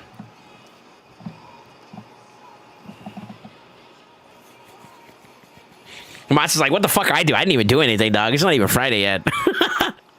You know what I'm worried about? Amatsu, you gotta promise me. You gotta promise me you'll hold yourself back and you don't buy anything else but primals going into these next couple days. Only primals. Primals only. We're gonna start a new website. Primals only. Please. Please. Please.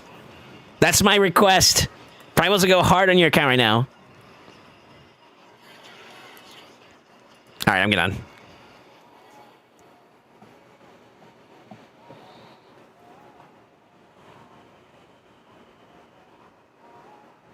So that Bible primals and voids are just primals. For you, anything is good, to be honest with you. Your account's super early game / mid game-ish. So you have a lot more spaces open, which a lot of champions can fill. Obviously, primals are an easy answer to give you like a cheat code upwards. It's always going to be primals. But once you have an established primal pool, it makes it a little bit easier for you to manage. All right, Jim Bob, what am I doing on your account, sir? What do you need from me? I don't think you said it specifically, right? Yeah, you didn't say anything in the thing.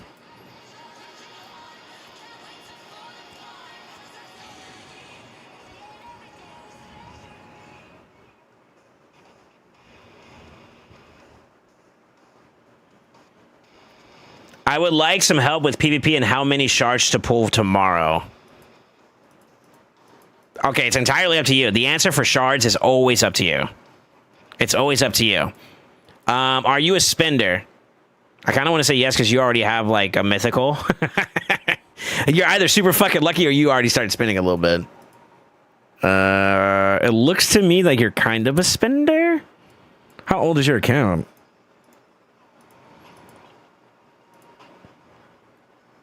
You've been around for a little bit.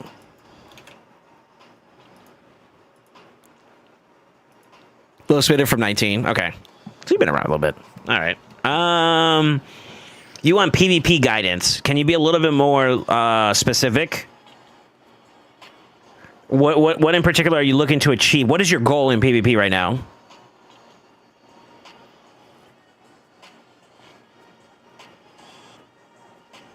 I'll take a look at your champ pool while we wait.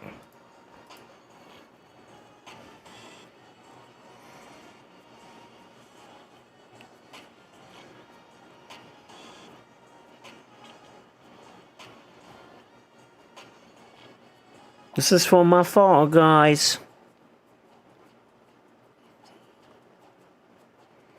I lost a lot in Classic in LA. If I don't go first, I'll probably go second team if possible, or some points for LA. Okay. What in particular about that are you losing? Are you losing because you're just not fast enough, or are you losing because they ban your speed option? What is your speed team, if you don't mind reminding me? Both? Fuck. Okay. All right. If you want a tip on PvP side of things, my obvious answer is there's one or two ways that you can enable a go first team to succeed in picks and bans. The first one is redundancy. Basically, if you have one speed booster and they have another speed booster and you're going to be challenged on banning, they're going to ban your booster so they can try to take theirs in if you don't ban theirs, right? But what if you had two speed boosters in your picks and bans? And that it's obviously a very one-sided approach to like your strategy, but it is a way to guarantee it, right? So if you, I'm assuming your highest booster right now is Arbiter. Maybe Lysandra as a secondary, or maybe even Estrid as a secondary could be a good option. If I had to pick between the two, I would go, honestly, I believe she has a 28%, so I actually would lean towards Estrid if you have that. Or if you can get that built up for a secondary approach, considering you're not fully faction guardianed up, and like the blessing difference is pretty much the exact same. You're not even using a banner there for her, so I would consider Estrid as like your second option. What about base speeds? I think Estrid, when she's fully maxed out and ready to go, she's base 115. So I think you'll get more top end speed from. You'll get more top end speed from Estrid. So I think I would go Arbiter Estrid instead of Arbiter Lysandra. Also gives you a little bit more flexibility in your banner options and whatnot too, because that's Sylvan and High Elf versus High Elf and High Elf. The next thing is deterrence. If you know Arbiter's your best and only option because you committed all your speed gear to her, the next best thing is that you want to prevent them from picking something that would stop. You want to pick something in your picks and bans to deter them. That's why I called it a deterrent. You want to prevent them from targeting Arbiter because it would come at a cost to them. So like if I am, for example, picking Lysandra into your Arbiter, and I go, like, for example, I take Estrid, you can technically go Calvalex, and what happens if they ban your Arbiter, Calvalex could be the answer to just completely destroying their top-end speed option, because most speed boosters are not going, they're going whatever the best of their speed options are, which is the very best speed sets, protection sets, etc. Right? And what that does is that means they're not under stone skin. And there's a small caveat where they could possibly not be in feral or some kind of immunity, which means that if you have just a decent enough accuracy, which we can build that up, and then a decent amount of attack, they'll get poisons to start the fight with a relic, which you may have to work towards. So I'm going to give you an answer as to some ways you can do this if you haven't already accomplished it. It looks like you don't have it just yet. Yeah, you don't have it just yet.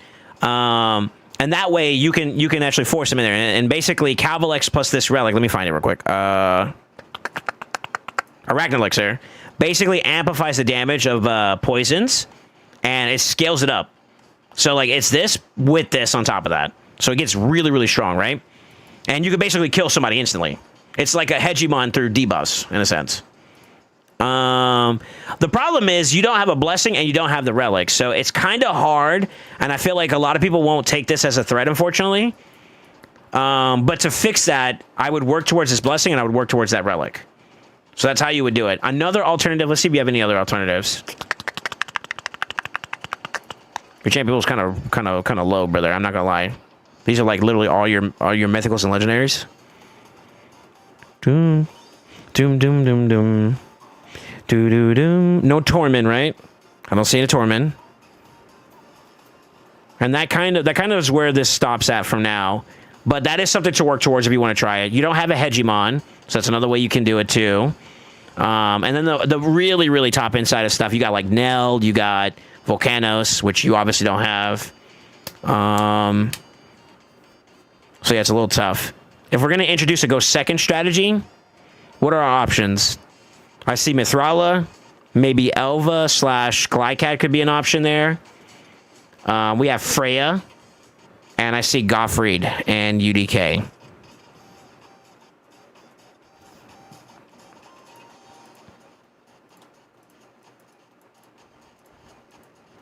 These are not robust. They have their flaws in them, by the way.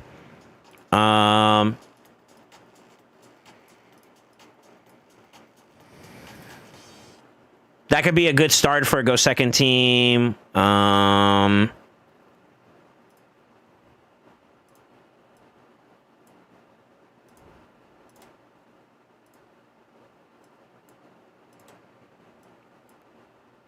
You can basically interchange these combination of champions here. I think, is there anybody else that's also worthwhile? Let me see.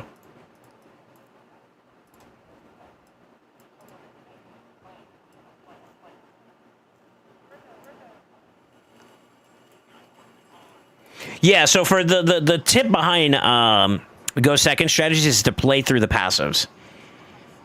And it has its pros and cons. Just because you're going second doesn't necessarily equate to you going slow. It just means that you know you're not going to be the first one in line. That doesn't mean that you're going to get lapped twice, though. So, like, build methodology, okay? But you play towards passives. Gottfried has a passive that helps with fatal death prevention, I believe. What is it? If an ally is about to get killed by a fatal hit, blocks incoming damage and places a block damage buff on them for one turn. Keep in mind that there are champions that can go through it. Like, for example, Predator would probably go through this passive. And some people who ignore that kind of effect can be a problem. But idealistically, you're looking for champions that'll give you some kind of passive that keeps you in the game or allows you to get back in the game. So look at Wukong. He revives. As long as he doesn't get blocked revived, he will always continue to pop back up. Same thing is also true for, like, Freya. She prevents the death of an ally with the highest crit damage. That's normally going to be your nuker, quote unquote. So, like, Mithrala would be there for the sake of, like, she's hard to lock down from, like, a accuracy versus resistance check because her accuracy equals to, or her resistance is equal to her accuracy plus whatever she has for res because of this. Right there. Increases res based off of the total accuracy she has, right? It's a 1-for-1 trade-off. So 478 plus 255, that's your total check right now for Mithrala. You can obviously scale that up. And that could be an option to help you out with some go second type strategies. Honestly, I'm a big fan of UDK plus Wukong. That is a very great combo that has done very well for me when I was progressing, and that's all I had to work with. Is it foolproof? No. There are a lot of ways to get through that and destroy that nowadays. But it is a strong option for maybe some similar combative champion player power type accounts. What up, Nitro? Yeah, I'm still on. I'm in the zone right now, so I'm letting it go. We're cooking. We're cooking. Yeah, we're cooking.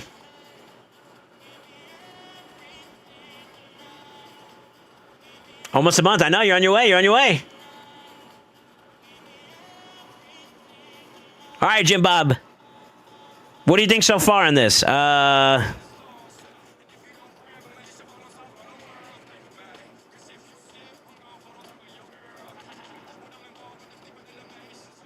Let me critique it. That's okay. I would go accuracy. I go down the accuracy tree because you can get some value out of some of his debuffs and whatnot. So I would have went down the accuracy tree, but this is not the end of the world. Elva, I don't mind timely intervention route. That's fine. You can also go down the res route. That's fine too. She's okay. Glycat, I would probably update if you're going to go hard support. You go hard support. UDK as well. I would change him and build him to be like a tank machine. You want him to be a wall. And at that point, you're building him like, 6-piece stone skin or higher, high resistance, and tanky as fuck. You're on the right direction, but I would add more here at this point. And if you can, try to get some res here, because if you go against a Wukong and he A2's your A2's your UDK and you have no res, he's gonna sheep you, and that opens you up. You know what I mean? Now, obviously, you're probably gonna have Wukong on it as one of your go-to picks too. So. But that's the whole reason why you want resistance on him, so that he can't be removed from the fight temporarily through like poly or sheep. And then, that brings down your wall. You want him to be a literal wall. Tanky, fucking hard to CC, and let him just exist. And then that gives you time to cycle your turns, or maybe to get some Wukong to revive, or for you to cleanse and heal and you get active, right? The next thing is going to be like whoever you choose as your supports. Stone Skin is going to be necessary. Maybe Stone Skin plus immunity on someone like Gottfried, you could be pretty nice. And then you give him some decent accuracy so that he can stun and give you an opening. Yeah, that's pretty much what I would recommend for a go second style team. It looks like some of them you'll need to address some of the, depending on which combo you want to use. You need to address some things, but overall not bad. Yeah, it's just a matter of building it up, I guess, a little bit more effectively. I would start off with maybe something like this, considerably. Maybe with Gottfried instead of her, if you're not ready. Freya's another great option. I think she'll be useful for you more longer term than someone like Gottfried will, I feel like. So I would let you finish that up before we hands-on. And also, you need books, too, as well, so that's kind of like a moot point to get started. The second part you asked about shards, right? Well, I guess before I go any further, do you have any questions about what I'm trying to impose upon you in terms of go second options? Do you understand what I'm kind of conceptually getting at? Yeah, it's a takeover.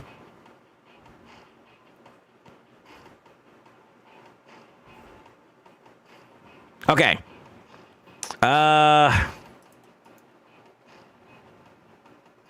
It's kind of close. I could maybe build it up for you, but I don't know if you're there or not yet. I don't know. Like, how far do you want me to go with this? I can hands off for now, but I'm not sure what limitations you have on your account right now at the moment. And I think for right now, I think you should invest towards getting them on the ground, because like they're not finished, obviously.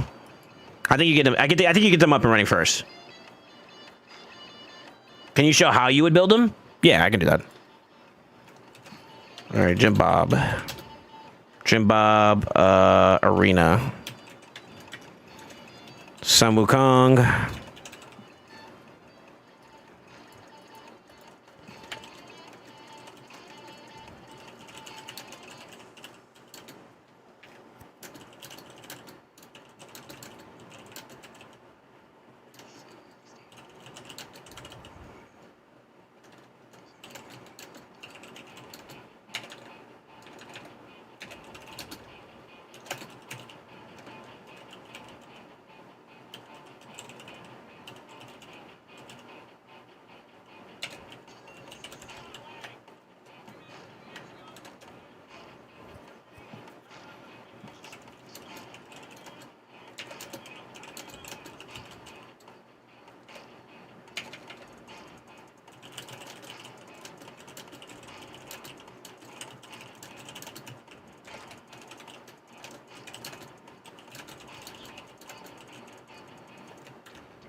I mean, we'd have to pick the 4 first, to be honest with you. Which 4 would you, which 4 out of these, 1, 2, 3, 4, 5, 6, 7? Out of these 7, which 4 do you want to use? Here, I'll pull it right here so you can see it.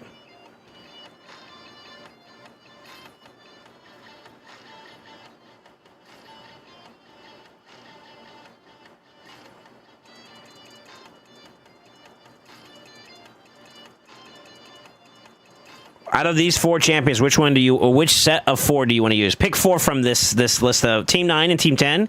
Pick 4 of those champions. I don't mind Team 9 as it is, but any of the alternative options down at Team 10 would also work in place of Freya, is basically the only one I would change. So, like, Freya could go, or, and one of these two, one of these 3 can come in. But I think Elva's mandatory, and I think so is UDK. You like Team 9 as it is? Okay. So, a quick little showdown on this. There's many philosophies on like how you can build a champion, and I'm not going to say mine is the end-all, be-all, but you did ask me how I would approach it. If I was on your account, and depending on if I have any restrictions, I'm going to assume, like, okay, I'm going to put Sun Wukong as my best of the best, cream of the crop, right? He's going to be my absolute peak. I'm going to set it up and start off. I'm going to aim for damage mode. If you care about like prioritizing particular ability, you can set it here if you want. That's fine. I want every piece to be up for grabs, so I'm going to check all 3 of those. If you want like even unroll gear to be a part of that, you can add it there. Or if you can set like as a minimum 8, that's fine. It should automatically pull your masteries, but if you check right here on the detail section, and you click details and you go to masteries, if it doesn't look like what it is in game, you can always hit the live refresh button and it'll update it. But it should pick it up technically automatically, right? With that being said, if the masteries are plugged and played properly, you'll see it there. When it comes to battle, I use a reference point of like, how do I build my supports, or how would my enemy build their supports up? What are the general stat lines I'm looking for? Well, they're going to be level 60 because that's the max you can get on a champion. But I would set like a minimum of like 4,200. That's how I normally do my stuff. And then I try to set a minimum of like 100,000 is what I do. If I want to be like a little extra going against higher competitive people, I add at least 110. There are people who obviously like the big crackers. I mean, if you've seen Ash's video on Panda, his Nais is up there in terms of like a lot of HP. So like this number is flexible, but I set this as like a minimum standard. That is my minimum standard for what I use for a nuker. It can go up. You can add 5K. It doesn't matter. The main thing is that you show and prioritize that the target you're going to hit is tanky, and that's what this illustrates to the optimizer. That's what the optimizer is being told when I give it this, right? What this should automatically try to do for you, it should start giving you builds that have in mind to get the highest output against targets with the high defense. The more defense they have, the better ignore percent becomes. So it's kind of like my way of indirectly telling it, I need you to get ignore percent in the build. Of course, obviously, people learn that, so they don't lean as heavy into defense, and they start instead prioritizing a massive amount of HP. And that's where the whole process of like values of like HP versus defense, and where there's a diminishing return on defense, whereas like HP doesn't have that diminished. So you want to kind of prioritize more after a certain point. And the sweet spot is basically 4240, 4220, something like that. And that's when you start slowly creeping up into diminishing returns. For speeds on Sun Wukong, this is where it gets a little nuanced. You can speed tune it with speed boosters, or you can just speed tune it so that he's available for go second. It's entirely up to you. I don't think having him at 0 speed is the right idea. I think 200 is probably not where I would go either. I want him to at least, even when he does die and come back, you're still having to deal with turn meter ticks, right? So you don't want him to be overly slow. So I think 250 at a minimum, maybe 275 as a starting point. And then obviously when your builds get more competitive, you can maybe start looking at 300, 320, et cetera, et cetera, et cetera. It gets hard to go up there at that certain point, right? So I would say to start off at 250, maybe 275 if you really want to go there. Now, considering where your account is at the moment, 4.5 million player power means that your account's not as progressed in a lot of ways. Like you're missing 2 big focal points for him to get some good output. So this is screaming a little bit more towards early game. I can go down your account and start looking at all the different areas you're at. You know, if you're not pushing heavy and hard and a lot of stuff, you're kind of early to mid game, right? So for me, based off of what I'm seeing off of your account currently, you're roughly in that early-ish, mid-ish game. I'd say at the very least, you're probably closer towards like early mid. Not true mid, but like you're in the early stages of transitioning to mid game. So I feel like going in the 275 game, it might be a bit too much for you. So I think we could try 250. It looks like you were able to achieve it, but your crit damage was low. I'm going to try to see if I can improve this, but if not, we go down. I'll start going down to 230, maybe 225, but we're going to let the optimizer tell us this, okay? So I'm going to start off with 250 as my goal, but we're going to let the game tell us if the stats are good. Now, you should bounce off of other people. Maybe you have a community that you're a part of, like a clan or whatever, and you can get reference point like, yo, where's your build at? I ask this all the time to my peers, and I'm with Matt. I'm going to talk my shit for you for a second, but I am in the strongest clan in the game. We are the clan to beat, right? Flex. Shout out to my Mad Boys. But with that being said, I'm always asking them, hey, can you show me what this looks like for you? Why this number? Why this? Why that? I'm right here. I could get to here, but I come out this compromise. Is this worth it? Or I can answer those questions for myself, but like I always like to bounce my comparing my builds. Like, all right, where you at with yours? Let me see where you're at with yours, and then we kind of like we do this like this back and forth. Like, all right, this is where I'm at. Okay, I got to here. We're kind of at the same spot. Okay, no, not really. Depends, and you kind of go with that like. You're collecting information, and then you're like, okay, if they're doing really, really well in the game and they're at this point, then I should at least be able to replicate that or better, right? So that gives you an idea of how to develop a standard of what you're looking for stats, okay? You can ask around. You can ask plenty of people about it, right? So that's kind of how you'll know whether or not this number and this number, which is where your main damage output is going to come from, is going to be attack and crit damage. To know that, if you go in game, your damage based off of attack. Based off of attack, okay? So that's how you know what his primary stat is. Attack, and then for critting, whenever you critical somebody, it's a spike in damage. So normal attack will help you out with high static damage. So that means that consistently it should hit at this belt, right? There's going to be a line like a belt. Crit damage is what helps you hit high peaks on your spikes. The best builds are always trying to crit. That's why we always try to have a standard of 100% crit rate. That's a great way to kind of internalize it, right? So you want a healthy balance of crit damage and attack for your modifiers. The next thing is you can also play into the value that this champion brings from like a debuff standpoint. Stunning somebody could be valuable for you winning a fight. Shaping somebody could be valuable for you winning the fight. The difference between that, though, is that accuracy has to go against another stat, which is resistance. The more resistance the person have, the more accuracy you need to have, right?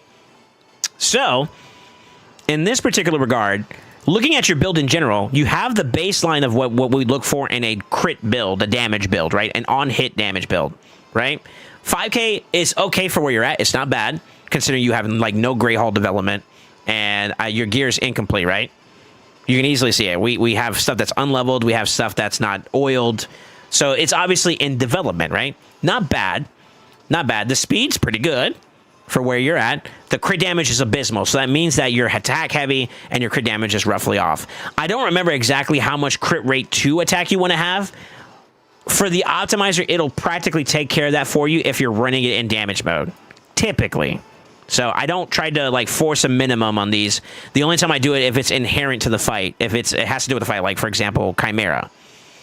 But that's not typically something I try to force. I let the optimizer find that balance for me. This mode, the slots mode, is where you can deal with ascensions. That's what the whole point of this particular page is for. For your account, I do see that you have some purple stars, but can you replenish that resource? And the answer is you can farm the top side. So artifact-wise, if you can farm this, that's good. If you can't farm the top side of this, you can get oils, but you can't rework them at the moment effectively because you can only get oil or dust at 25. So if I were to put this in the game, in the optimizer right now, where I'm at is I can set standards for what I want for stats. I'm pushing the two stats I talked about, right? Crit damage and attack. I do this on my account. You can technically do this or either or and let the game decide or the optimizer decide for you. I force it to do crit damage. Here's why. And this is to save all of us some headaches here. Let's not do that one. Let's go back to him. Let me find a decent crit damage amulet real quick. If you have one.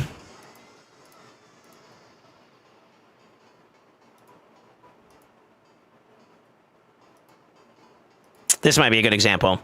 So you got crit damage as a primary stat, and let's just hypothetically say it goes heavy into speed and crit rate. Speed, crit rate, crit damage is the baseline of what you're looking for in a nuker, whether it's HP based, defense based, or attack based, right? So universally, speed and crit rate and crit damage are great for all three of those options. When you want to prioritize to a specific one, that's when the primary stat becomes valuable. So defense percent, HP percent, attack percent, right? In this situation, this hypothetical, you roll heavy into speed and crit, right? The HP flat's a throwaway, the defense percent is there, and then you roll for Ascension. You could technically go one of the three stats, or you could just go straight crit damage, and it's universally acceptable if you ever need to move it down the road. I used to just chase whatever the best build I could hypothetically do was, and it would give me some primary stats in like HP percent or defense percent, and then over time, as my account evolved, I needed to move that decent piece over to another build, but it's no longer a defensive nuker, and it's now an HP-based nuker, and that defensive stat no longer has value. By doing crit damage, it's universally transferable to every build. So I, in particular here, like to go crit damage just for the sake of, like, I don't want to have to farm more dust to rework it all over again. That shit's too expensive. I'm a whale. You're kind of not there yet. Where I'm at as a whale, it's expensive for me. You take that as you will. If you're willing to spend, you can obviously go the primary stat if you want. I wouldn't. Just saying. With that being said, for the chest piece, it's kind of a no-brainer. You're going to go, if you're going primarily for just raw damage, which is what this build is currently looking at, right? It's going to be attack. Same thing here. Attack and speed would be what I would put in there. If I have enough speed and I don't need to go speed on the oil side, I go attack, right? And that's what giving either of these options is going to achieve the minimum of 252 or 250 or whatever I set here, and then it's going to prioritize the damage output of it. So having that as an option available there solves that. Now, the bottom row, this is where the ring, amulet, and banner are at. Remember, we can't dust it, so we can set it up to prepare for it by doing this, but if it doesn't hit that, then you're going to have to wait until you have that efficiency, so your build will be it'll be partially affected. I would say the answer is you should always push for the hypothetical best and then work your way towards that, because that'll be like a goal to kind of help keep you aligned with focus, right? But this is overall how I would build an attack type nuker in terms of like prioritizing the stats and whatnot. For Wukong, if you want to lean into adding a little bit of accuracy to help him out with the utility side of his kit, you can go like, think about it this way. If you look at a nuker, do you have any nukers that are like higher than... like in blessings? It looks like no at the moment. But say, for instance, in this build, you're sitting at right now 125 resistance, right? Well, you're not focusing it, but it's there, right? If you go and look at what you can get with the higher blessings, you take that 75 res, add that to this res. What are you looking at? You're looking at about 200, right? In order to get like a 95% chance, you add at least another 25 on top of that. So if you're at 200, you need at least 225 to if you were to try to CC yourself, right? Other people are going to sometimes have a little bit more than that. It could be laced in their build somehow indirectly. I think a good rule of thumb would probably be like 350 is where I would aim for. This also makes them very versatile for other content like Hydra. And I think that's a good number to try to aim for. It may be a bit early for you, just considering where your account is at. I know you do have your accuracy era bonuses done, but maybe 300 to 350, 325 could be a good start if you want to go there, right? At that point, the only alteration I would do would be adding accuracy to the chest and accuracy to the amulet or to the banner. And that's where this would look like overall. So when you put all this together, it's going to be like, all right, I need a minimum of accuracy. I need a minimum of speed with 100% crit rate. Then after that, I'm going to pump the best amount of balanced attack and crit damage. That's where we're at right now with what this says. Here in particular, depending on what your target is in the battle section, is where it's going to prioritize sets. You can force it, or you can let the game organically do it. The problem with letting the optimizer do it organically is that if you are lacking in good pieces to hit the stats you need, and there are broken set pieces that exist on your account that can fit the stat requirements we're looking for and go above and beyond on the attack and crit damage modifier, it'll select that build because it'll have higher output, hypothetically.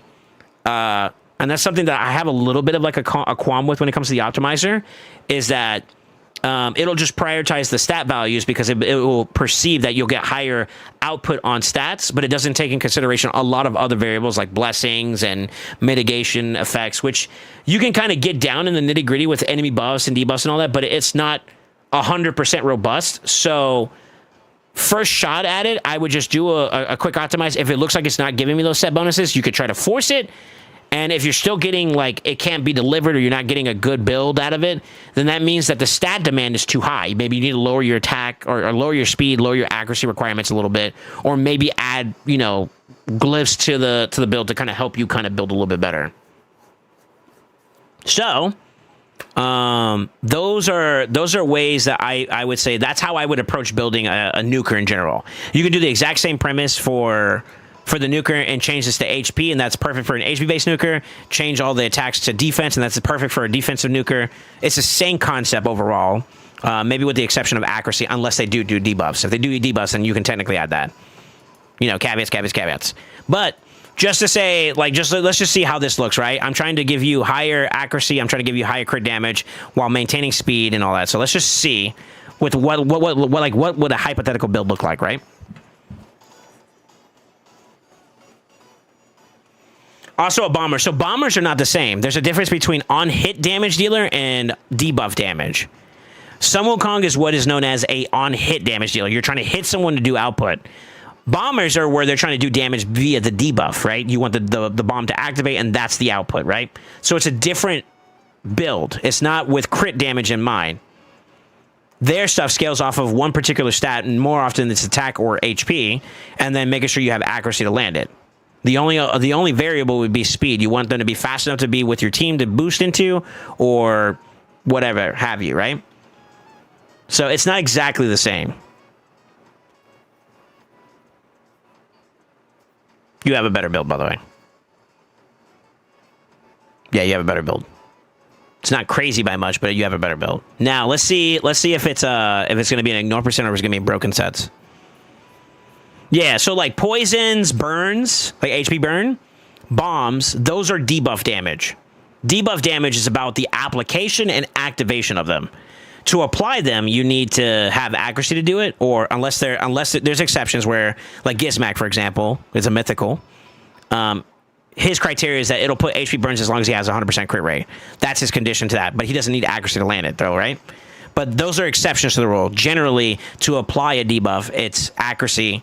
And then for bombers in particular, since you brought that up, it's going to be whatever their multiplier of the bomb is based off of. For Commodus, it's HP, because I saw you have a bomber. You want to scale him with enough accuracy and then as much HP as possible. And then, like, for someone like Lord Shazar or Nishak, since you have him, Nishak would be the exact same thing, except for HP, it would go to attack. You want to scale his attack as high as you can while having a decent accuracy and decent speed.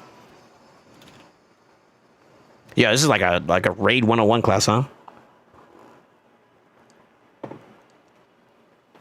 What set would you use for a bomber then? For me, I'm very partial to like stone skin, and then because of this blessing right here, it's called polymorph. It has a chance to turn you into a sheep when you try to land a debuff on someone, depending on the target. If it's at 6-star, it's irresistible. So that means they don't even have to build accuracy, right? And that's where supports kind of be a little toxic to deal with. I like to do like stone skin plus pinpoint, which I don't believe you had a chance to farm too much of, it looks like. Yeah, because you get intercept stacks, which basically prevent the polymorph, right? So I like stone skin plus pinpoint for my bombers, but at the very minimum, stone skin. Because of all the interactions that happen in the game, you want that layer of protection. It's getting better. It's still like tinkering with like variations. Like basically what it's doing is parsing through all your available gear based on the criteria given. Anything that's rolled 8 or higher, it's kind of like, let's try this combination. Okay, this is where we got for a stat. Let's try this combination. Let's go for this stat. And that's what it's doing right now in the optimizer. You let it run its course. Once this timer runs out and you get your final build, it goes from the top being the best and then the bottom being the worst out of the options. And it gives you like the top 10 best options, I believe. And you can even see the differences too as well. How much you're getting in terms of value compared to your current build. I have the luxury of a premium version of Optimizer, so you may not have exactly all the bells and whistles and options I have here, but you should see something similar to what you're dealing with here. And then for the sake of to speed this up, because I don't want to have to do this entire team for you. I think plus you're not kind of ready. You kind of need to finish building up like Freya and whatnot, leveling her up and all that stuff, get her masteries. So I'll step off there. You can ask in the Discord. There's some people who do like to use Freya quite a bit. You can ask them for some approaches to it. There's a lot of philosophies behind her and Elva. Yeah, you can get those guys built up, but the main premise is depending on the strategy you use, it's the same thing. Like for supports, you follow a specific stat line that you're chasing, right? Speed plus HP and defense to be tanky, maybe resistance so that you can't get locked down and you can cleanse your team. Utility champions, it depends on what they got going on. So I'm just trying to give you a rundown to answer your question about how to use this. But if we look at this right now, I can give you a 35% increase on your A2, 58 on your A1 and your A3. So that's what your current new best build would be like. And it is running an instinct set. So it's not as idealistic as like Savage, but considering the stat gains you're getting out of it, that would be better by a small margin. By a small margin, it's not too bad of damage increase. So, like, this build is currently better than your current build. And the reason why I think is also because you also have Zeal. Zeal also helps out a little bit there. But, like, this would be an example of where I would consider using that for the sake of, like, increased damage. Now, another thing to kind of keep in mind, too, if you pay attention here, you're using crit rate gloves, which is kind of okay considering you're still, like I said, in that early mid-ish game. You're early game right now, if you want my opinion. If you look at the build as it is, you got no crit rate here, no crit rate here. And then the other ones where you have crit rate rolls, you don't have anything obsessively high for crit rate rolls, which means that you're lacking in crit damage to get enough crit rate to go crit damage gloves, right?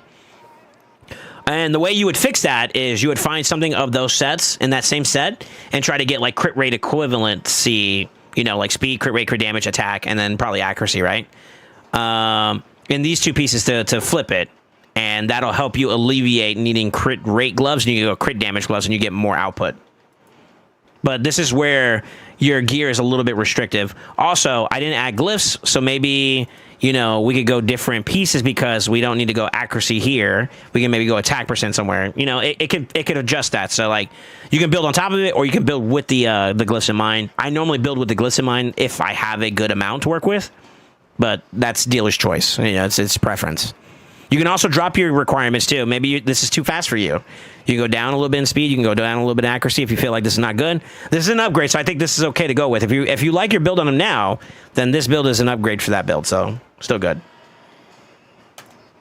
Do you have any questions? I think that's a good rundown. That's a good rundown for how to use this. I'm gonna say work in progress. Does that answer your question? I think it should give you an idea of how to build your nukers up a little bit better.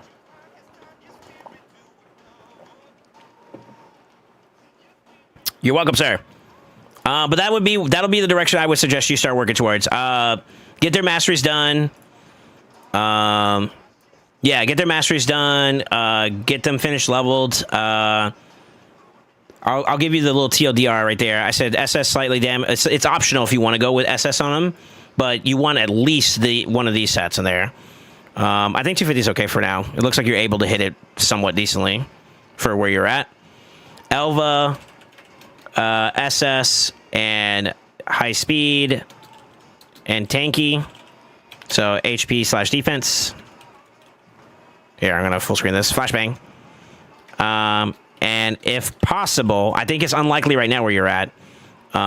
Resistance is a plus. UDK, you want him to be your wall. High HP, decent defense, res. In stone skin 2 turn, 6 pieces, what that means, or more. Maybe reaction. Action gear to help. Is nice. And then Freya's a little bit more open-ended. I'd say talk in Discord to people. I play her as more of a support. If I were to use her. So tanky, maybe fast to cleanse. And then you could probably go SS as well. It's fine. So SS is Stone Skin, just to answer your question.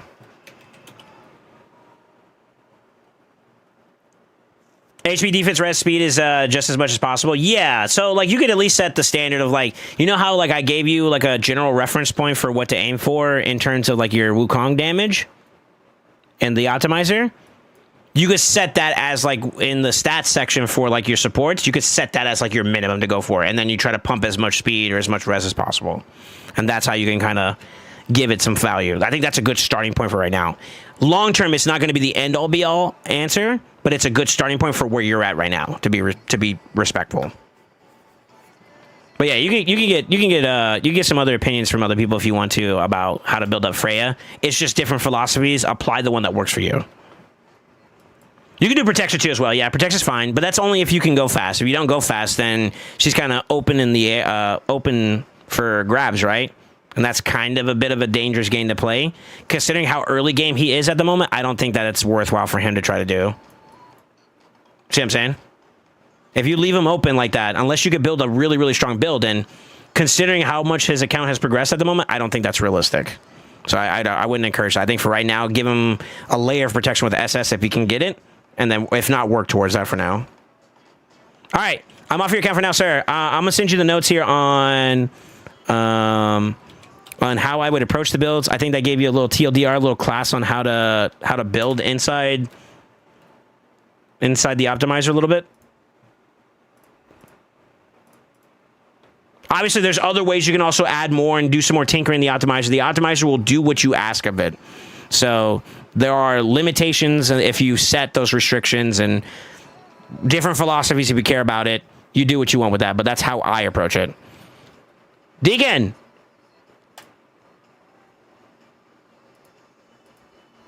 Genshi, I need your credentials. You are up next, bozo.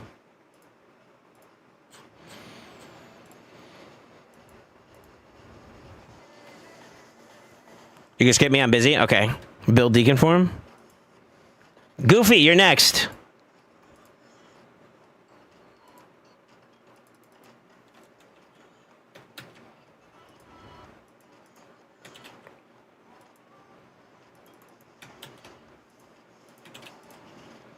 Auth code incoming, sir.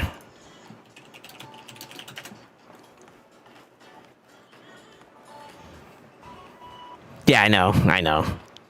I'll do it this weekend. I don't do it during the stream week because it's a bad idea. If something goes wrong, it's fucked. All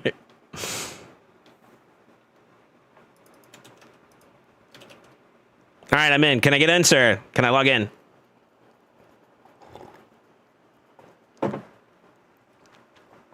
That's fine. I'll just talk to him via chat.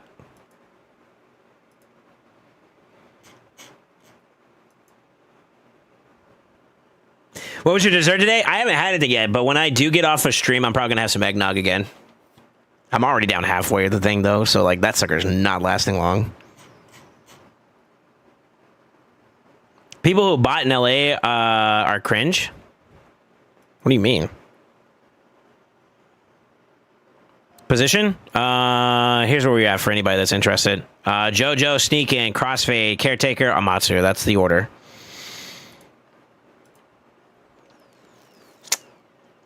I'm actually probably going to close the queue at this point, too. I'm probably not going to do any more after this. Eggnog is my vice. I feel that. My wife made peanut butter pie, pecan pie, and pumpkin bunt pie. Goofy, am I good to get on? Yes, he said yes. Okay. Sorry. I missed it. What do you need me to help you with? I think you said Curse City. Too bad she didn't ask you to help her make a cream pie.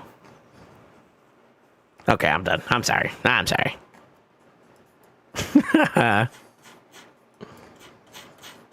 Yeah, I need you to be a little bit more specific. What do you need help with in Sin City?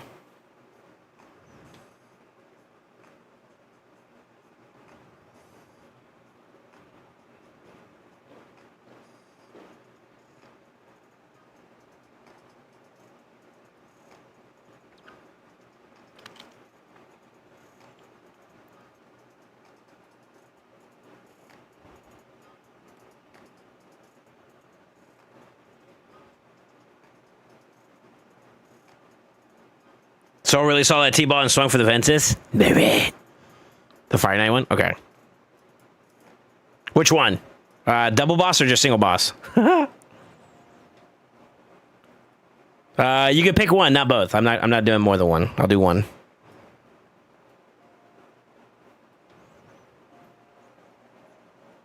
Just help people that suck. On Thanksgiving, if I stream, I've done this last year, and I think maybe the year before that. I'm not really sure. It's my way of giving back to the community. I'm being a little bit like a cutthroat because I want to kind of. The pacing is a little bad on my end. It's kind of my fault more so than anything, but I want to pick the pace up so I can help out as many people as possible. So don't take it as like I'm being like a dick or anything like that. It's just I'm trying to pick up speed, you know. But basically, Thanksgiving to me is about giving thanks in some regards, right? A lot of people in my community, not everybody, some people I think that may have joined or didn't join or whatever, not everybody is like supportive of me all the time, but everybody that's a core member of my community has been super supportive of me. And I would argue that, I would love to be able to give back to people so that they could feel my appreciation in action. I say thank you all the time, but it's another way that I could just give thanks by applying it in a sense, right? So that's kind of where this whole idea kind of came from. And I just pulled the trigger on it, honestly. That's really all there is to it. Okay, double one might be a bit difficult, huh? This is what we got for the champion pool. So you got to be able to take on two fights.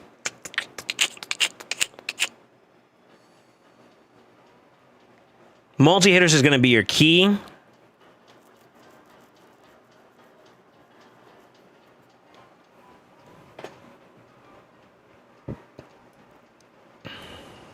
Maybe we go a Royal. I like Royal. He's got a nice little A4 or A3. Because I'm that and that. Another sub, baby. Yo, go over with the 5 gifted. Thank you, man. Should I send me my stuff? You can send me a DM with your credentials. I'll get on whenever it's time. The boosted summons are selling. Yeah, I know. You're a good guy, bro. Thank you, Jalex.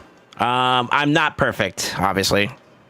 I do my bestest to be a better person every day. Sometimes I fail, but progression, not perfection. Yo, those guys get this up about the homie. Go over it. Make sure you thank him. Give your gratefulness to him. Welcome to the brotherhood. Welcome to the family. Welcome to tonight. My voice hurts a little bit. I've been yelling since yesterday, and it's bad.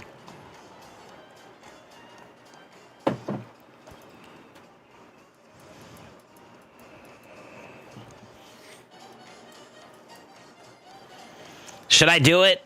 Is Amatsu here? Should I do it?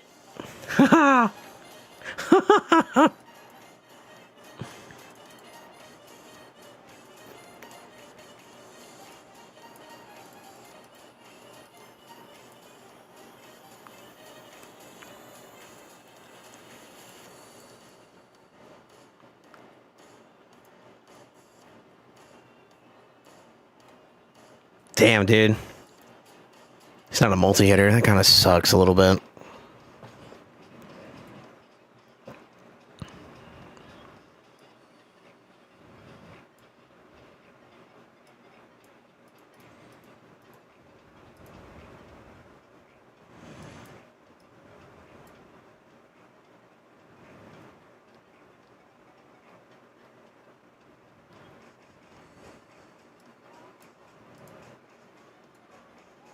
She saw that particularly everybody. She didn't give everybody counterattack though. That kind of sucks.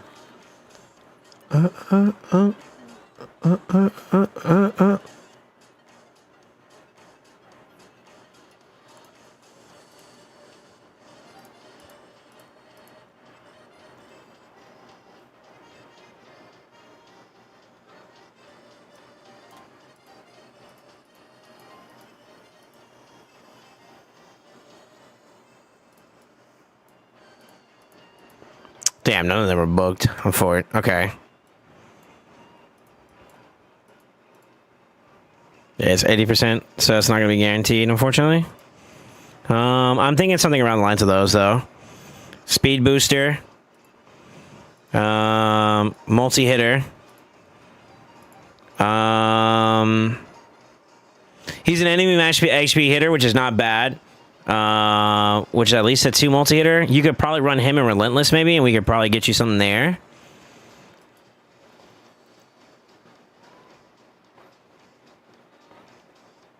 Artec is actually literally there just to place the burns, and outside of that, he's kind of irrelevant. You could technically do Relentless there, too, as well.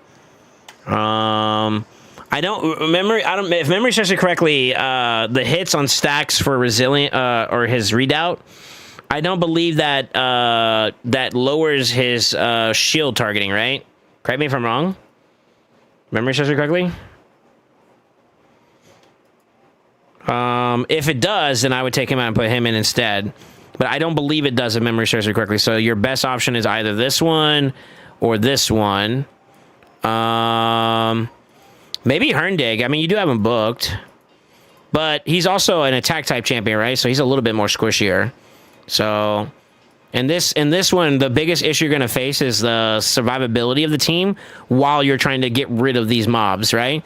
So you could try to approach. It really depends on how well your gear is set up, to be honest, and how far we can push this team. But what I do on this particular stage is I go heavy on killing the Frost Spider quickly. A little bit of damage over here to kind of keep him from doing it. And allow me real quick. Hopefully you got something on some of these guys. So the shield reduces the damage. Fire receives. So this is gonna the shield broken enough times. Shield regenerates a return. I forgot where it says that it's going to be based off of the amount of shield stacks you have. The higher the stack, the more damage he does. Yeah, right here. The value of the shield, the heal, and the damage dealt increases according to the strength of the shield at the time of the attack. So his passive, Blood Flame Cloak, the higher this is, the more he does.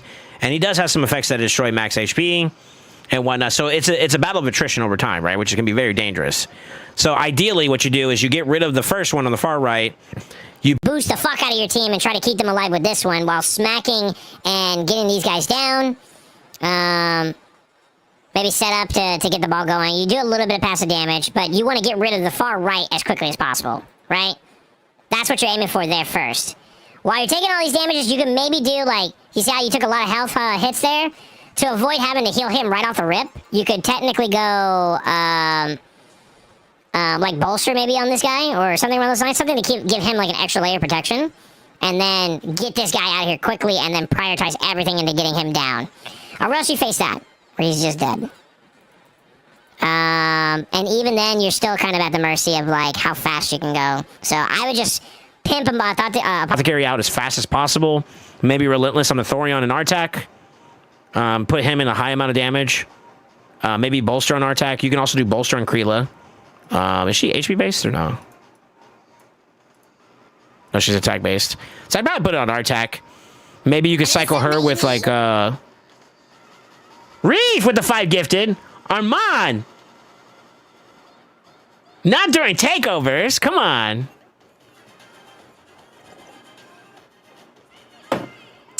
You motherfucker. Thank you for the 100 bits. Reef with the gifted. Thank you so much for the gifted, brother. Yo, those who got gifted, welcome to the Brotherhood. Welcome to the family. I hope to God you heard me, Goofy. Welcome to the Sinonites. I do not want to repeat myself. My voice hurts, please. Please. Please.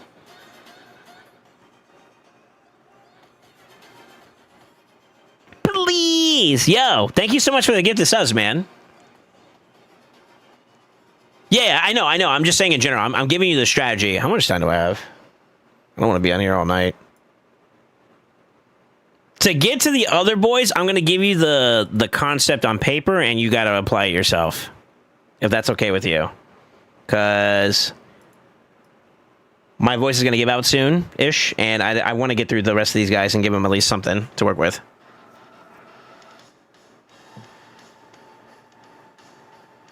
Good, thank you. Okay, I got you. Hold on, let me set this up for you though.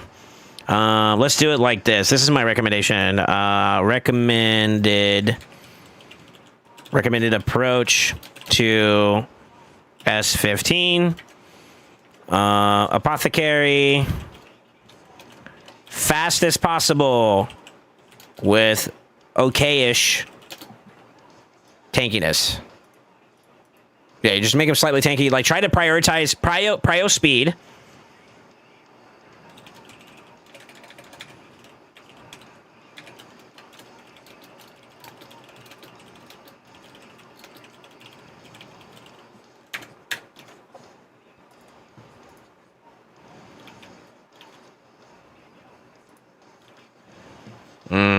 I forgot this girl's name. Kreela? Kreela.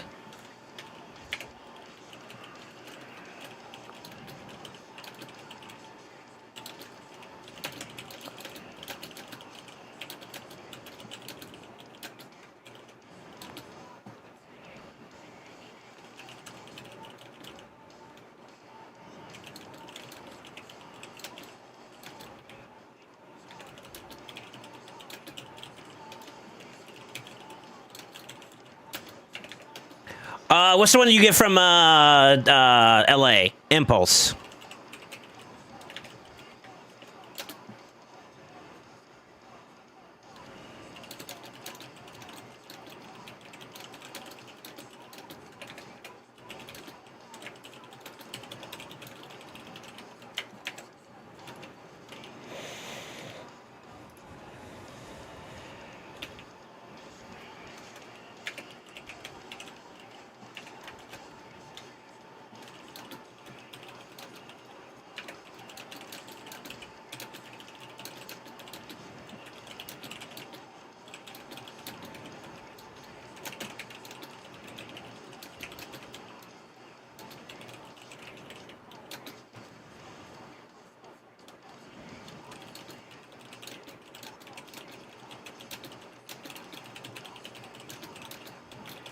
SoulSaint fucking pumps. SoulSaint is the dankest. Yo, Goofy with the gifted. I would help you build this up if I had time, but it's already like almost 10 o'clock my time, so I wanna help these last little people out, and then we go from there. You know, if time permits, obviously. Divine Sunder, what's good, Soul? Did you have a good Thanksgiving? I did. Thank you for asking. I got to spend time with family and family friends, actually, too. It was pretty good. Pretty good. Someone ban Armand for me, please. Motherfucker over here voice modded me.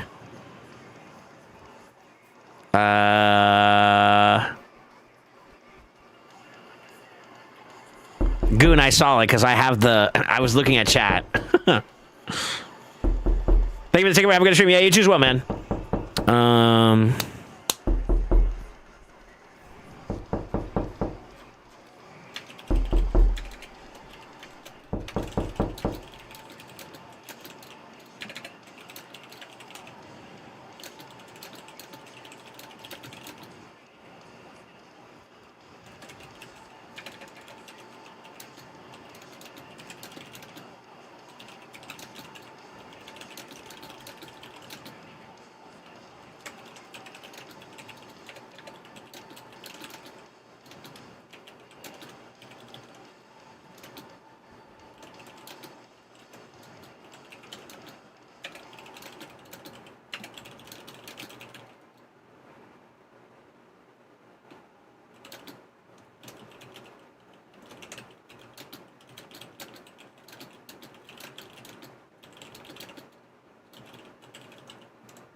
I'd probably put him merciless if anything.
Um,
all right, there you go. I'm gonna send this to you.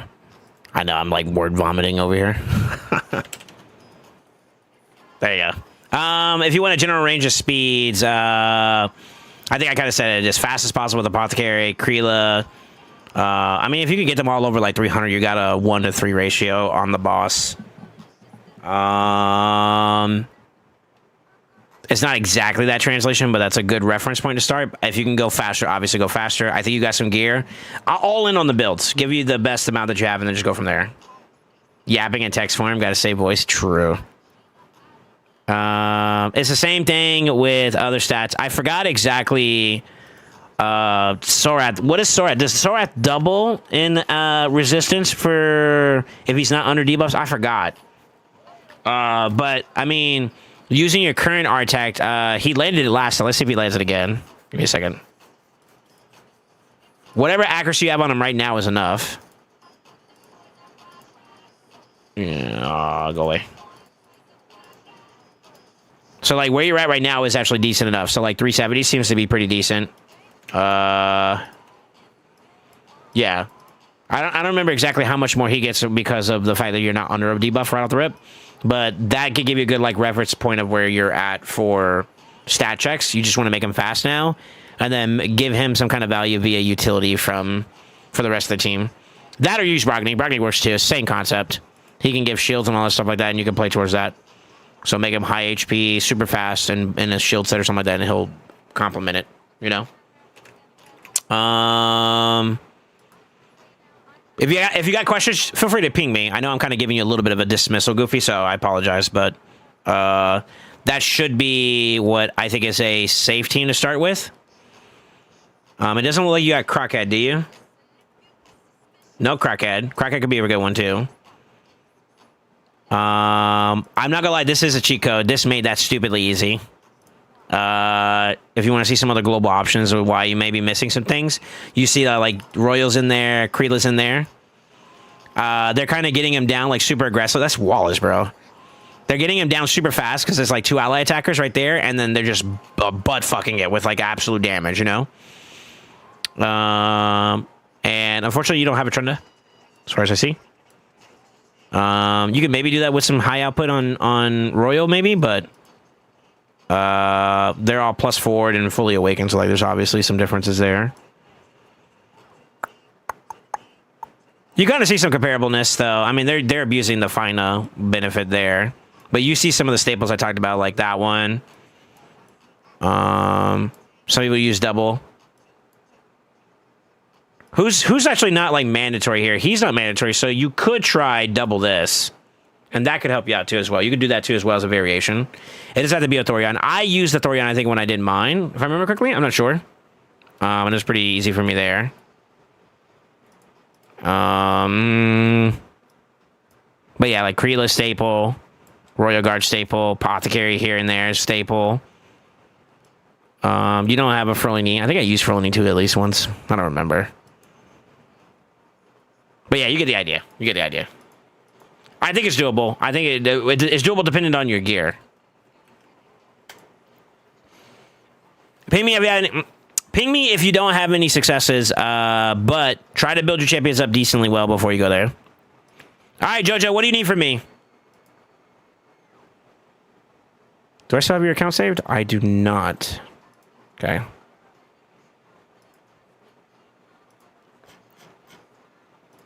God, my voice is like scratchy now. It's y'all's fault because y'all made me rage a lot yesterday.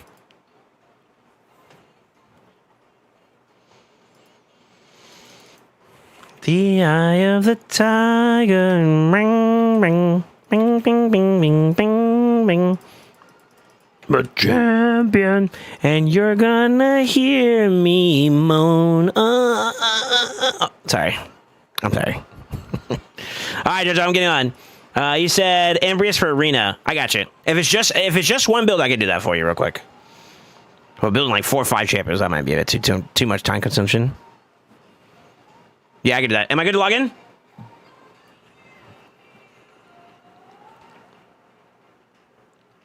I didn't make you do anything. It's your fault.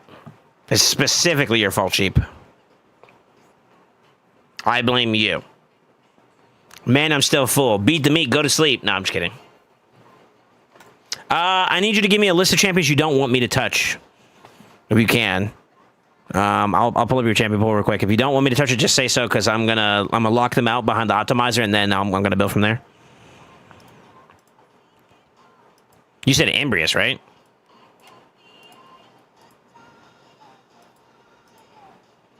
What are you building him for?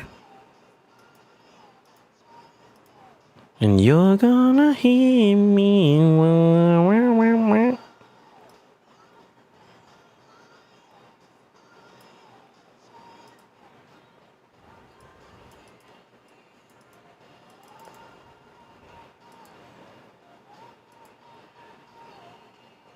Only Arena. Okay.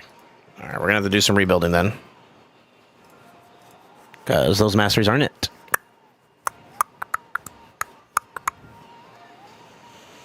No, you can use them for like Sand Devil and some other areas of the game if you really want to go there. But like that's why I want to make sure. He said I'll build up Ambrius. That's all he said, right?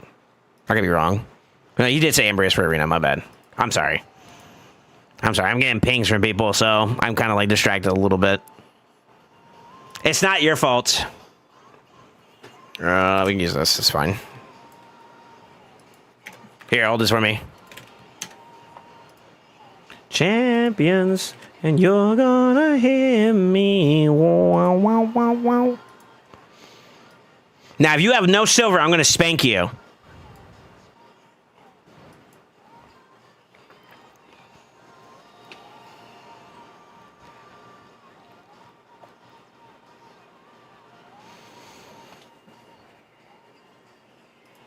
That's such a dumb pack, by the way. Jesus. Okay. All right, that's good.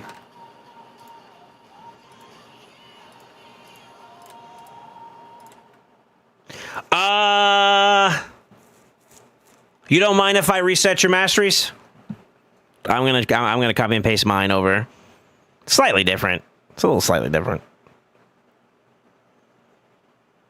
I'm saying I got trouble number pinging. That's fine. It's nobody's fault. Like I said, I just got distracted. That's all.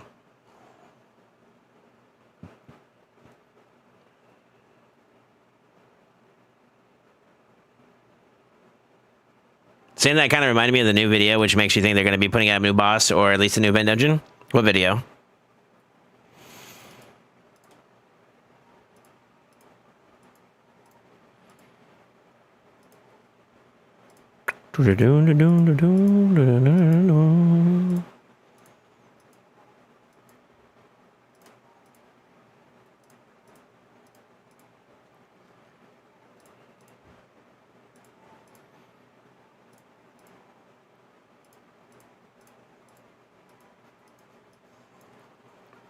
I do like the wand on him. This is for bosses, though. This has nothing to do with PvP. So this doesn't have value. To be honest with you, I'd probably just do double invigorated. And then what do you got for this?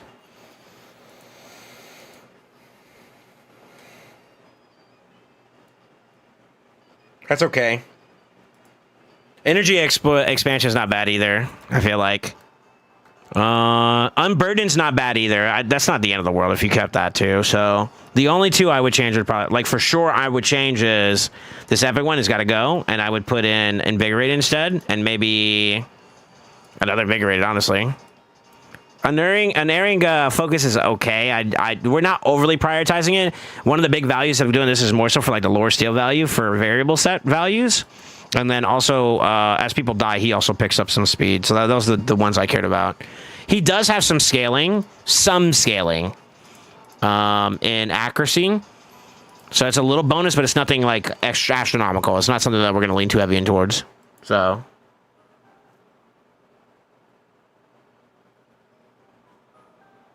Rage out the new video this morning? Okay. Yay, just what we need. More gear with no extra gear slots. Well, they did say we're going to get new gear. Or more slot expansion. That's on the way. Spider King. Who is Spider? Oh, you mean Mikage? So those are the ones you want me to exclude? That's fine.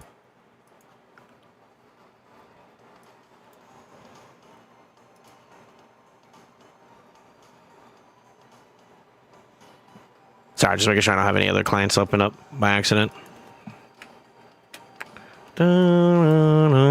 You said Mikage. Why is Pan locked? What? Okay, everybody's unlocked. Nice. Mikage, King and Queen. I'm on my king shit, baby. Queen. It's good that you locked those, actually, because they're in the same faction, no? RB. And Anyo? You mean Onryu? Onryu. Got it. Onion! It's Onion! Lock up onions for me, please. Where's that motherfucker at? You have an Onryu? Oh, yeah, you do. Sheesh, you got a cat's gaze too? God damn. 6-star merciless, or 6-piece merciless too? Damn. Okay. So it's interesting for this guy because he has ignore percent. He has ignore percent kind of injected into his build already. So it's not the end of the world if you don't go like a ignore percent set. It's nice. It's not mandatory, but it's nice, okay? Caveat, it's nice. It's not mandatory, but it's nice, okay? So ideally we go there, but if we can't go there, it's okay. Everybody that's locked should be under category 5, so we're gonna go and do that. Let's do a preliminary pop. So something this is the one thing I hate about what they did on mythicals is that they have like variances in their speeds, their base speeds, which also affects the build. He's a difference of what, 6? Yeah, he's a difference of 6. So, for me, I like my Embrius fast, to be honest with you. That's fine. I don't know what's fast for you, and that's where we're gonna have to kind of piecemeal this a little bit. I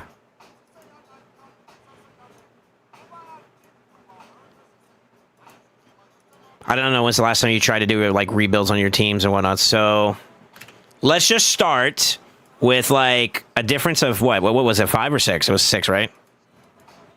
It's 6. Okay, so let's just do 290 just to get an idea. I'm gonna prioritize going alternate form damage, okay? Because base form, you're not really looking for damage, you're looking for the utility, right? You don't need accuracy, so I'm not gonna prioritize it, but here's where we just basically trade off everything else and we go HP.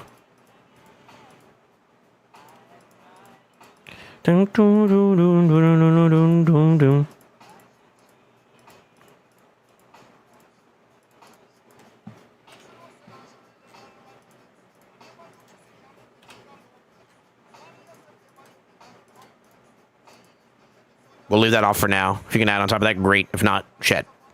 This may error out, so. Another thing that's kind of annoying too about the optimizer when it comes to like multi-stat champions, they take forever in a fucking year.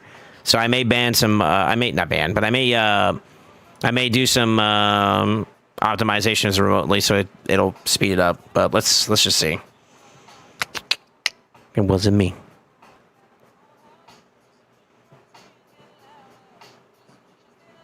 Yo, D2, I don't know if I said it. What's up, man? Caretaker, I already told you. You've been talking to me all day. Galaxy, hello. Welcome. Happy Thanksgiving, one and all. How is everyone doing? Doing good. Doing good. I actually pulled Fracken today in Yumiko the day before Thanksgiving. Sheesh, Yumiko's pretty big. A lot of people want Yumiko. I have 2 of them. That's a flex. I'm sorry. My bad. Fracken's dope. For an epic, he's actually a solid ally attacker, I think. He actually does a lot. He does a lot. He's one of the better epics for sure. How long have you been playing the game, if you don't mind me asking, Galaxy? I'm red-handed, so that's a problem. We were both butt naked. Let's try lethal. Do.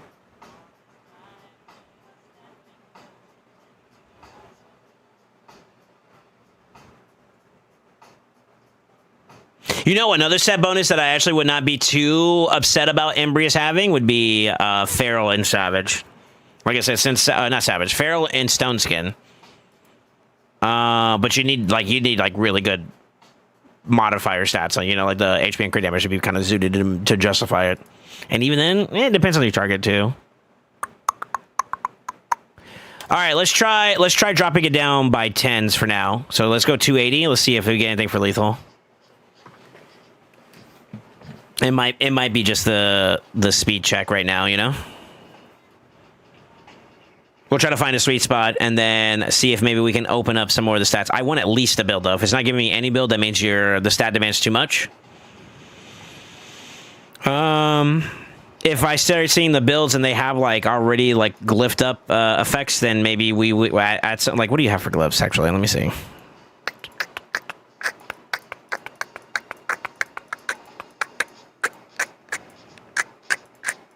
I mean, you get at least 5s.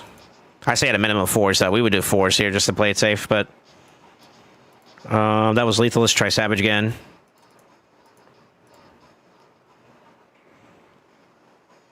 I don't know exactly where your gear's at, so that's kind of what I'm trying to let the optimizer tell me.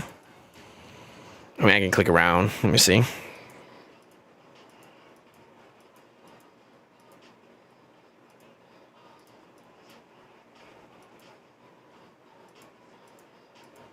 His path of like stat lineup is pretty simple. It's speed, crit rate, crit damage, HP.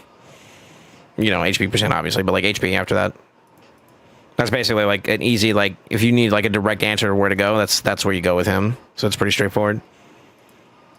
The weapons are a little rough.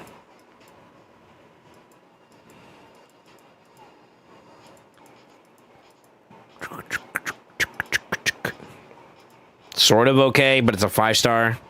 It's kind of rough. Unlucky.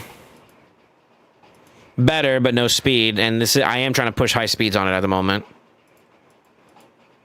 Higher speeds, maybe.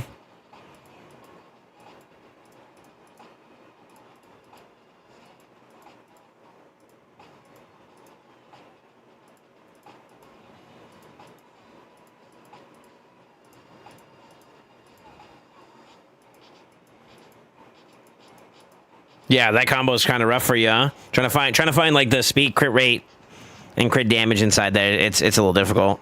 So I can see why it's airing out a little bit, especially when you're trying to push high speeds. You need that already, like, kind of taken care of. Okay.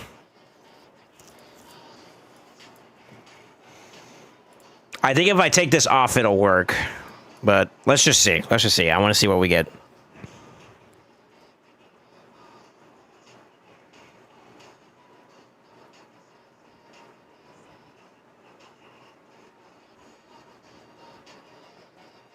I'm also excited to get them over here, yeah?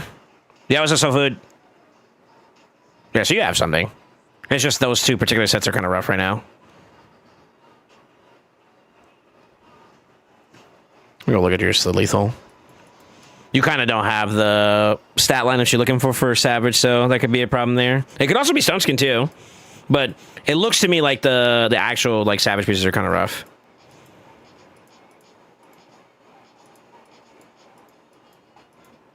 No foul, no foul. What you do is you just, like, whenever you're building up for stat lineups and whatnot, you just kind of keep it in the back of your head, like, all right, if I want to improve Embrius, I'm looking for that. Like these two, for example, this is perfect for an attack nuker. The exact same thing for a defensive nuker. You're looking for that with HP percent, you know? If you can find that, great. Just got to work your way to it. How much silver do you have? 53? We could probably do something with that, actually.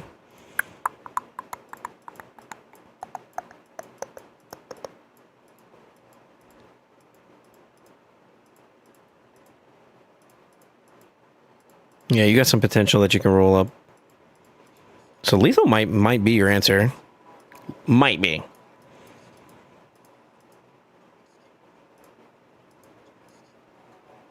That's better. That was better. If you can get speed at the end of that, maybe. Sorry, you guys can't see it, can you? I'm in the way. Sorry, I saw this. So crit rate, crit damage, not bad. The attack percent's kind of not useful for him, but he's okay. And I didn't see any other pieces that are like crazy. I mean, this one had one crit rate roll, but then a flat roll, kind of rough. And defense would be like a meh stat for him. It's not bad, but in the skew of what we're trying to build up right now, we need like high crit, high speed, high HP. Could probably roll that if that goes well. Ideally, you'd want like straight crit rate rolls right there, and that'd be huge because then you can diversify for defense or HP, and it's, you know, it's nutty. Those are also good ones too. Okay, so you have some pieces you actually do need to roll up. It's possible that we may be able to pull something back out of this, but you kind of want something like this as a stat lineup, like good crit damage, good HP, good speeds, so that he's not completely like irrelevant, just sitting there like a turtle, you know. So it's there. It's there. I think we might have some potential, and it looks like lethal might be your answer. Let's check your stone skin side and see if we can find something like that there too as well. Usable.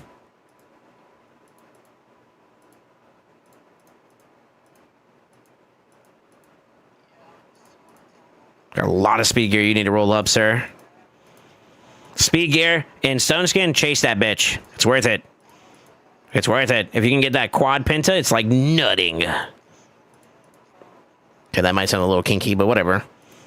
You know, maybe I need to make sure you guys can see my demeanor whenever I'm doing it. Nutting. And then some of these pieces, like this lineup is not that great, right? 2 flat stats, HP, crit damage, no crit rate, no speed. A little rough.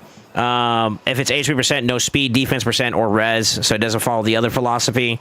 This would be one of those ones where you roll it up. If it gets like a triple or a quad, you flip it. And you got some stuff you can do. So we could do some digging if you really, really want me to. to see if maybe we can pull something out of it. But I think the answer is in your lethal. And then maybe I can add some glisten. I think that's where you're going to find like a decent build. Like, that's not bad right there. Okay, could roll better, but whatever.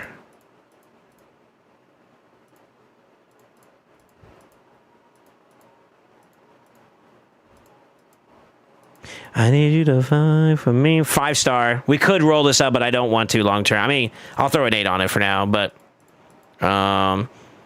this may be where your standard is at for now. I'm not sure. We'll see when we get around to the build again. But we'll gauge it off of that. Side to side. Let him know. Not bad. So I honestly think that like you got some savage or some stone skin pieces that can work. Speed crit is what I'm looking for. Crit damage being the optional. We don't want res though. But I want speed and crit here. You bitch. You're gonna stay in fucking crit damage, aren't you? You motherfucker. Oh, you cucked me. I got all hot and bothered for a fucking quad. You dick. Fuck you, game. You piece of shit. I was there. Motherfucker.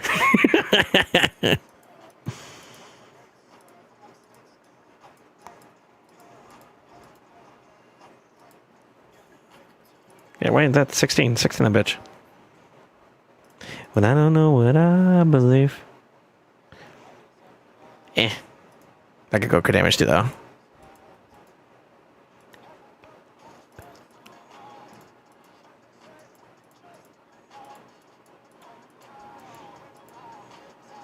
Usable. I find it very shocking that you can't pull a build out. I think this optimizer can kiss my ass. We're gonna force that bitch. We're gonna make it happen. Come on, crit rate me. You motherfucker. Crit rate me. Thank you. Crit me again.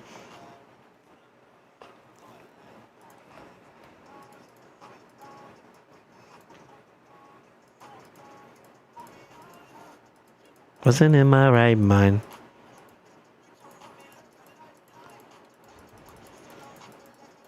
Okay, let's roll some shit. I think you got something potentially to work with. All right, go crit heavy here. It sucks though, because you can technically get crit damage or... never mind.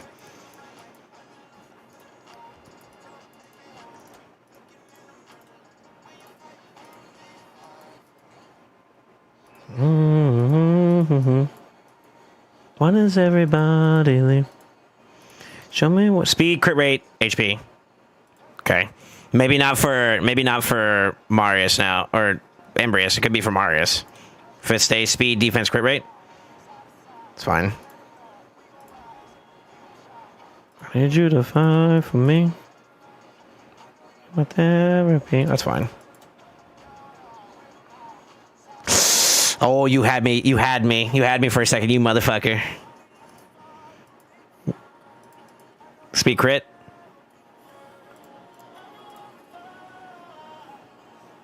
Okay, it's not useful. Not for him, at least. Speed crit. It's not useful. Unlucky.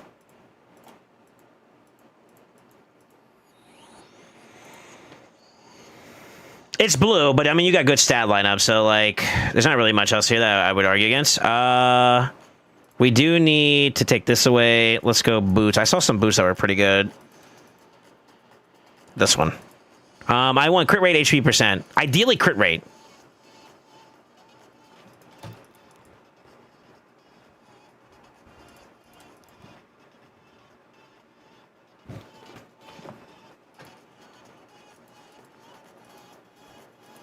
Crit rate.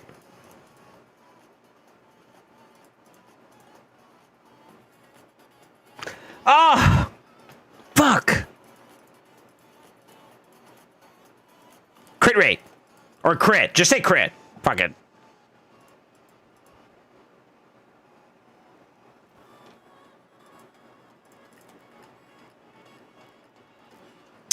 I mean, it's still good. It's good. It's alright. I would have preferred crit rate so you can make it easier for you. All right, considering your limitations on how much lethal you have for right now, obviously we're in the middle of it, so you can risk your chances at some of these. This is not something that you want to have long term, but I mean, like, it's useful, right? These are two good stats to have, so it's fine. Is there any other piece we can roll up that has anything? Looks like the answer is no. Let's check speed and crit again, see if we can get some more on this side. It's 5 stars, so it's not as ideal, but it would res. All right. Speed crit.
I forgot about this. I forgot to check this, actually.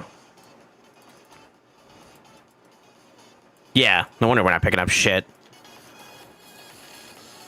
You got a ring. You got a ring.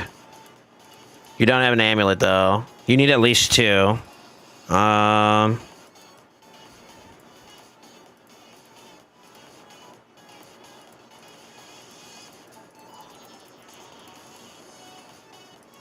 We could try to roll these and see if maybe they're worth reworking. I don't know.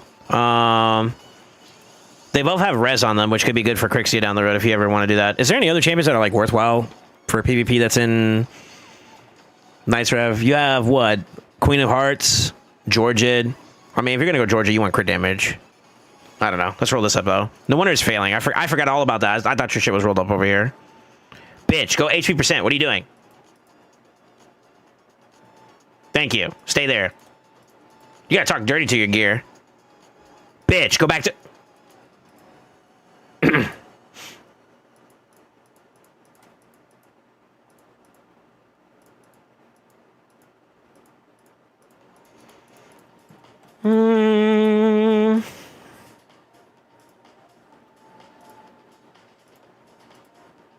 The way I do my gear is I roll it up and see if it's worthwhile to flip, and then I flip. You know what I mean? So, you know what I mean? You kind of don't have as much of an option right now in terms of like variety.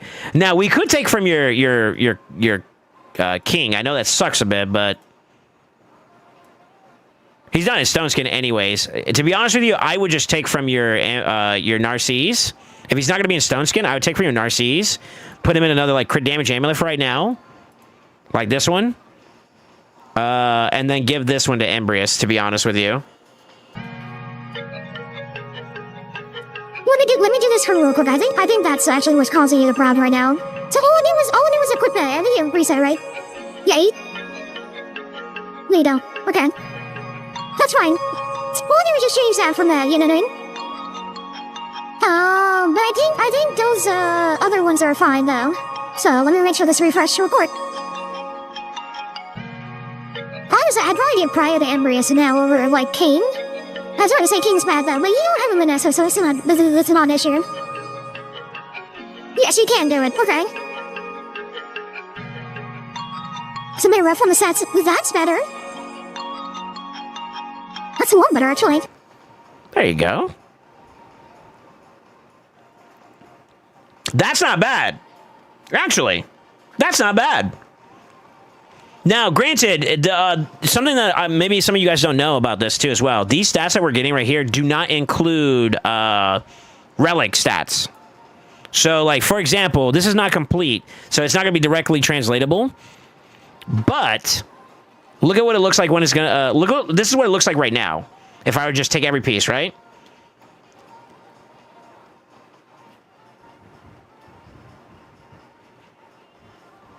I knew that one was going to get grabbed. I knew it. I knew it. The moment I saw it, I was like, yeah, that one's going to be good. This roll 3, it's okay. I mean, you got crit damage there, so like you got enough crit rate. For this type of piece, I'd go HP as the oil overall in favor, since it's got an HP percent roll over the attack percent roll. And then I'd just find a new piece. You probably have a new piece waiting for her now. Anyway, so that's fine.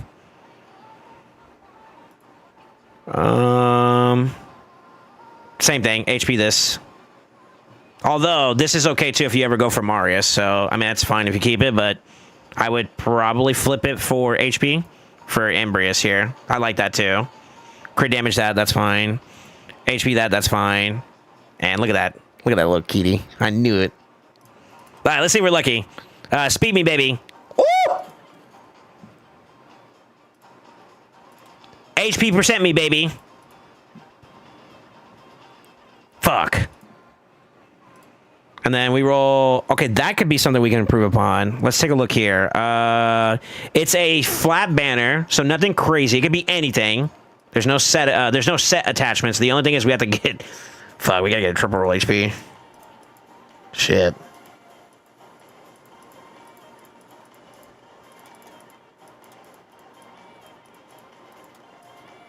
Oof.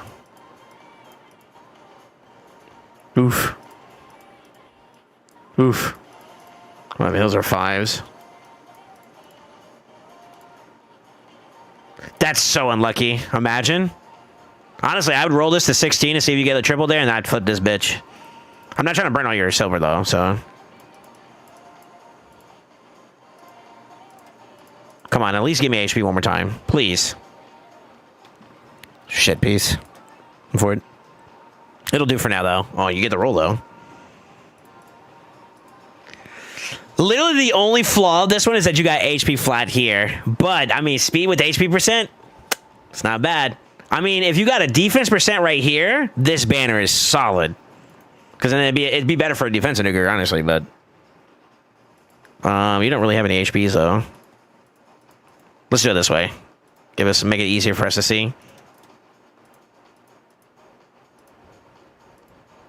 Yeah, those are your options. Those are literally it. What's those 3 right there?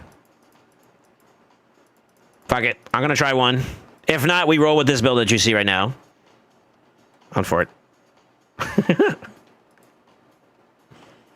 I'm not big on using ore on standard banners anymore. You can if you're there, if you're still at that point. I would say for right now, you can sack a little bit of the HP value you're getting. Sorry, we're on the wrong champion. Yeah, you can sack a little bit, but as you invest more and more into these pieces, it's going to allow you to bring them to life. I mean, we got plenty to glyph, and you can even add, like, for the set pieces that are, like, perfect, like, really good, you can really all in on, like, glyphs and whatnot on the really good pieces. And you can use higher-end glyphs, and that'll do you well. Like, this is one that would be worthy of, like, a high-speed glyph. I got to do it. I got to see if it goes defense. Oh, my God. Defense would top this sucker off. Oh, for it. Never mind. I would not sell this or rework this, by the way. I would leave this, and eventually this might go to somebody else that's more valuable with. But in the meantime, you're on the hunt for an HP-based banner with speed and HP percent, obviously. Yeah. You motherfucker. You got no space. I'm going to pack meal somebody. Hold on. You.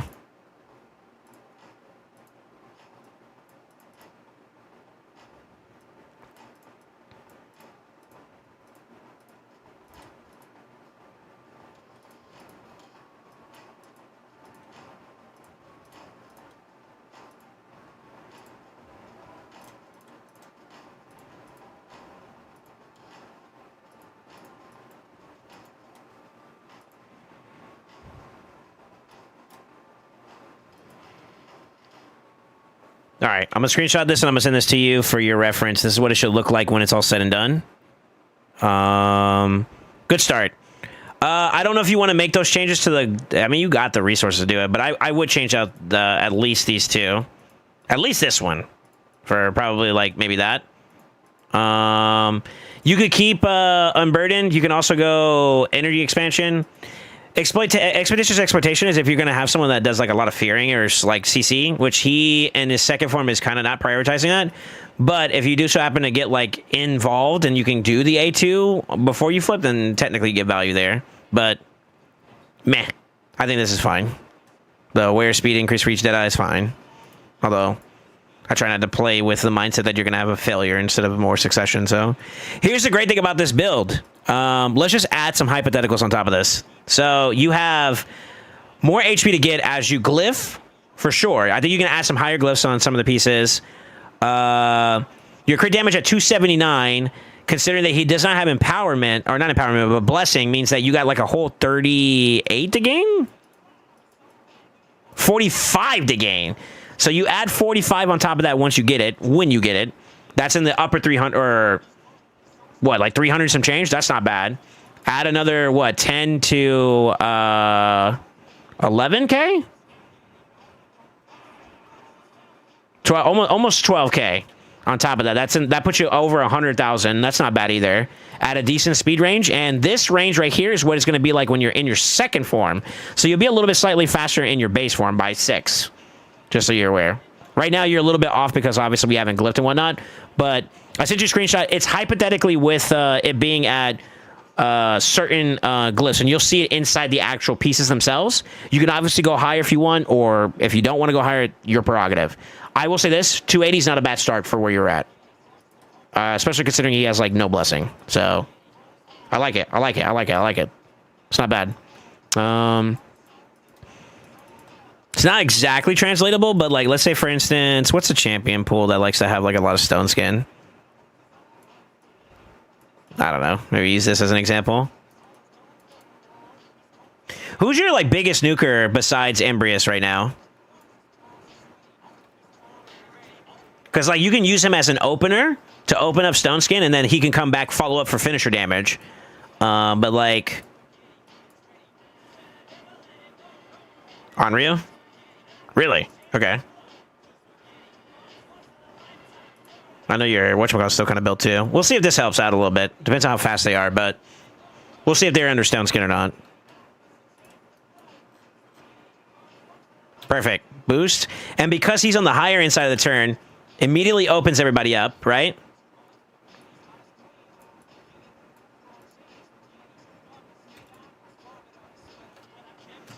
And that's the great thing about like a higher end speed version of him.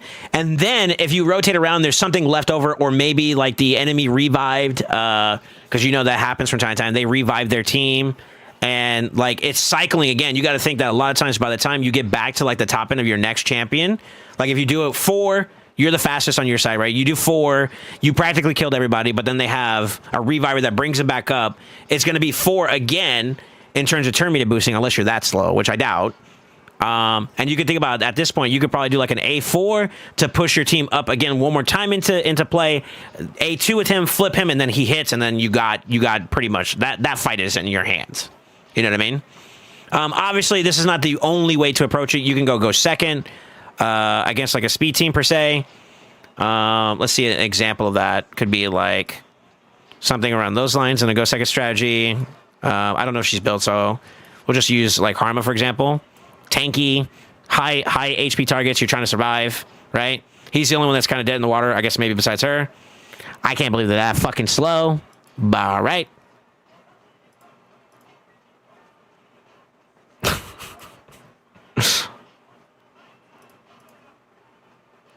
Also, what's really cool about him is every single time he gets an extra turn, or at the beginning and end of his turn, he procs Necrosis. So when I do this, I give him a couple procs, and then I can flip, and then we go into the next form of it. And this is a kind of a okay reference point. Max HP. You could do this to kind of give yourself a little bit of value and ignore percent each time the skill is used. 30k. It's not too bad. Is he booked? He may not be yet. So you got more to expect there, and obviously, like, the build's not finished, so we'll see. He's booked. Okay. Okay, so it might be just a matter of just like improving his stats up a little bit more, and then you can touch up from there. Right now, your crit damage is a little low, but that's because we're missing some here. That one's good. I guess we can match that one out for now. Do you mind if I use dust? I can try. I could try. But the middle row is the hardest part, by the way. Oh, I clicked the wrong one. Yes? Okay.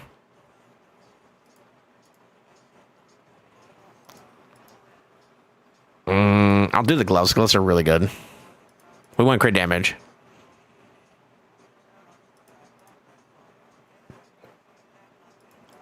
It's like literally every bad stat. Give me crit damage, you bozo. Last one, I'm going to move away. Fuck. We want HP percent. No, HP percent. One more try, one more try, one more try. Come on, baby.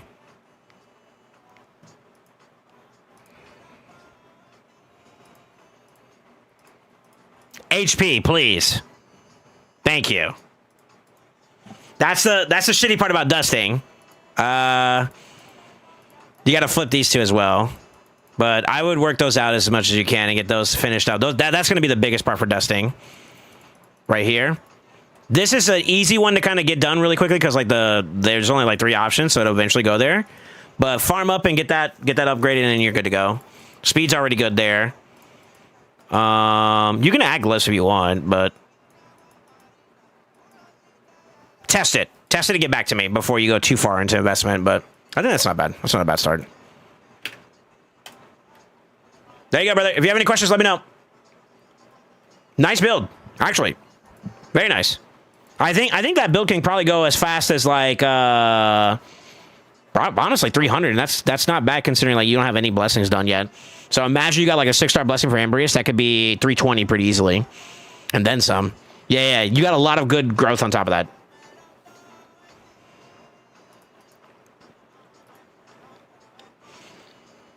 Every now and then a blind squirrel catches a nut. Ooh. Nice.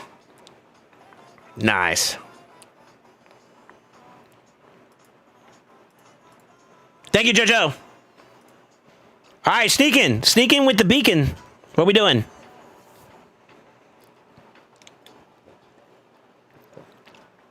Seeker probably went to sleep. He's like, you took too fucking long, bro.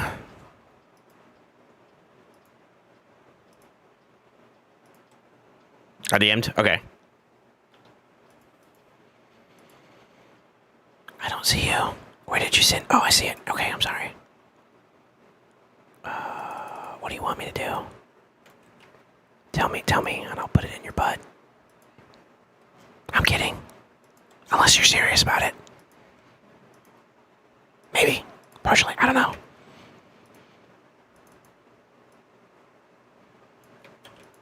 Why am I whispering? I don't know. My voice hurts, actually. Oz Cody coming. Whisper like that, more eargasm. Welcome to SoulSaint ASMR. Today, on the menu, your cheeks on a platter. With a little bit of thickening in the middle.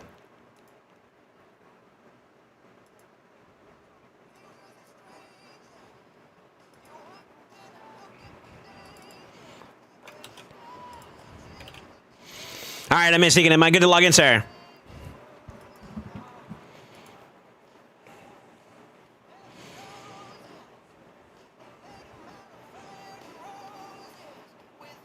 Okay. Alright, your statement was, I don't know what to do with my relic situation and then just pull Embria's soul. So you want me to pull some soul stones? Okay.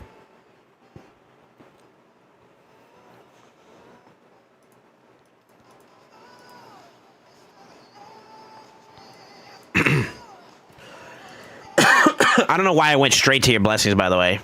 My bad.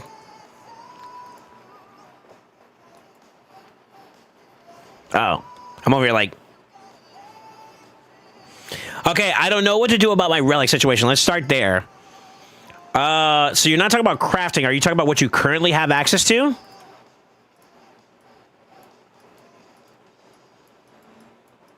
Okay. Okay. Oh my fuck, you have this. I hate you. I forgot, you're the one that pulled that, you motherfucker. Oh my lord. Oh my lord. Do you have a Marishka? Oh, thank God. You have a Marishka. That's a fucking meaty relic to use. Okay. Can you help me filter what specifically is your question? Yeah, you said you're not entirely sure about your relic situation. What is the situation that you're having? So I can have a little bit of perspective for you.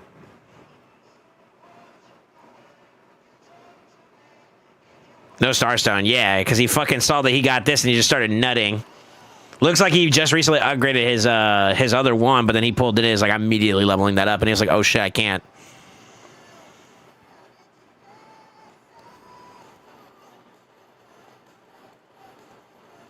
Sneak in, one takeover only. What is it that you want me to do? Do you want me to do something with your relics, or do you want me to do a defense team? I don't know who to put it on. Oh, okay.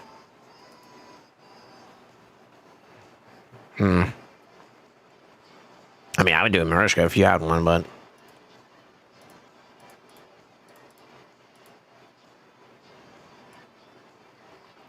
You could do a DPS too if you wanted to, but, I mean, the stats aren't ideal for it. I would do Marishka as my first answer. I would say this is probably worth the priority, because it does instantly give you, like, a turn almost, sort of. Now, you got to keep in mind, 100% turn meter doesn't necessarily guarantee the turn next round. It's like, if somebody's like 102%, you can go over 100% turn meter. You know that, right? So, like, if the next person in line to get on the next server tick after you revive back, if they have over 100%, they're going to be ahead of you, right? So just keep that in mind. Crafty, what's up, by the way, man?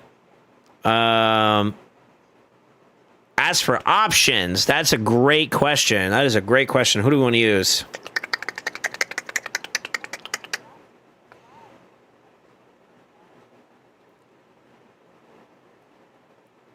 I'm not entirely attached to, like, you giving it to anyone just specifically yet, but, I mean, a support could be really valuable. You could do a damage dealer, but I would lean towards a support champion, personally. Someone that can keep the ball going for you makes it even better for you, right? Maybe Mari. Not Mari, but maybe Ancora. Although, I kind of feel like it's wasted on Ancora, too. Maybe a small exception to Niame. Niame's a very valuable champion, too. Although, I think Golden Elixir's fine on her, so maybe not her so much. You can try one of those. I don't know if you plan on pulling shards soon, but if anything, maybe we wait on making that decision so you can kind of have an idea of your full picture, because I'm kind of just jumping in the middle of nowhere, you know? For me, I think that's one of the best slot options for Marishka. But yeah, a Reviver. I think a Reviver would work well, because like if they full wipe your team and you bounce back and then like they used everything to kill your team fully, and you get that relic proc, you can kind of restabilize your team and get someone back at play. And I think that could be very dangerous for someone. Like the reason why I'm thinking Marishka is you kill Marishka, Marishka's death passive brings everybody back to life. Relic kicks in, she's back to life. You've done nothing except waste your turns, right? Now, there's still ways to punish it, right? Like a Gallius would still go hard, but it's still not a bad option even then, though. You know what I mean? Niame, I think I'd be more attached to like you keeping Golden Elixir. I think I'd prefer that. Maybe Ancora, but I would say small value there. I honestly would say maybe wait until you get a good champion like Marishka to put it on. Personally, that's just me. I know that's a bit ambitious to say because like there's no guarantee you're gonna get her anytime soon, but I don't mean no harm sneaking. You kind of a little bit of a Kraken. I feel like. So you know what I mean?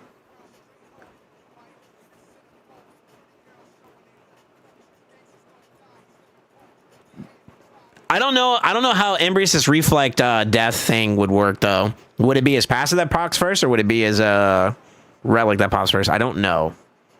So that could be kind of interesting. If it's passive first, that's great. If it's relic first, that's bad. Immo. Because you want the punishment to happen first so that when he bounces back, if he can get to his turn, then he wins, right? But if there's a follow-up with another damage dealer that would kill him, then he can get another chance to revive back. And then, you know, one damage dealer's down, the other one's already used their turn and are probably fatigued. You could probably wipe the board from there. So I don't know about that one, but I feel like the stats don't really give him too much value. Well, I don't know. Speed and HP is not bad. But I really like Wand on Embrius, so I don't want to say this is a bad idea. I like this. Speed and HP is okay. Yeah, you get speed and HP on this one. You fucking lucky. You lucky. This is crazy. This is actually one of the hardest ones to get right now because Forge Pass materials do not exist in the game like that. You know what I mean? Fucking crazy. I would sit on it. In my opinion, I would go Marishka. Yes, I would go Marishka for you on this. I'm not going to do a full team build for you because like we still got like 3 more people that I would like to get to. But I can give you a concept of a team and you can kind of build it up from there and get to exploring. I'm getting tired, so not to be a dick or whatever, but yeah, I'm hitting my quota.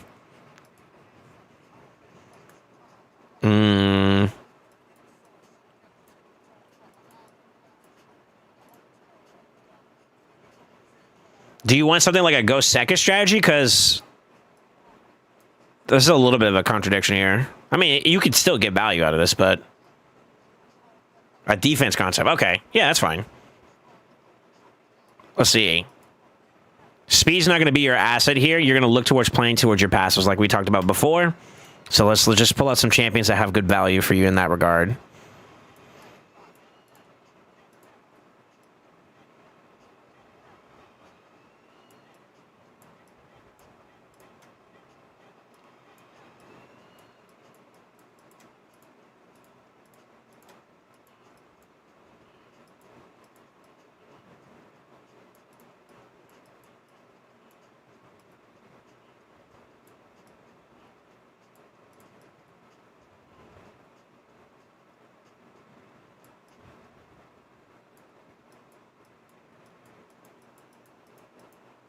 Those are the big passive ones I see so far for options, right?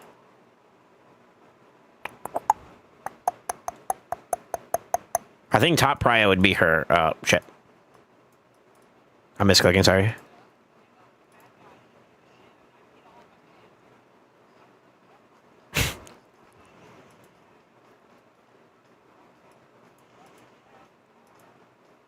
I've heard this song before. Yeah. Stupid.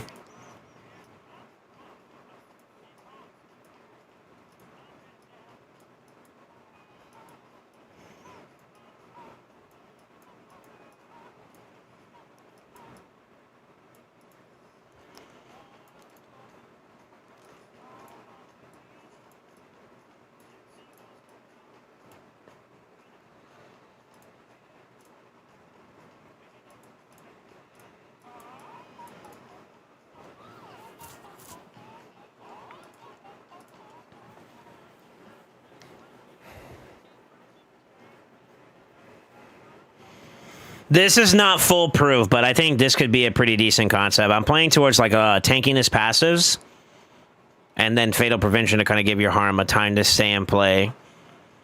The only drawback is that like this is conditional to like lockdown, and then like you could also get like passive locked, and that could be a bit of an issue. But maybe that could be a good start. What do y'all think, Is there anybody else I'm missing that maybe could be valuable? How do we feel? Here, let me give you guys a picture so you guys can see this. This is his champion pool right now, currently.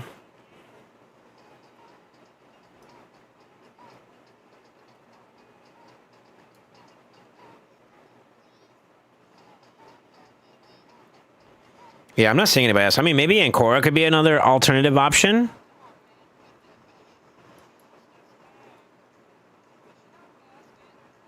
Yeah. I'm not too against this. This is a decent start.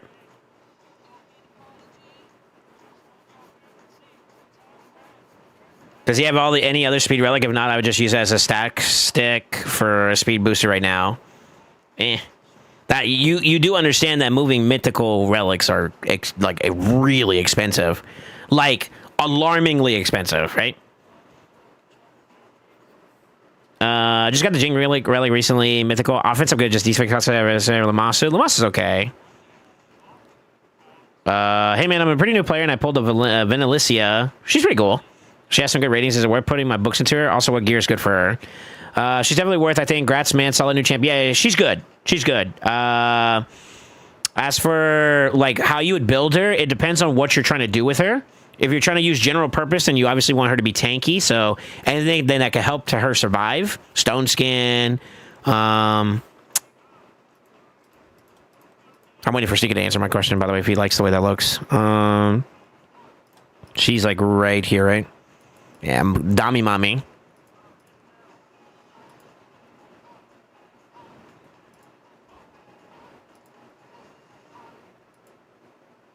Yeah, you can play towards support there if you want to do it that way, or you could play towards her being like a control champion. That apparently could be very dangerous if you do it right. But yeah, tanky with accuracy or tanky with survivability in mind. Stone Skin is a good nod. Feral and Stone Skin's not bad if you can get there. I know you're new, but like that'd be something to work towards with your clan. Other than that, though, anything that could help you survive. So look for stuff that gives you like stats that help out in that direction. Bolster may not be bad on her, actually. Now I think about it. Or a shield set. I don't know if this account has it or not. Yeah. Yeah. Let me write this out for you so you can have some ideas as to how to build this setup a bit. Let me delete these. I think this is a good start. Sorry for the flashbang.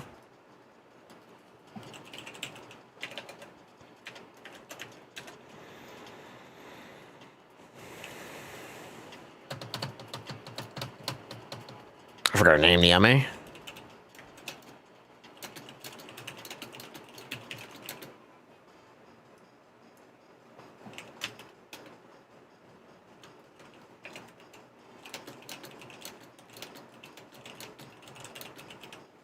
Make sure I'm not misspeaking this. I think it's always critical and ignores 50%. Yeah.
How do you say susceptible? Is it susceptible to...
I'm yapping in text form.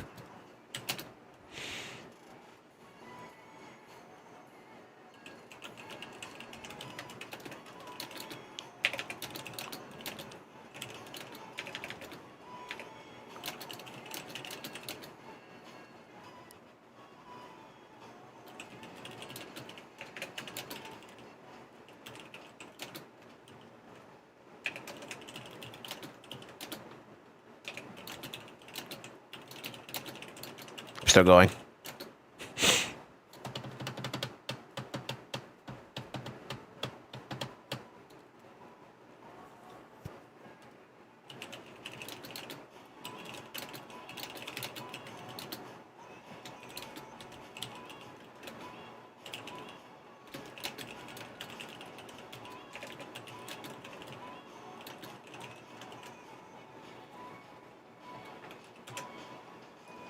That's it. That's all I got for you.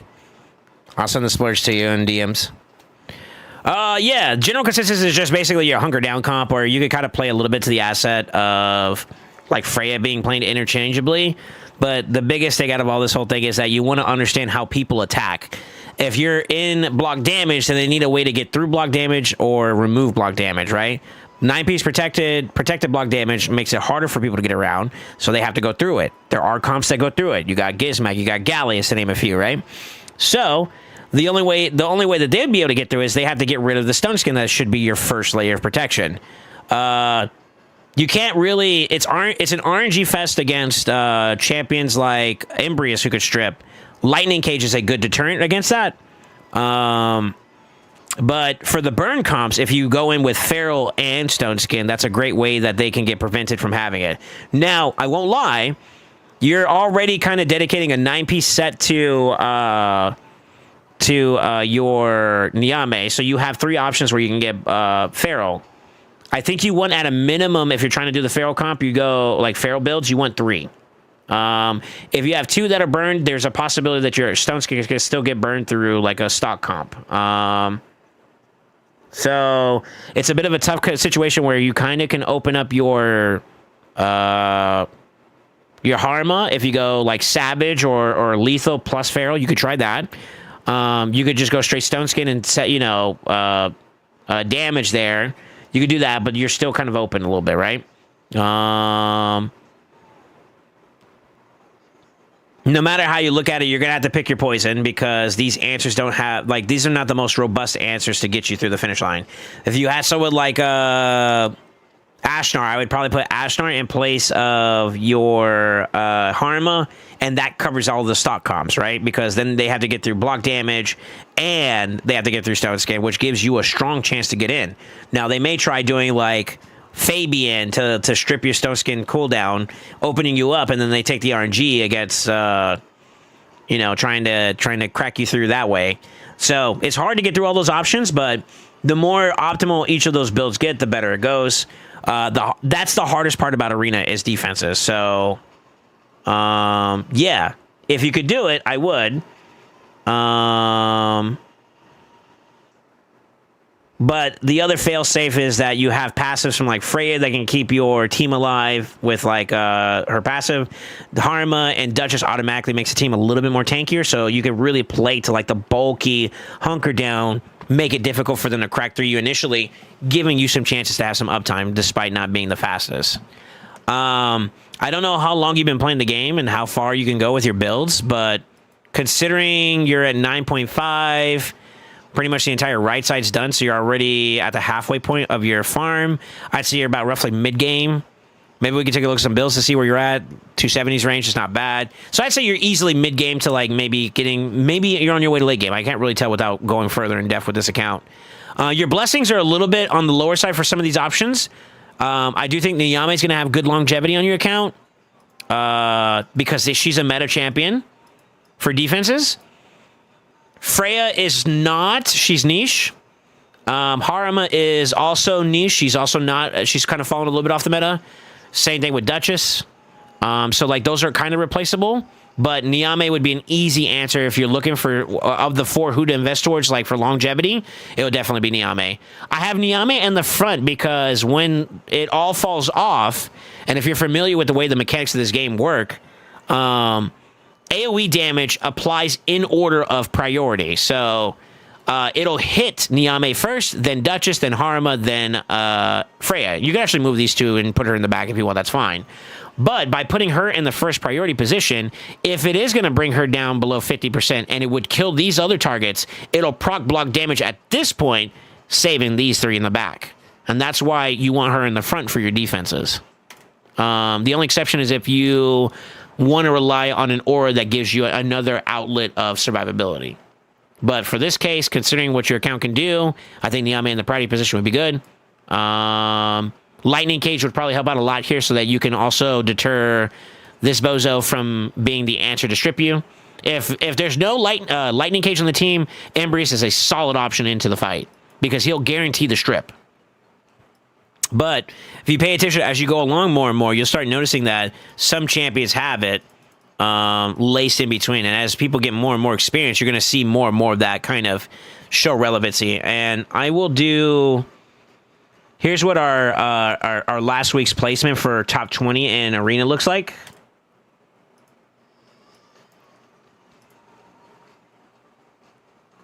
You see Polly, Lightning Cage, Lightning Cage, Lightning Cage, Lightning Cage, Lightning Cage, some Pollys, Lightning Cage, Lightning Cage, Lightning Cage, Lightning Cage, Lightning Cage, Lightning Cage. Like, you see it. I mean, shit, even I'm running it, right? Lightning Cage, Lightning Cage. Polymorph is not even an option for that team right now because you don't have any of them at 6-star. If they were at 6-star, maybe. But everybody's 5 or lower, so you're probably better off just going Lightning Cage across the board if you wanted to. Now, if you use Duchess for other methods, you can obviously not do it, but that'll affect your efficiency at avoiding this motherfucker from cooking you. So, yeah, that is my personal best. That was the last video we released on YouTube for plat pushing. Yep. My personal best is 15. Yes, sir. Do you have any questions for me, brother? I think that's a good little write up for you there.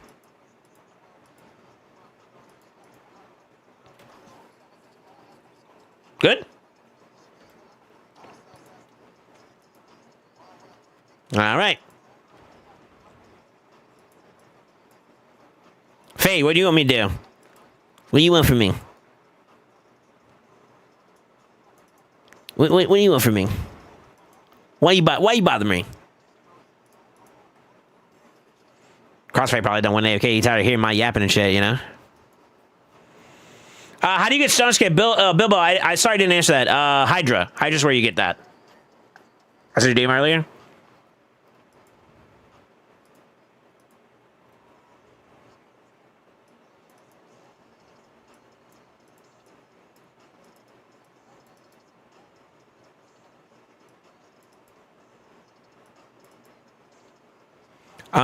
Are you on the... You're next after this, so... You hang tight. Hang tight. I'll get to you when I get to you. Ashnar Titus looks. Can you make this a kick and dive into later even? Okay. Did you get anything new that would justify a change in pacing? I guess that's the first thing. What changed? Did anything change on your account that would lead to that? I know you got the blessing on him recently. Let's see what the current build is. My biggest issue with him right now is that you need more speed. I feel like he's way too slow. You want him kind of like up there with where your Gallius and them are at, to be honest. Some pieces recently that can be used for both. Okay. It's not these, right? Yes, definitely not.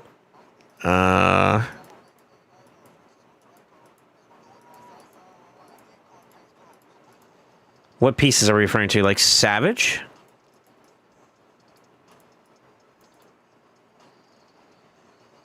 Did you already roll the pieces up so I can save myself some trouble? Ooh, that one's just better. God damn.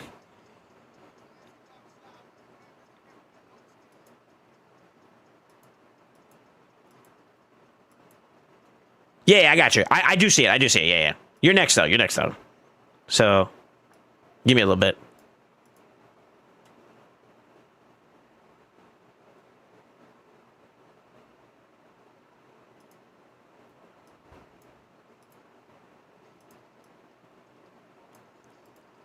Oof. Oof. Oof, I'm so torn on that piece, brother. Oof. When I say I'm torn, oof. I don't have an answer for you on that one, brother. Okay. It's a bit rough because you're looking for certain stats there. Okay. So I'm just trying to see if it's even worthwhile to try plugging in and playing it, but we could try it. Was it his Hydra build we're looking at? Oh, shit. I see. Ooh, ooh.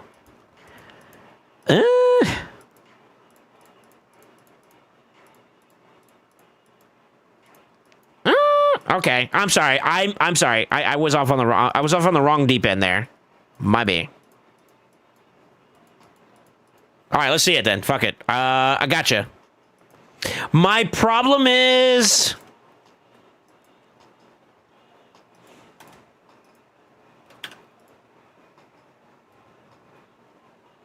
you're gonna get an excused week because this is Thanksgiving week.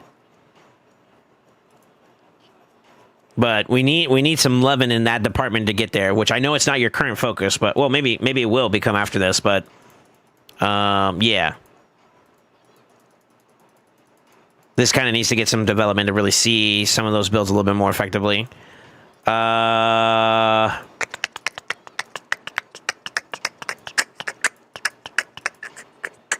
Wait, am I trolling? I could have sworn you had it. Was I looking at the wrong faction? Oh no. Oh no. Wait, am I trolling? I'm not going crazy, am I? We're looking at Ashnar. We're looking at Orcs. We're looking at... Where the fuck is it? Oh, Pharaoh. Am I blind? Why don't I see a banner there? Huh?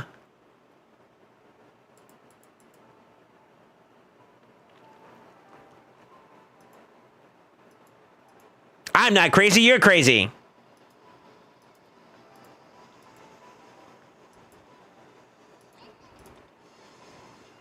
I think the biggest issue right now is that you're running an accuracy chest, right? It would be awesome if we can keep him in like some kind of ignore percent for right now until we get him into feral, but no accuracy chest there. Oh, you do actually have one. He would have to be rebuilt in that regard. I don't think so. I mean, yeah, we could do it, but like I'll be honest with you. I feel like some of these changes would be considered lateral if you go down that route. Or I could just do you a general ignore percent build for right now. In for Hydra for him, since maybe you got some better gear pieces. You want me to do that?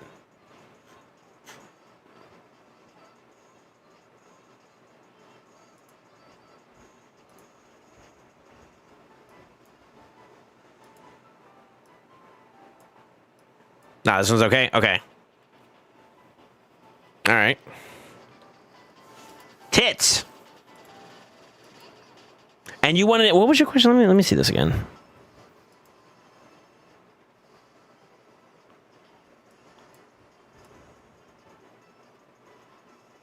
Got it. I got it. Okay.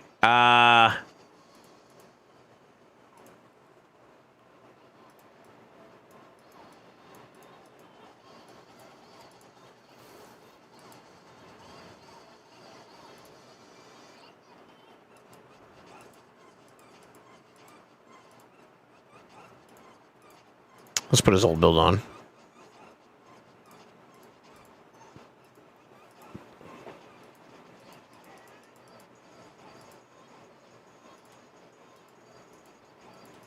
Have you had any complications? I think the biggest thing is like your resistance check, right? And that's the thing that looks like you're the most efficient in right now. Everything else conceptually is kind of there, but that could also be a little bit better too.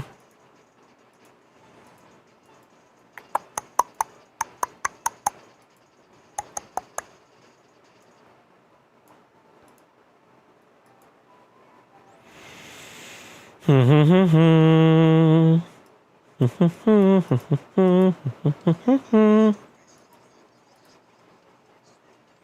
I say I am looking at the right account, right? What the fuck? Okay. That one's a maybe. Let's see.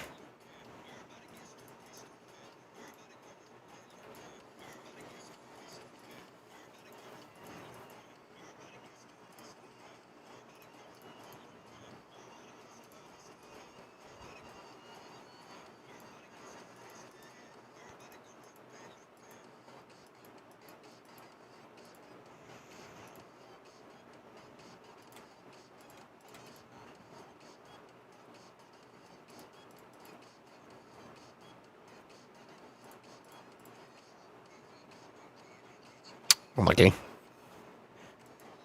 How much do you have for... Okay.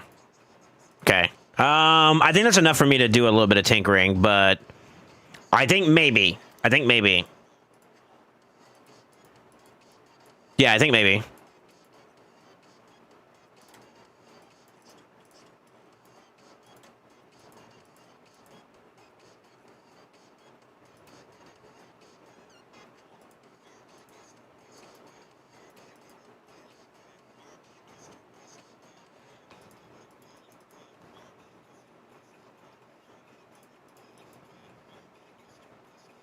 Of course. Well, you got a quad. All right. All right. It looks like you already rolled out some stuff, huh? You need to rework some shit, though. See if maybe you get lucky. Like, I would rework this one. Yeah, I would rework this one.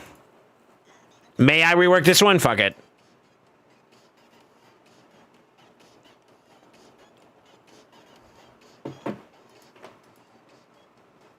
If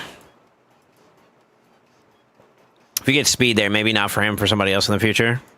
I'll explain that at a later day. Okay, what do we got? Defense percent chest.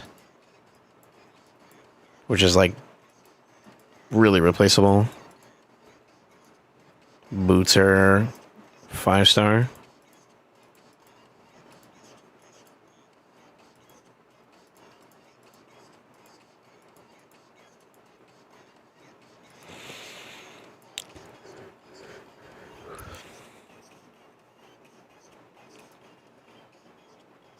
It's 5-star though, man. I'm such an anti-fiver, you know? I know that sounds toxic to say, but... Okay. You got locks, actually, too. I need to see this.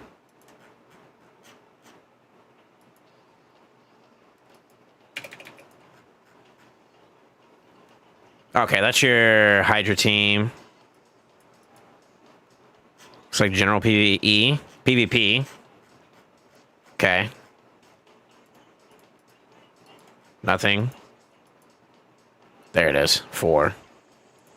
Who are the other two on your team? Another one bites the dust. You don't mind me asking. Don't worry about locks.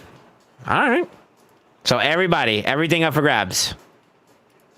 Another one bites the dust. Do-dum dum dum dum dum.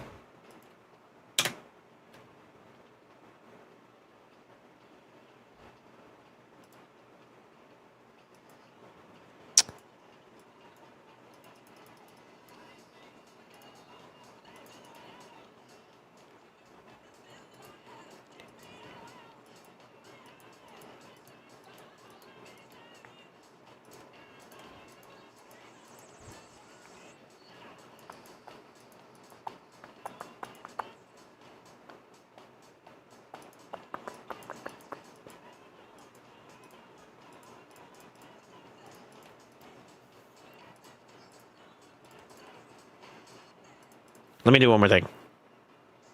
Okay, never mind.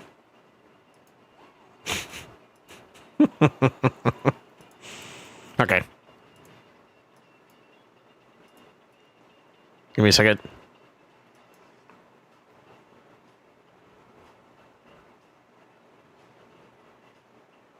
Because that amulet does open that door a little bit. I don't know if it's enough by itself.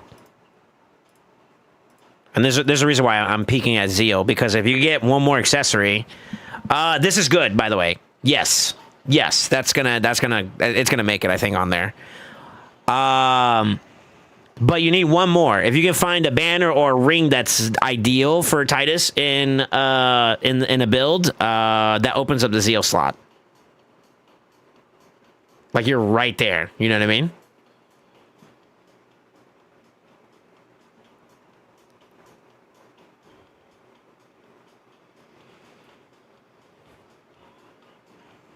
This is also for you and him, right? Just to make sure I'm on the same page.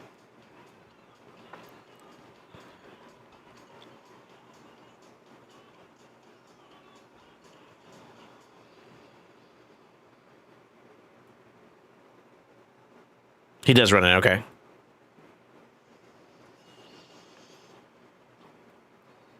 I can promise you're going to have a lot more crit damage.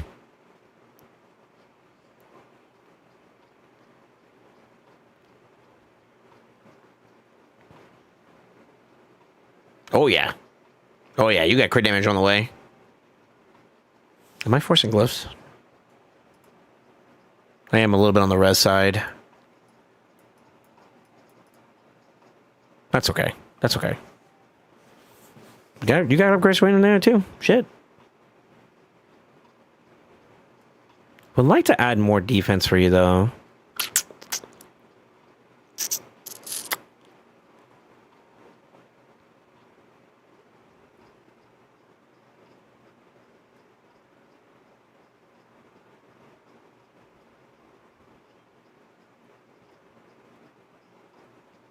Yeah, you got something on the way.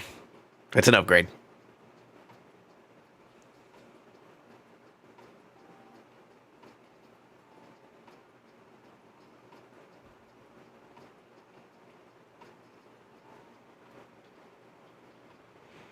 We still have some problems, though.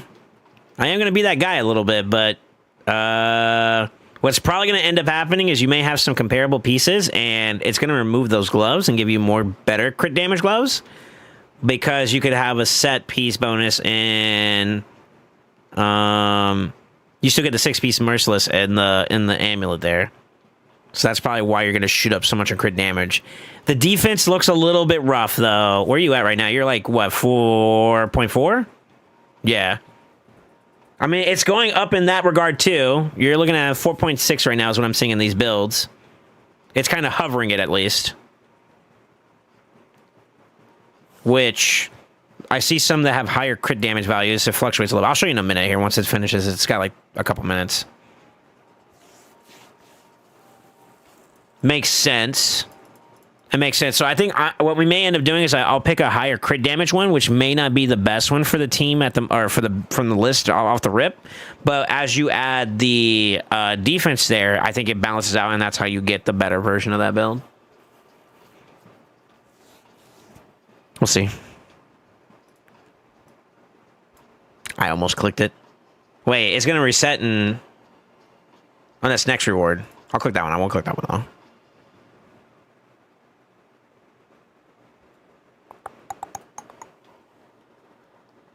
Yeah, that's fine, too. I can do that. Yeah, that's fine. What do you have named for this one? I'll call it Chimera 2.0. It's fine. You're fully equipped, right? Yeah, you're going to see it in action here. I'll let you see the variation. I will say this, though. You're also missing out on some stats. Okay, that's better. That's a lot better, actually. There we go.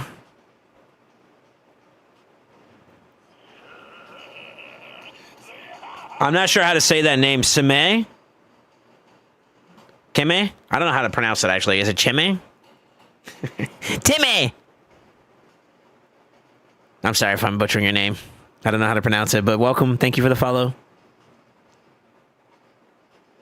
Or subscription on the YouTube.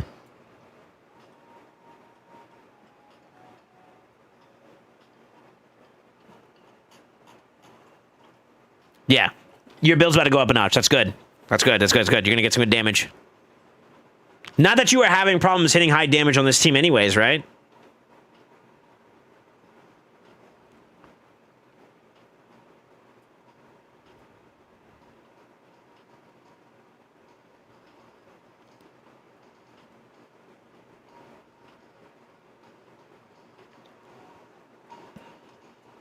Okay. This will help. It makes sense. I mean, you were at 232. This is just like a concept, get it off the ground type deal. Now you're actually going to look like a nuker. I hate to be that guy, but... Let it cook. We got 40 more seconds. Let it cook.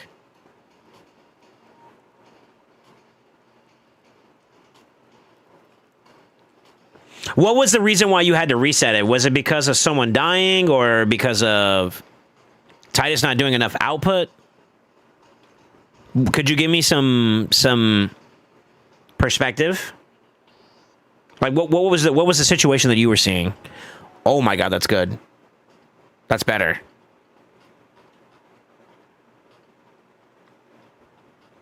Shit. All right.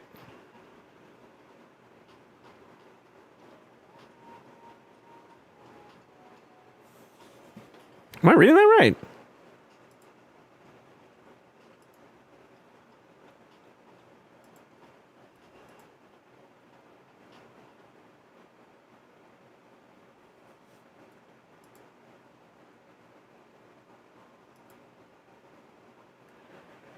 Can we get away from that?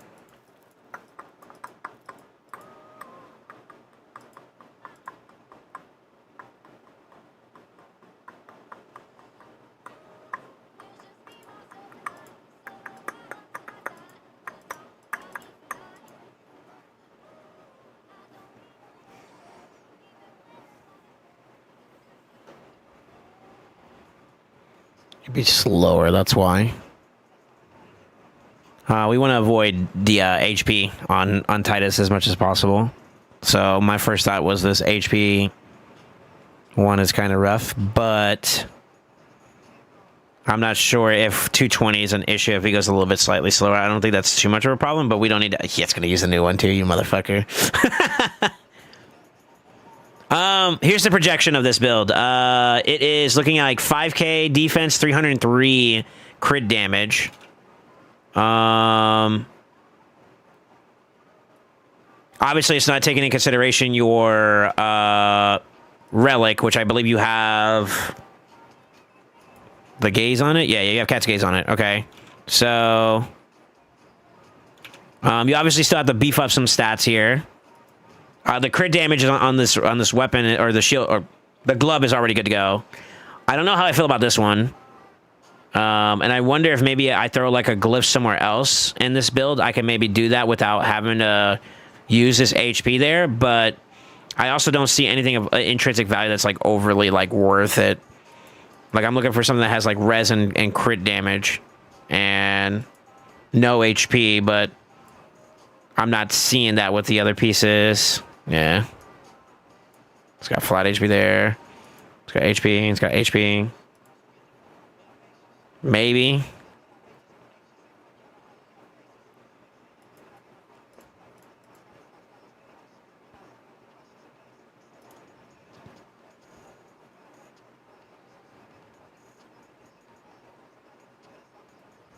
I think we try this one out for now. I don't want to go any further there. Yo, what's up, Ragnar? How you doing, man? Simon, okay. I don't know how to pronounce it, brother, but I saw you follow me on YouTube. Thank you, sir. Thanks for following me on Twitch, too, as well, man. My apologies. I try not to be disrespectful like with your name, but like at the same time, too, you know? Try to make it a little funny. A little funny. I say we give this a shot. This is huge for jumps, by the way. Almost no net loss on defense, and you got like a... SoulSaint fucking pumps. 100. A sub? Oh, a gifted sub. Okay. Sheesh. I thought you subbed on top of that. I was like, dang, brother. Unlucky. Yeah, thank you for the gifted, Gover. Yo, Gover, welcome to the Brotherhood. Welcome to the family. Welcome to the Senate. Do you mind if I glyph or dust? Like, just to push it off the ground? No, that's actually that's pretty good. I'll do a couple. I don't want to burn all this on this just yet. Come on, go down one time. I said down, brother. SoulSaint fucking pumps. Down one more time. Dankest. Sneak it with the gifted. Ah, we hit it! Nice! Yeah, that's it. That's what we wanted. Let's go.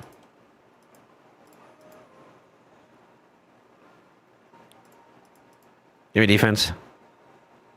I said defense. Yo, those guys give to the sub. Welcome to the Brotherhood. Welcome to the family. Welcome to this and that's, my dude. Yeah, welcome, Simon, man. It's good to see you. FSYNR. Have been touch rate for like 6 months. Do we have new sets now? Yes. Too many. Too many. It's there to be used, man. No worries if you want to send it. Okay, well, say less, but I'm about to fuck your shit up. You done fucked up, Aaron. No, I'm kidding.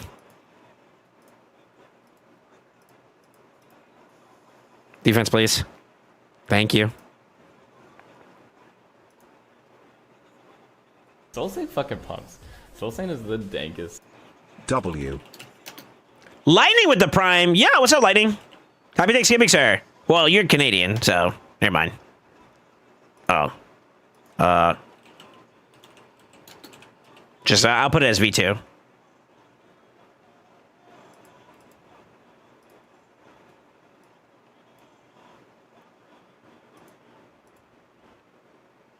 One defense percent there and defense up top. Let's do the top one. We're so close to finishing this out, I might as well finish off the build.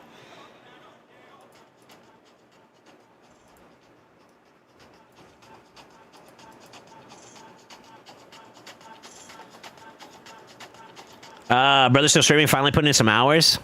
All right. You mother chucker, go come to defense, please.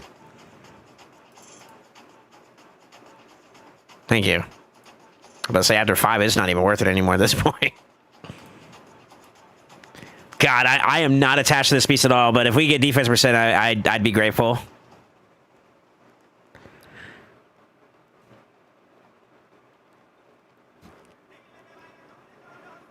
I don't know if that affects your speed tune too much. I think we got you like basically almost equal to where you were before. Let's hold off.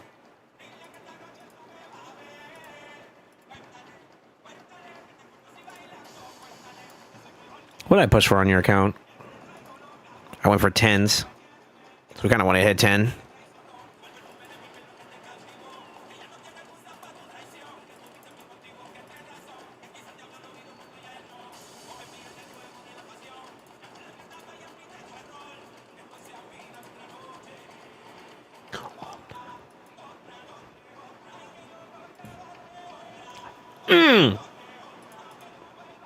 One more time for Poppy. Please. He's gonna hit 10. Damn it.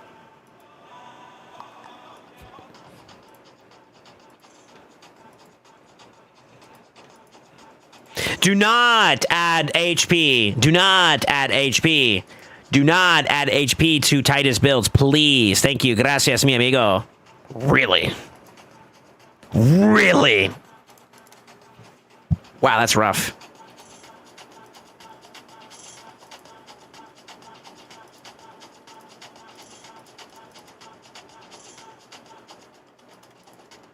I'm going to be honest, we're going to go all the way for this. Yeah, there we go. That is worth it. Triple roll, that's worth it. That's hella worth it. Why didn't we finish that one off from the get-go, dude?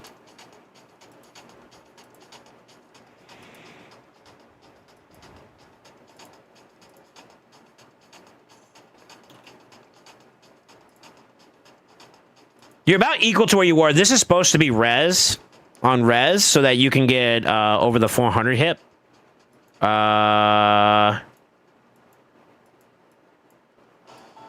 Debatably up to you. Let me take a look at something real quick. I don't think so. I think you go defense. We max out that defense there. And just make sure you get some time to pivot and add a little bit more on the... I mean, you could go res. It's not a bad banner. I'm gonna max it. Fuck it. It's a good banner. Yeah. Yeah, that's an upgrade.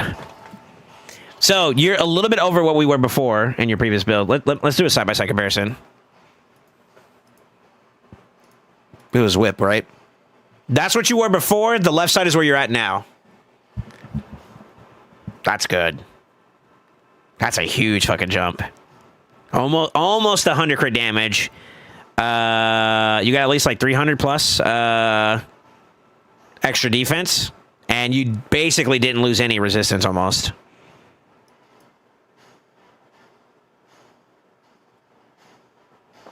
I would recommend trying to getting around, like, I mean, like, if we do the math here real quick, let's just take a look at the stage tool.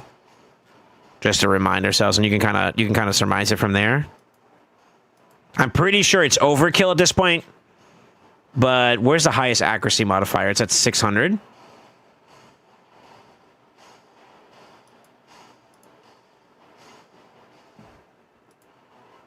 And you use OL in that comp, right? So you get increased res, which is what, 50%? Where's the fairy? There she is. Yeah, 50% res. If you do the number cruncher where you're at right now.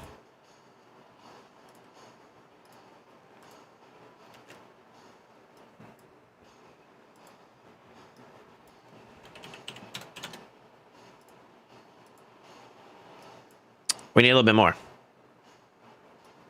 We need a little bit more, and that's probably where you may have some complications on the top end of your teams. Well, who has the highest accuracy? It's Ramform. Ramform could cook you. He typically shouldn't get targeted, though, which is kind of like your saving grace, but regardless, we want to go a little bit higher if we can. A little bit higher. I think when you get to like 400 on average, I think that's where the sweet spot's at. Yeah, that's the sweet spot. So, like, basically 400 plus is where you want to be at for Ultra Nightmare, but it's not bad. I know Nightmare, you're good. You can wait for glyphs. I personally think that, like, by the time you finish maxing out, like, because you're like right there. You're right there, bro. You max this out, that's another, what, 65 right there? That puts you way over the number you need to be with increased res. So that could be just a matter of min-maxing there, and that gets you there. So. How many primals does Fade add? Do you want to show it, Crossfade? I like where your stuff is at. That's a good takeover. Caretaker, you're going to be up next, okay? SoulSaint want to put my primals on Monday? Sure.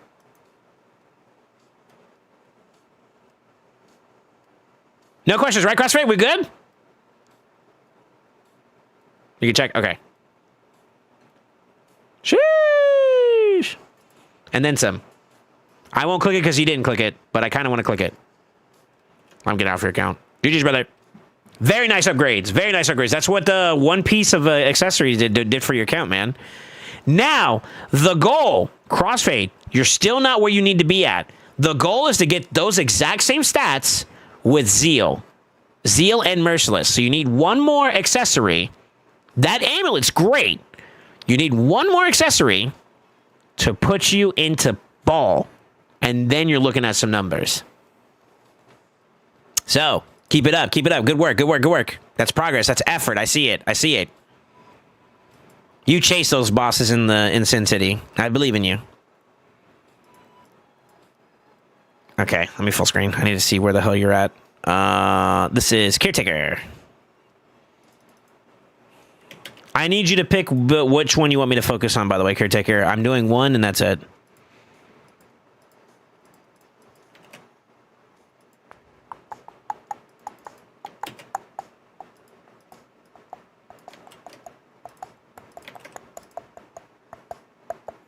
I'm in. Looks like you still have them. I know that it's closed, but can you create a concept team and the gear for the team for me to get a build clash points? This is Chimera? Looks like Chimera, yeah. My team saved up, please, if possible. If not, then maybe a speed farm for Fire Night Heart 10. This is what I have for a week. Okay, so primarily Chimera. Yeah, got it. Got it. Sorry. I saw you say two different things, so I was like, yo, pick one. I glanced. That's my fault. I'm getting on. Getting on. Don't hate me. I'm getting on.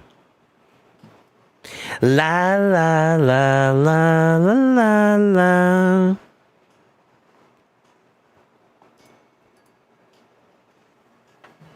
Looking for a team to get you over 8 build clash. Man, I'm not gonna lie, I'm not as enthusiastic about pushing for something like this, considering clash points are kind of like, unless your whole is your whole clan pushing for it on average or no? What clan are you in? I leave it to you. Can you give me some understanding as to why you want clash points like that? Like, is your clan pushing for clash points a lot, and you kind of feel like you're underwhelming, or do you feel like you are?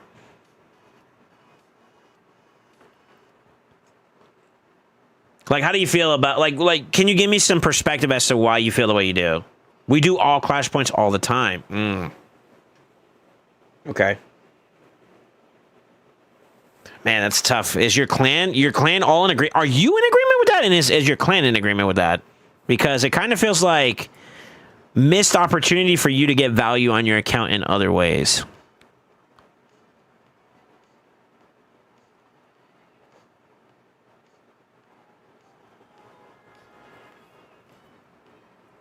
Yeah, but like here's the problem, right? I agree. I agree that there is value in clash points, right?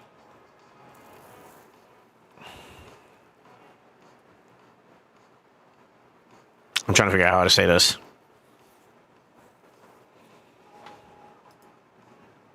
You asked me to do a clash-based team. I could see what we could look at, but I don't know.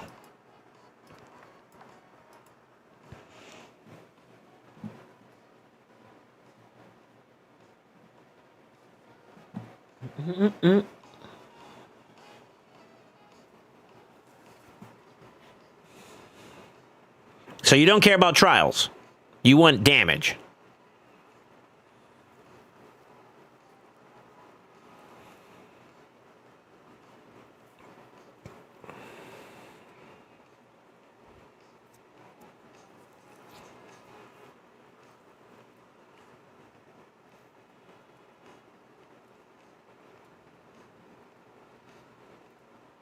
I mean, well, let's go for the obvious choice. I pray to God you went for him.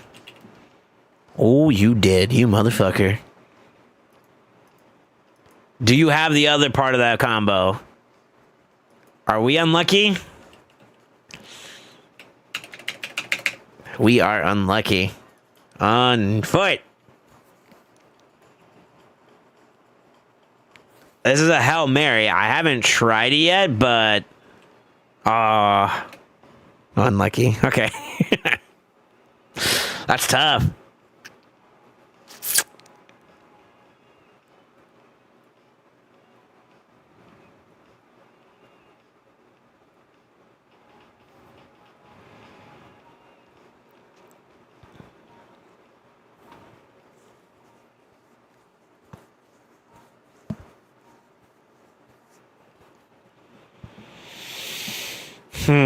What do y'all think, chat? He does have a 6-star crackhead.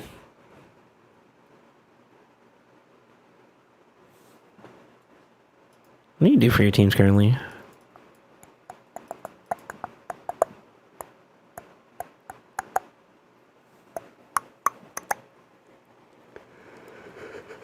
Sorry, I'm yawning a lot. I apologize. Oh, this is undead. Yeah. That bozo. You done your keys, right? What's your in-game name? Oh, it's Care 12. Okay. Well, I have an 11 through 1. Never mind. Those are bad questions. Don't answer that.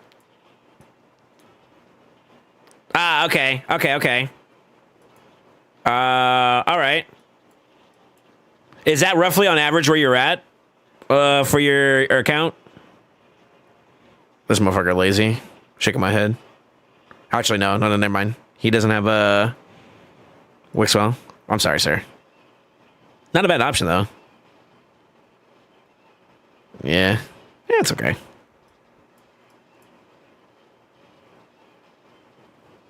Yeah, max I had was 133.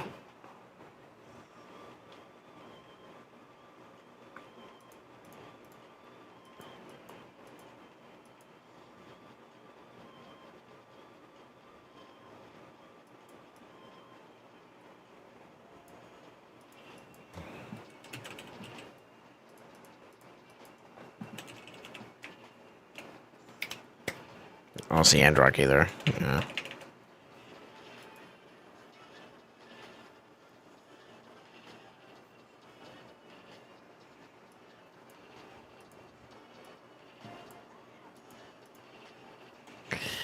You have Shaik? You do. Is he worth bringing into this mode, though? Mm.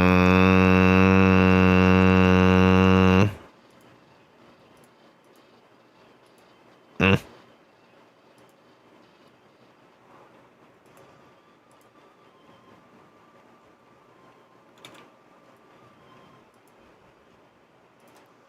Ah.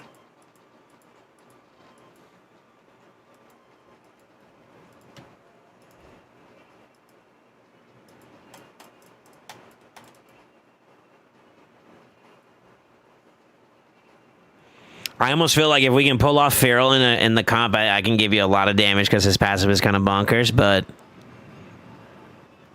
it's kind of tough. It's kind of tough. You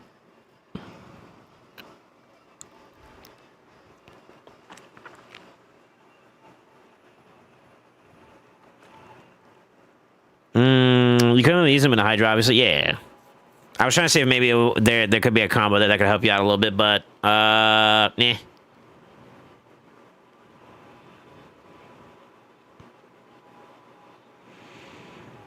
What are we missing?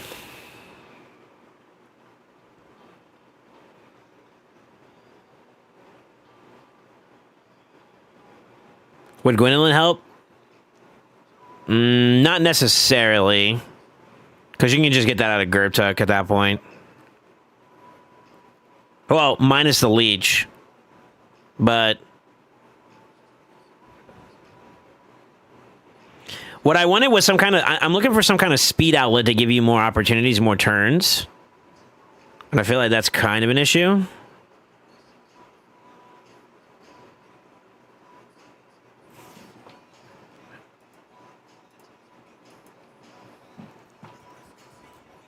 Oh, there's more. Hold up. Okay. Wait a minute. Let me learn your champion pool.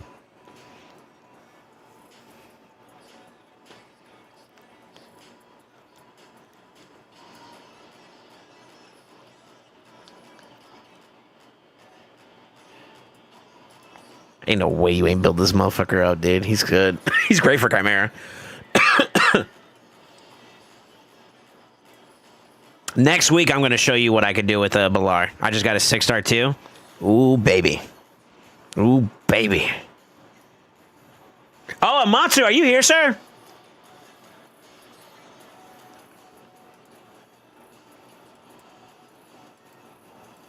You're next anyways, you motherfucker. I'm going to show you something. I'm going to show you something. You're going to cream yourself. I'm going to make you nut in real life.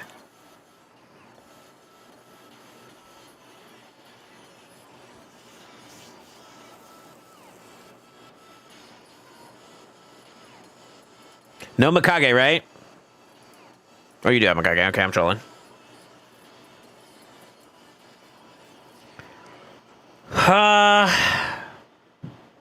I mean, you still have like the staple options that I have from my account for like the type of philosophies that I adopt. I would be curious if like, what do you feel like you're missing out in your main account? If you're just trying to generate more clash points, I think being able to do decent amount of trials while pushing good damage is kind of like a big deal. Like you can't overly just go straight raw damage unless you're going something like Tits or Super Zoomies team with like Androck Senna, right? I'm looking for this.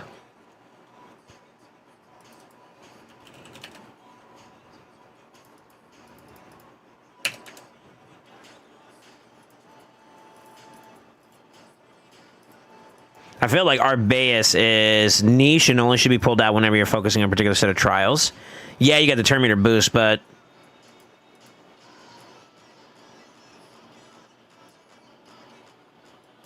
Is there better? I feel like there's better. Why do I feel like there's better? Or that like this isn't worth a spot here. Why do I feel like that? Who's the one who's a big stand of it? I think it's fucking... Ace? I think it's Ace.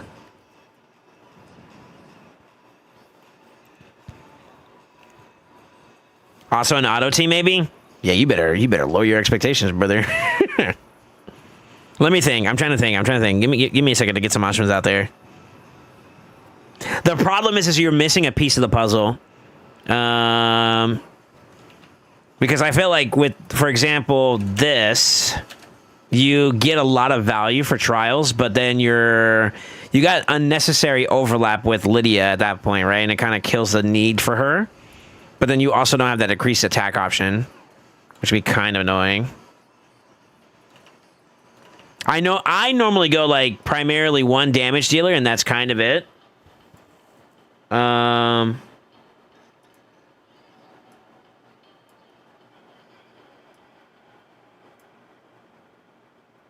So, I mean, this is a good example of something I would recommend for you.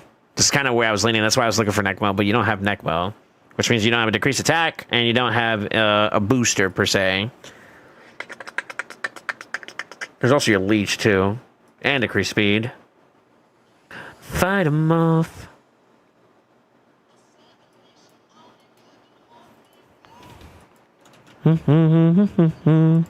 I mean, you could double up on them, but I don't know. I just feel like you're missing opportunities there. Let me see what that crackhead does.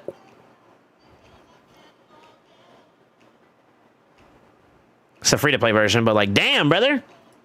Ain't no way you're not buying that. How you get that shit to pop on your account? What the fuck?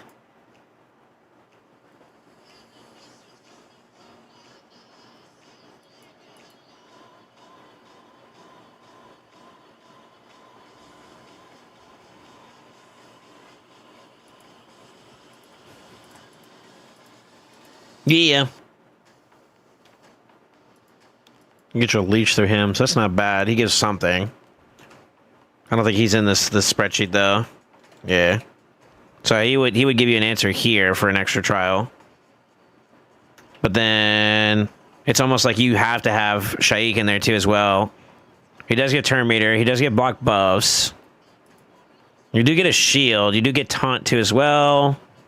And you get like a lot of counterattacking. You get decreased defense. I don't know. You could try it. You could try this. Where you put like Crockhead and Shaik in there. But like, here's the problem. They don't really add anything else in terms of trials outside of Crockhead for Leech. And if you're going to do one, you might as well use that one. You also do have Ninja. He's not good this rotation, but he would be good with Mikage and the following rotations. And at that point,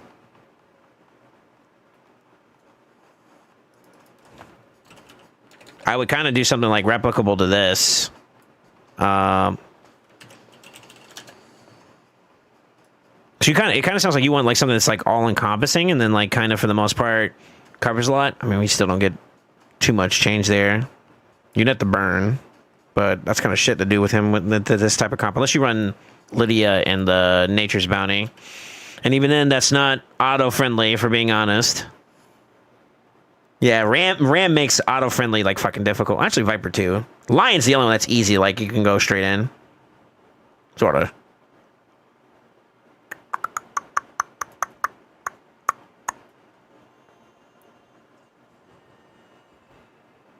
Yeah, the only thing you're missing is increase attack. She does do strengthen as well, and you miss the block active, which is also kind of nice.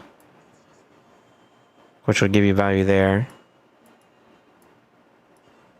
To be honest with you, in this next following week coming up, this would be the team I'd recommend to you, with the exception of you need to find a way to get a decrease attack if you can't build up well enough, but... Well, you do have a loss. You do have a loss. I forgot about laws. What the fuck?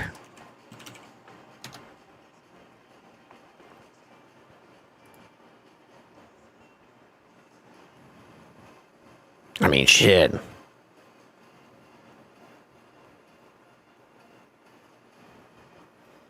No leech is unfortunate.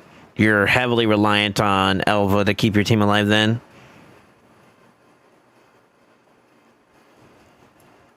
But a loss does give you an answer for survivability and Ram. In the event Lydia's not ready for whatever she's doing. Golly, you don't have any leech. Where's your leech options at?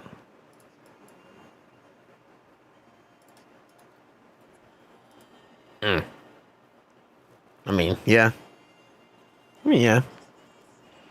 He's here for you.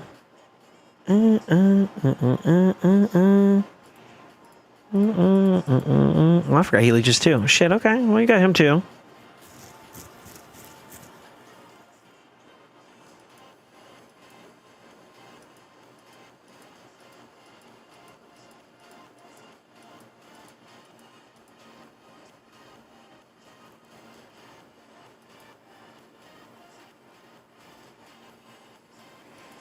No.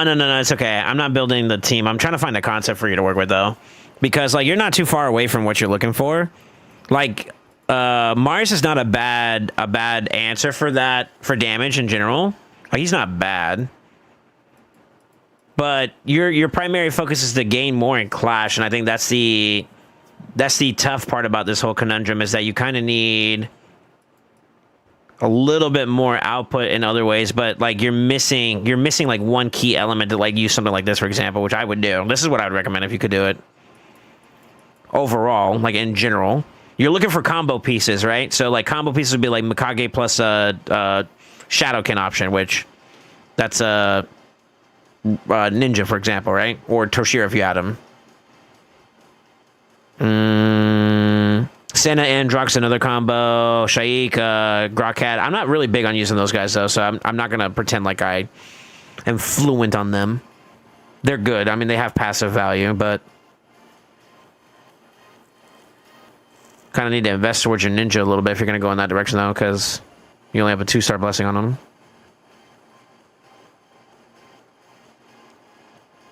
I don't know if I necessarily have, like, a crazy answer for you right now. Do you have a link? You think Estrid? I mean, for that matter, you might as well just go Arbaeus. It's the same shit. And that's almost like literally no change to his team then.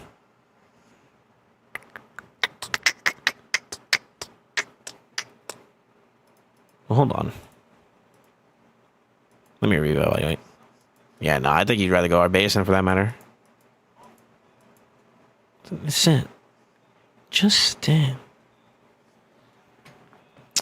You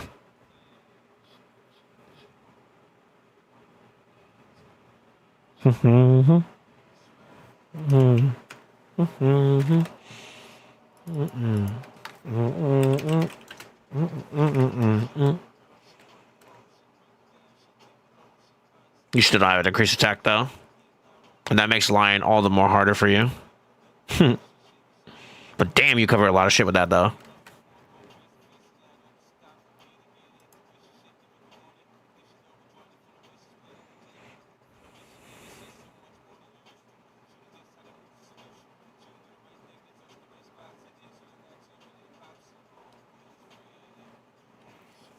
Yeah. Man, it's like I feel like you're missing just like one piece to really set this sucker off, man. It's tough.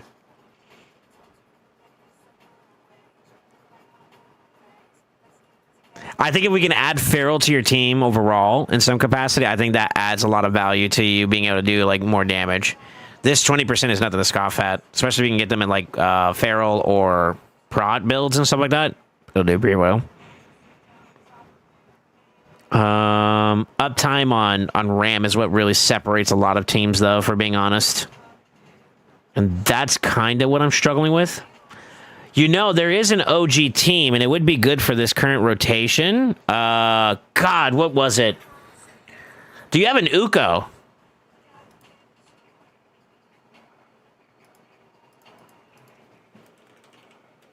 You do?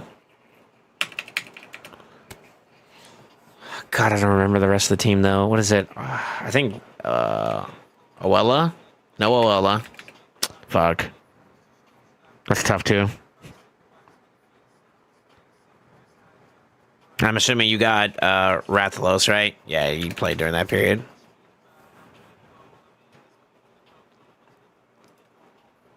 Hold on, let me see if I can find it real quick. Where's my girl at?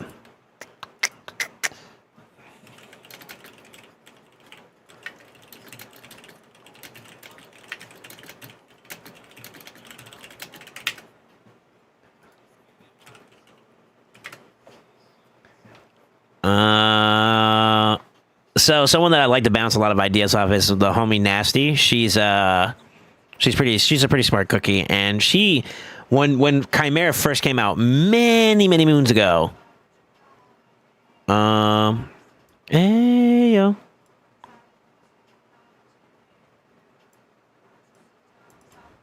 Hey yo.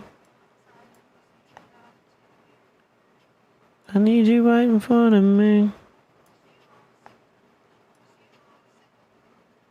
Sorry, I'm gonna try to find it. It's been a long time. If I, matter of fact, she might be active right now. Let me see. 26. Okay. Can you come to stream real quick? I'm live at the moment. Let me see if I can get her attention real quick. I could ask her in real time because I don't remember the name, the comp, but I think it was like Uko, Rathalos, Oella. I think you need the Rio. I think that was one of the biggest things that stopped me from doing that comp. And then I forgot who the fifth was, and that's what's fucking me. Rathalos, Oella. I know this take a pump too, but you're gonna have to build, like, no matter what, everything I see, you're gonna have to build up towards a little bit. So it's not gonna be something that's gonna get off the ground today. I don't remember who the fifth one was. Nasty, do you remember back in the day, there was a comp for Chimera? It was like Uko, Oella, Rathalos, Rio. Who was the fifth person in that one? Do you remember?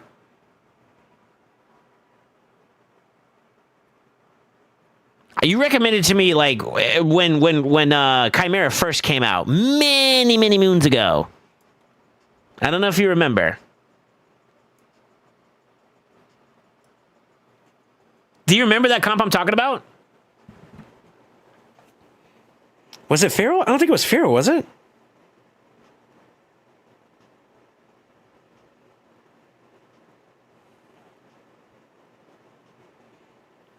I gotta find the screenshot. That's what I need to find.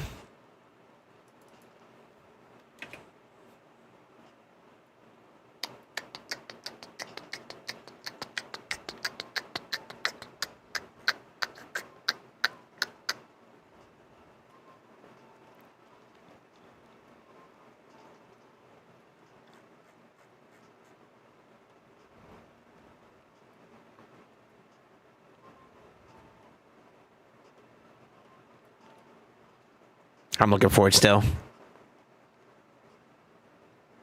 God, I talk way too much to you, by the way. Oh,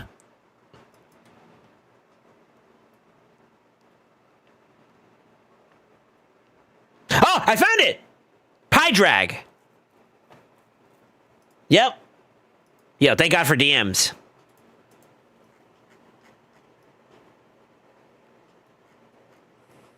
It's okay-ish. But you have Noella. I don't know if there's anything you can sack for that, but like, I think the only issue is that you don't really have any changes that would help him out. Honestly, it's hard for me to say that I can find you a much more higher damage oriented team right now without you committing to something that you're not going to see right away. So that's my issue right now. Yeah, that's my issue right now.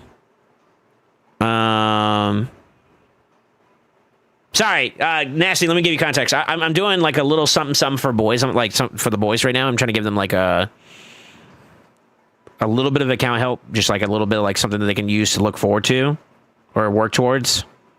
And on this account, he currently does about, his best was about 133 and Chimera. And he's looking to improve his overall clash damage. My opinion is that if he can improve the amount of trials he does with some decent damage, I could see him increasing his overall clash output. Where the hell are you? Right, just like, oh, there you are. So right now, like, this is not like a good example, but yeah, he got roughly about like 163 this week. That's not bad. I guess G-Nut's kind of positive affinity there, so it's not too bad.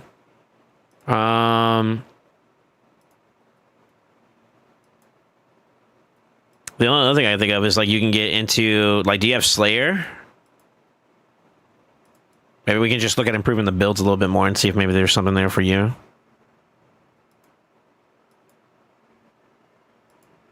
Curse has no value for Lydia. Let's see about Lydia. See, that might be where you're having problems at.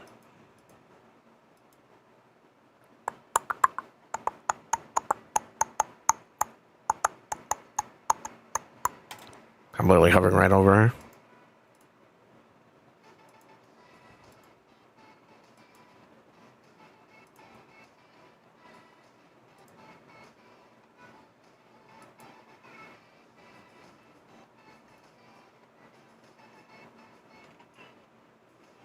Takes from your Gina a little bit.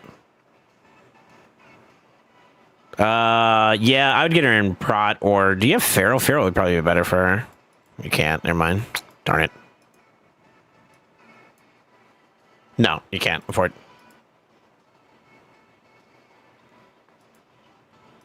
How would you feel about trying? Where's it at?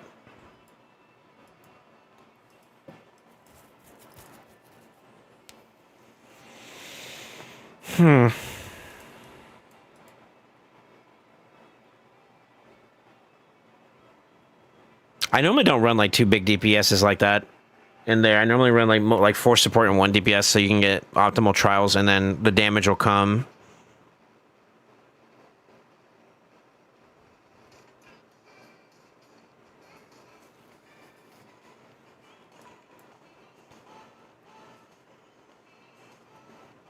How do you play? How do you play through your trials for RAM?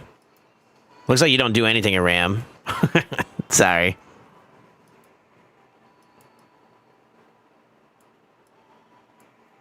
I feel like we could let go of one of your damage dealers and put in someone else to get you there, to be honest.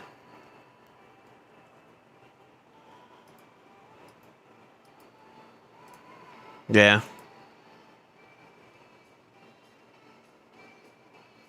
I really want to see if I can fit in Feral in there. If I can fit Feral in there, I think that might give you some more damage output. I'll tell you what, Caretaker. Give me, how do I do this?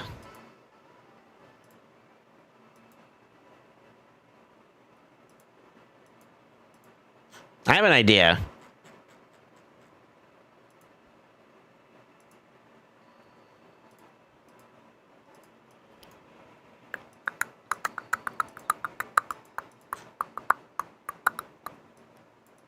I mean, all right.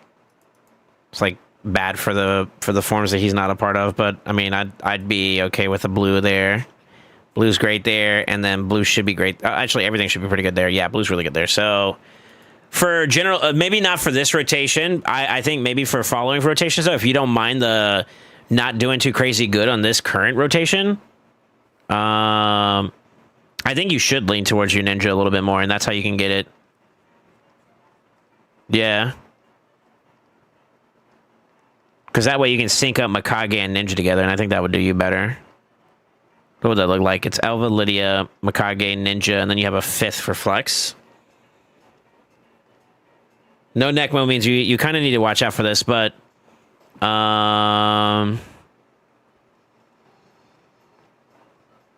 Yeah, that's how I normally do it too as well. I go in like naked so that it's safe.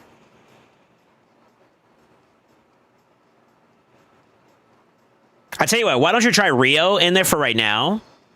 Since she also has a cleanse too that can help you keep your team alive, and then see how that feels, and then come back to me.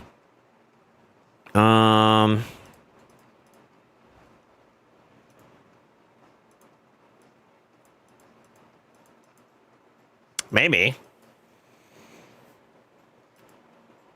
Instead of your G-Nut. So this is what I'm thinking. Sorry, it took me. This is. Let me explain. Hold on.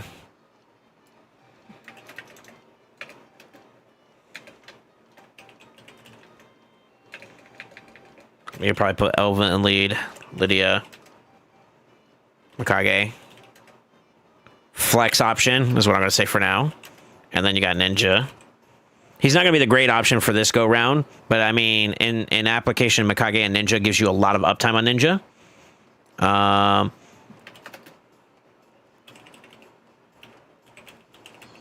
I like Rio because Rio cleanses in addition to heal, and also brings that decrease attack. Feral is good passive, and you get some other things that make him valuable, but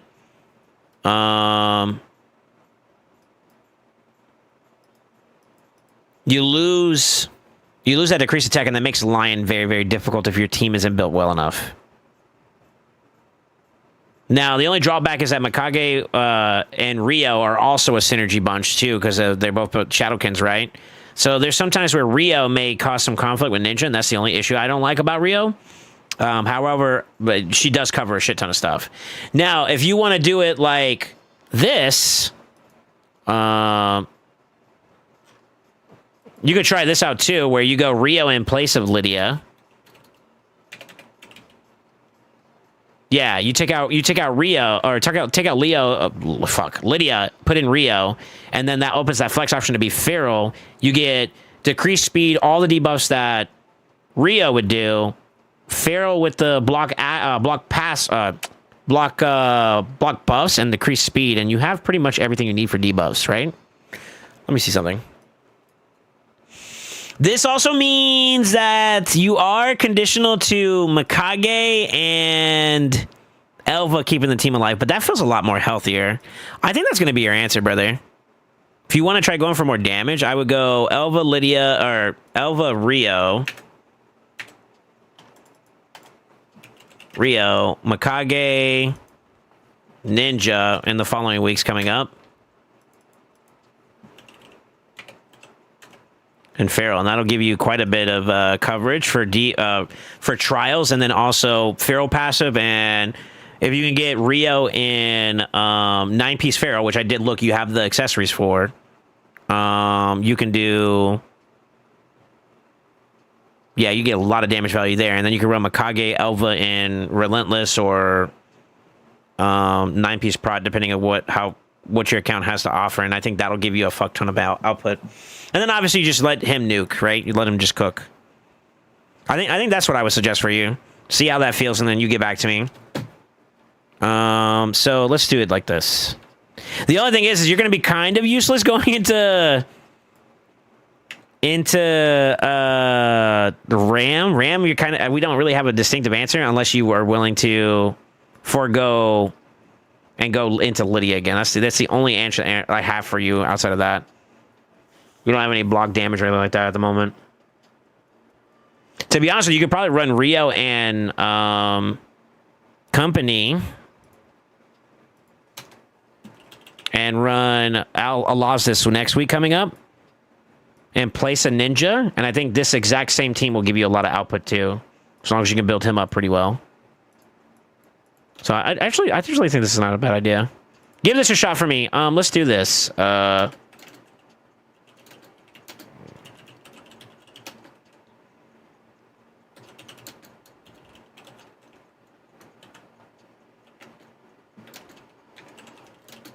I'm just gonna say same as Mikage or Elva.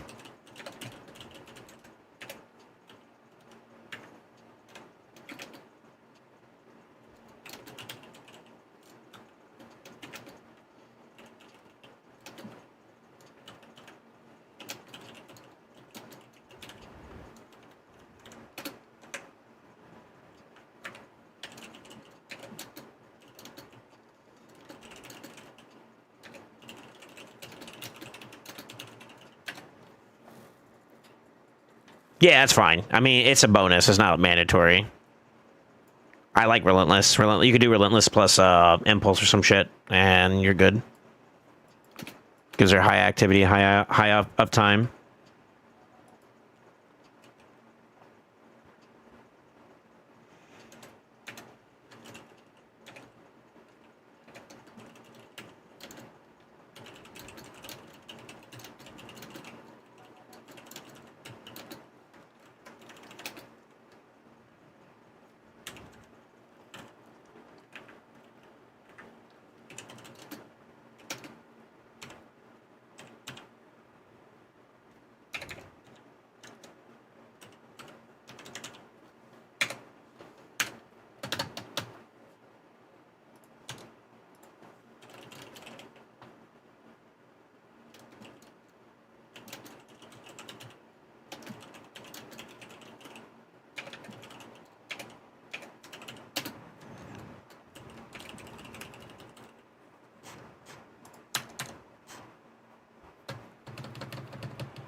You have your res done in your Grey Hall, right? Yeah, your Grey Hall is pretty much almost done. So I feel like res builds should be something that's not too foreign to you. So let's just say res. Depending on trial focus. I liked mine in like the 5. Where did I put my alpha when I did it? I think it was like she was like close to like 525. And that helped out quite a bit. I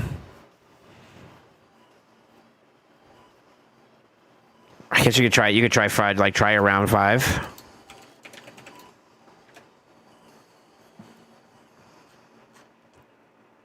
Because there's like ones I think like from memory serves me correctly, the trial for Chimera where you have to block debuff, I think they fixed the res issue for that one.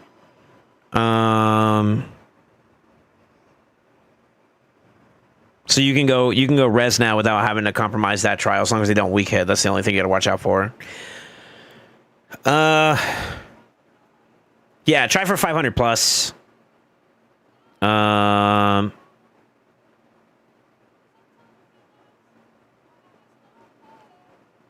kind of answers everything you're looking for there.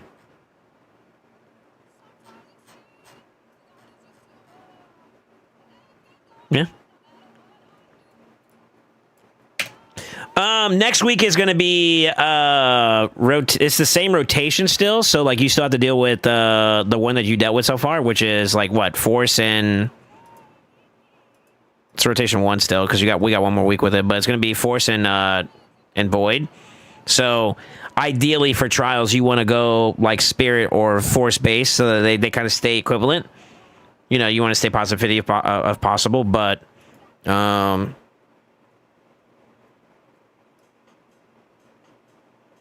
yeah.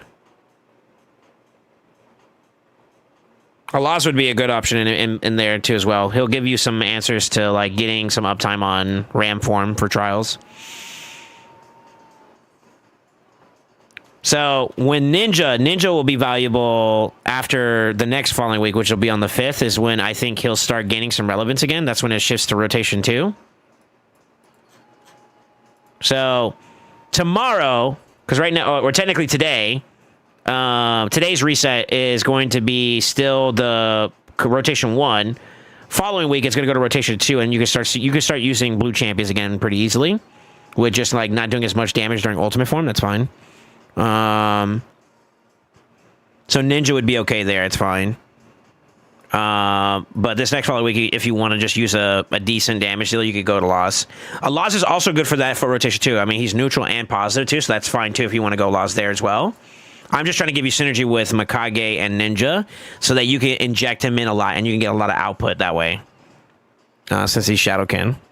And then you cover all the debuff options to give you trials, sustain, and, you know, survivability and all that good stuff. So that's what I was trying to do. I'm trying to give you like an all-encompassing build, but it's kind of hard to do for Ram without block damage or without the fear. So like those are kind of rough.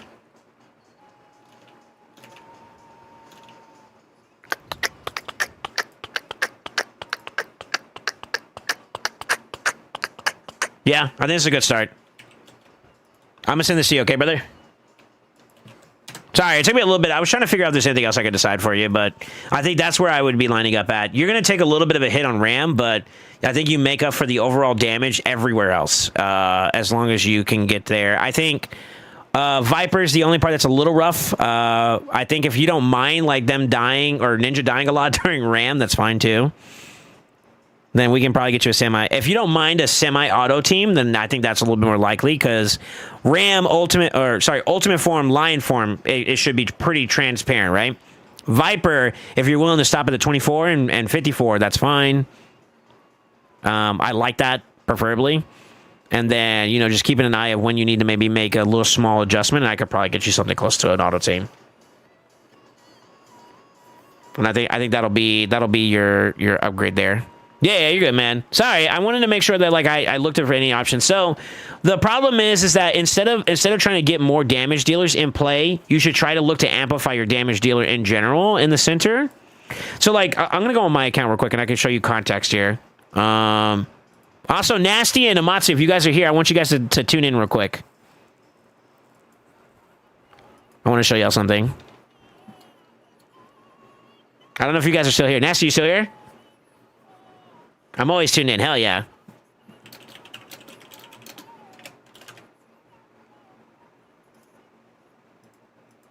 Let me see if Nasty's still here. Nasty, look at the stream. Let me know if you can see it. I want you to see it too at the same time. Nasty don't know you. Yes, she does.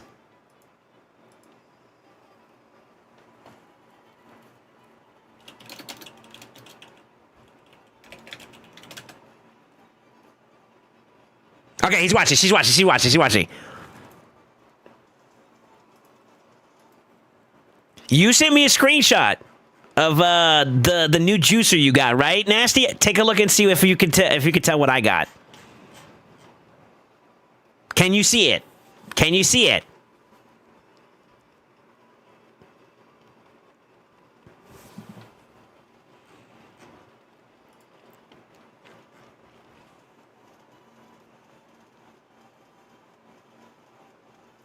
Still no gal out there? Fuck you. All right, here, let me help you guys see it a little bit better, you motherfuckers.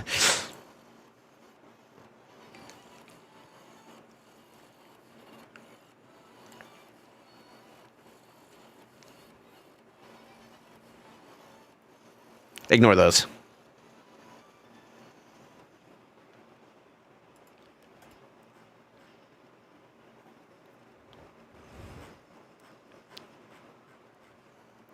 You see it? You see it? You see it? You see it? You see it? You see it? But wait! There's more!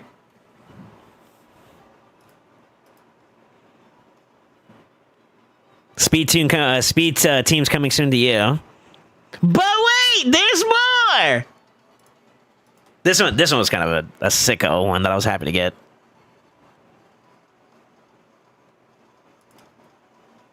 But wait, there's more. This one I'm not too proud of, but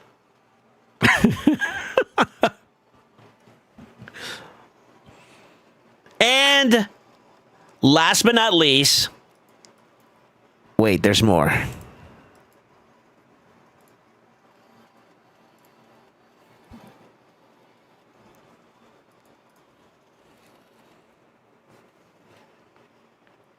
I haven't decided yet. Just to give you context, I have made the decision. I'm gonna pull my shards on Monday for primals. If I get unique new champions, I will put the blessing on the back burner.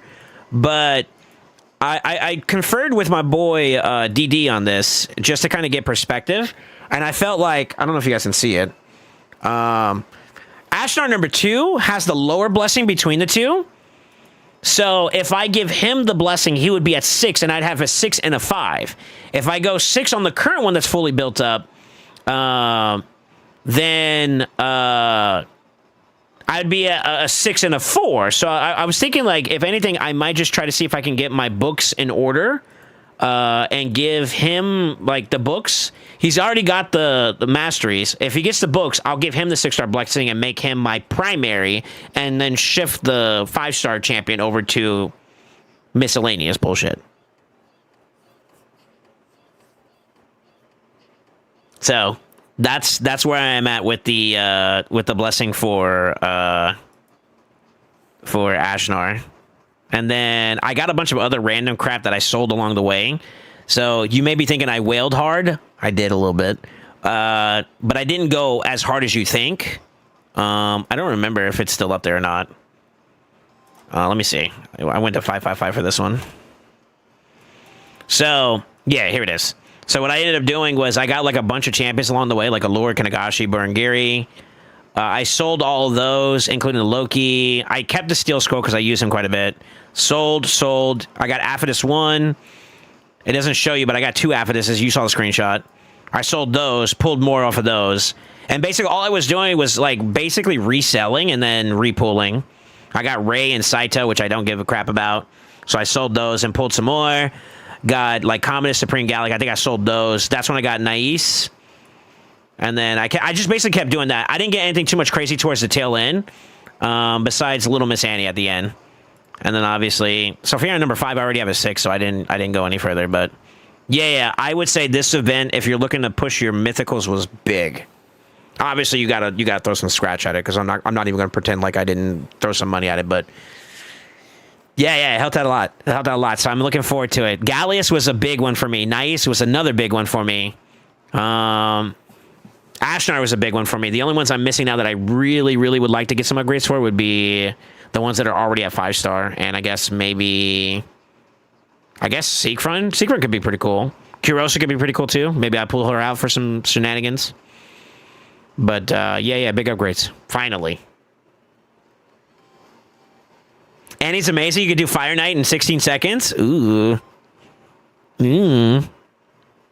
I'm already planning on doing an upgrade to Shoguns. I don't know if I can do it with Sand Devil 2.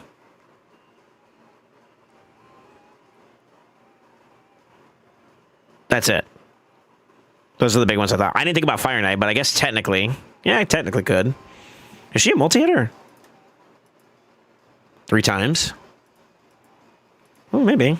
I could, maybe. But I got to pump with her, right? She got to hit some high stats.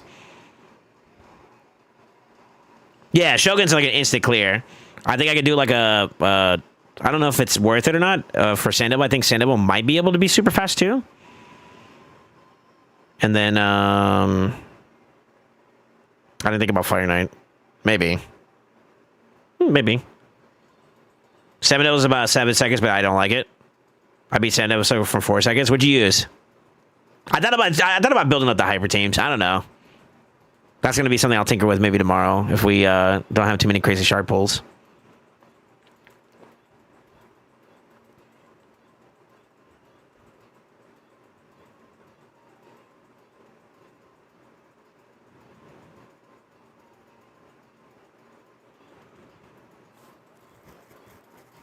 But yeah, that was the big upgrades. I wanted to show you guys that so you guys could see it. I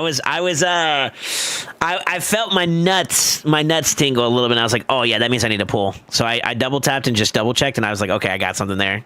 And I ripped it, and they popped out finally. I was super happy about it. I got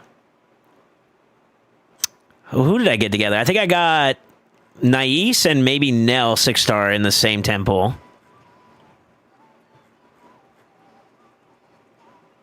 No. Gallius and Nais together, I think. But yeah, not too bad. That's my bragging. That's it. I'm done for now. I'm sorry. Amasu, what do you need on your account done? Or were you just joining just to troll?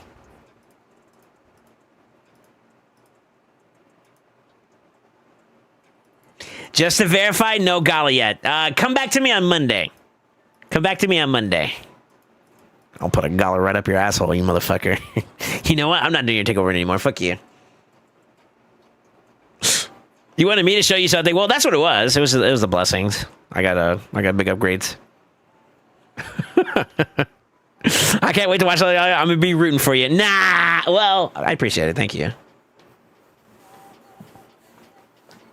Thank you.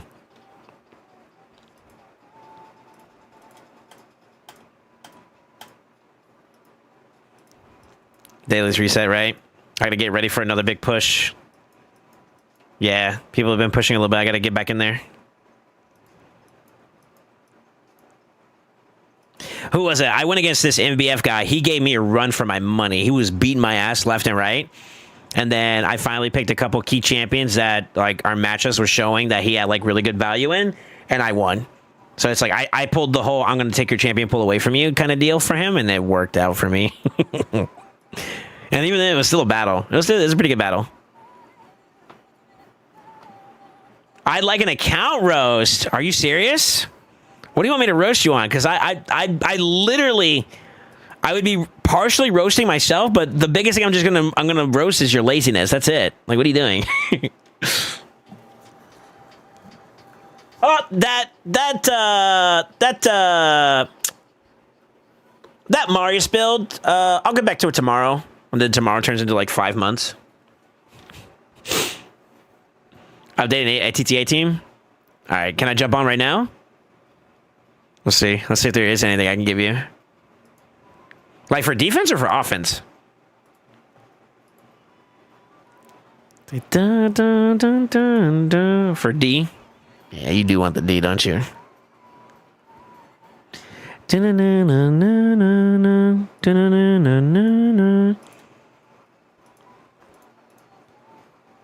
mean, not really getting hit to begin with, to be honest with you, brother.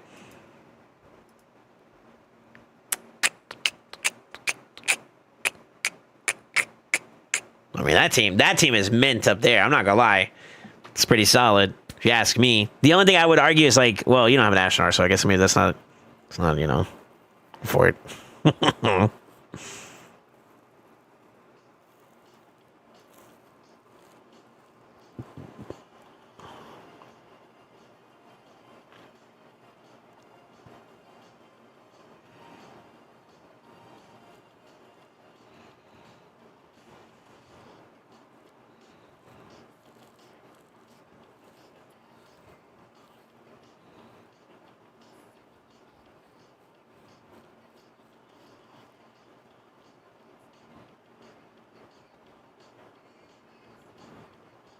Man, honestly, these aren't too bad. She used con. I'm kidding. Actually.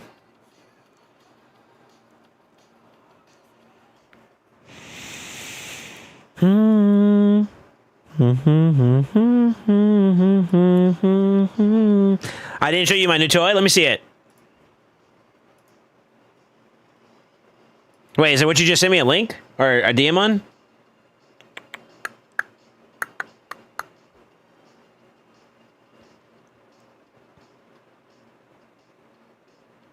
God damn.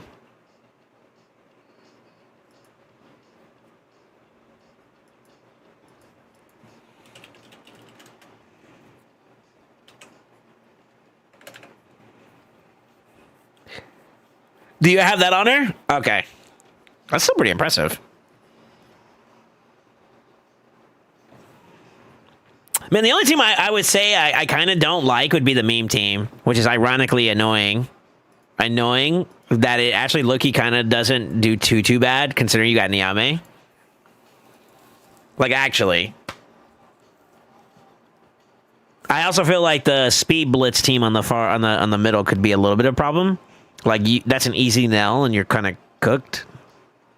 Actually, easy nail Volcano's comp and your fucking middle team is gone.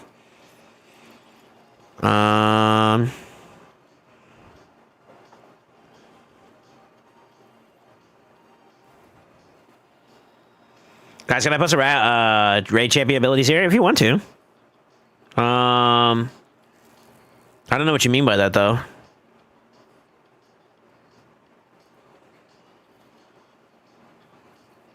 There's not really much I would change here. The only thing I would give is like maybe priority lead to her. So I haven't really taken a look at it, to be honest. Gotcha.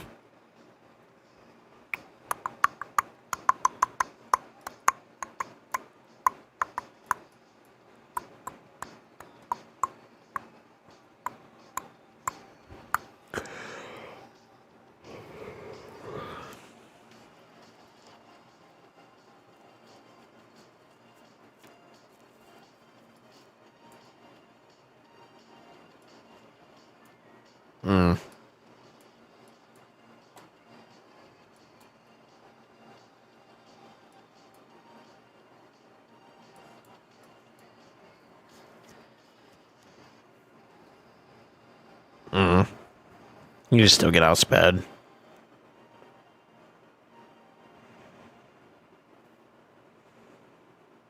Thomas the Train? Not that shit again. I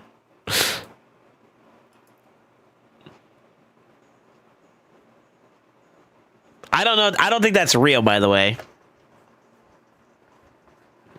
Oh, wait. This is like a fan-made shit. What the fuck? I saw this one, the turkey one. I don't know if you know about that one.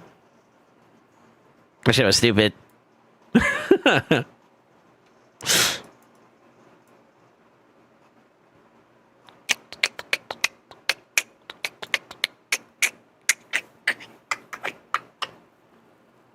I'll be doing some work on your account here in a little bit anyways, Amatsu, once I get a stretch in. Probably after stream. I could take a look at this again, though. Have you... I mean, it's kind of hard to say because, like, I can't really see any defensive losses you have at the moment. Mind you, I guess it is the holiday, so I guess it's kind of hard to say, but... do you know if there's any teams where you don't succeed? Where you see, like, they're always losing in your defense log, or no? My aura is kind of goated. No one wants to fade. Okay. Did you just want me to come on here to brag about your account? Yes, your account's actually gotten good, dude. Like, what the fuck? Like, do you want me to brag about your Galactic? Because I won't. I promise you I won't. I'm almost there, you fucking bitch. I think the biggest thing is I probably just would reevaluate the way you build them, if anything. Just make sure that they're all up to date. And pimped out for the most part.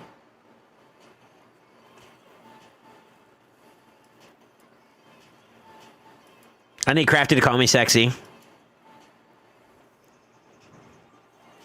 No? I got a question for you, actually. Check your DMs real quick before I do anything else.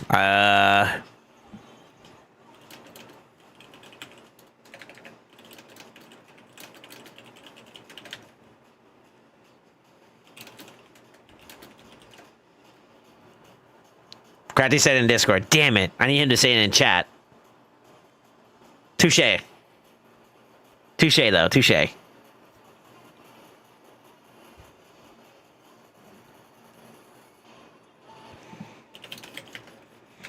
Why don't we hold off until that, though, Amatsu? Actually.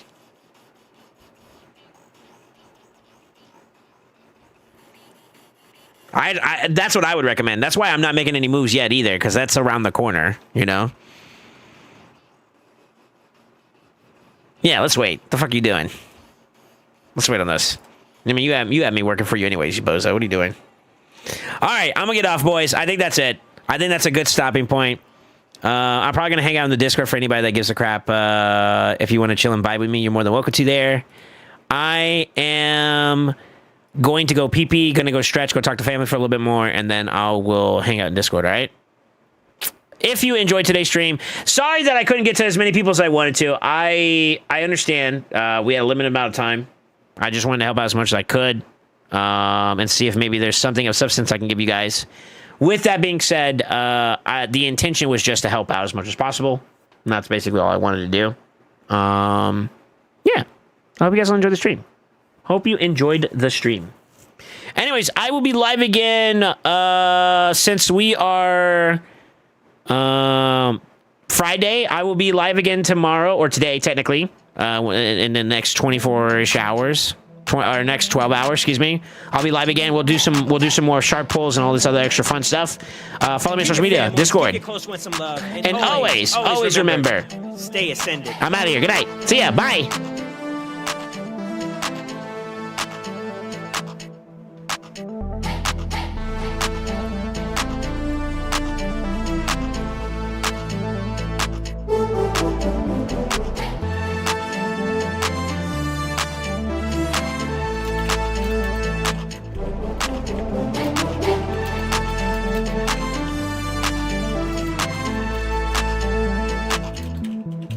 Let's go!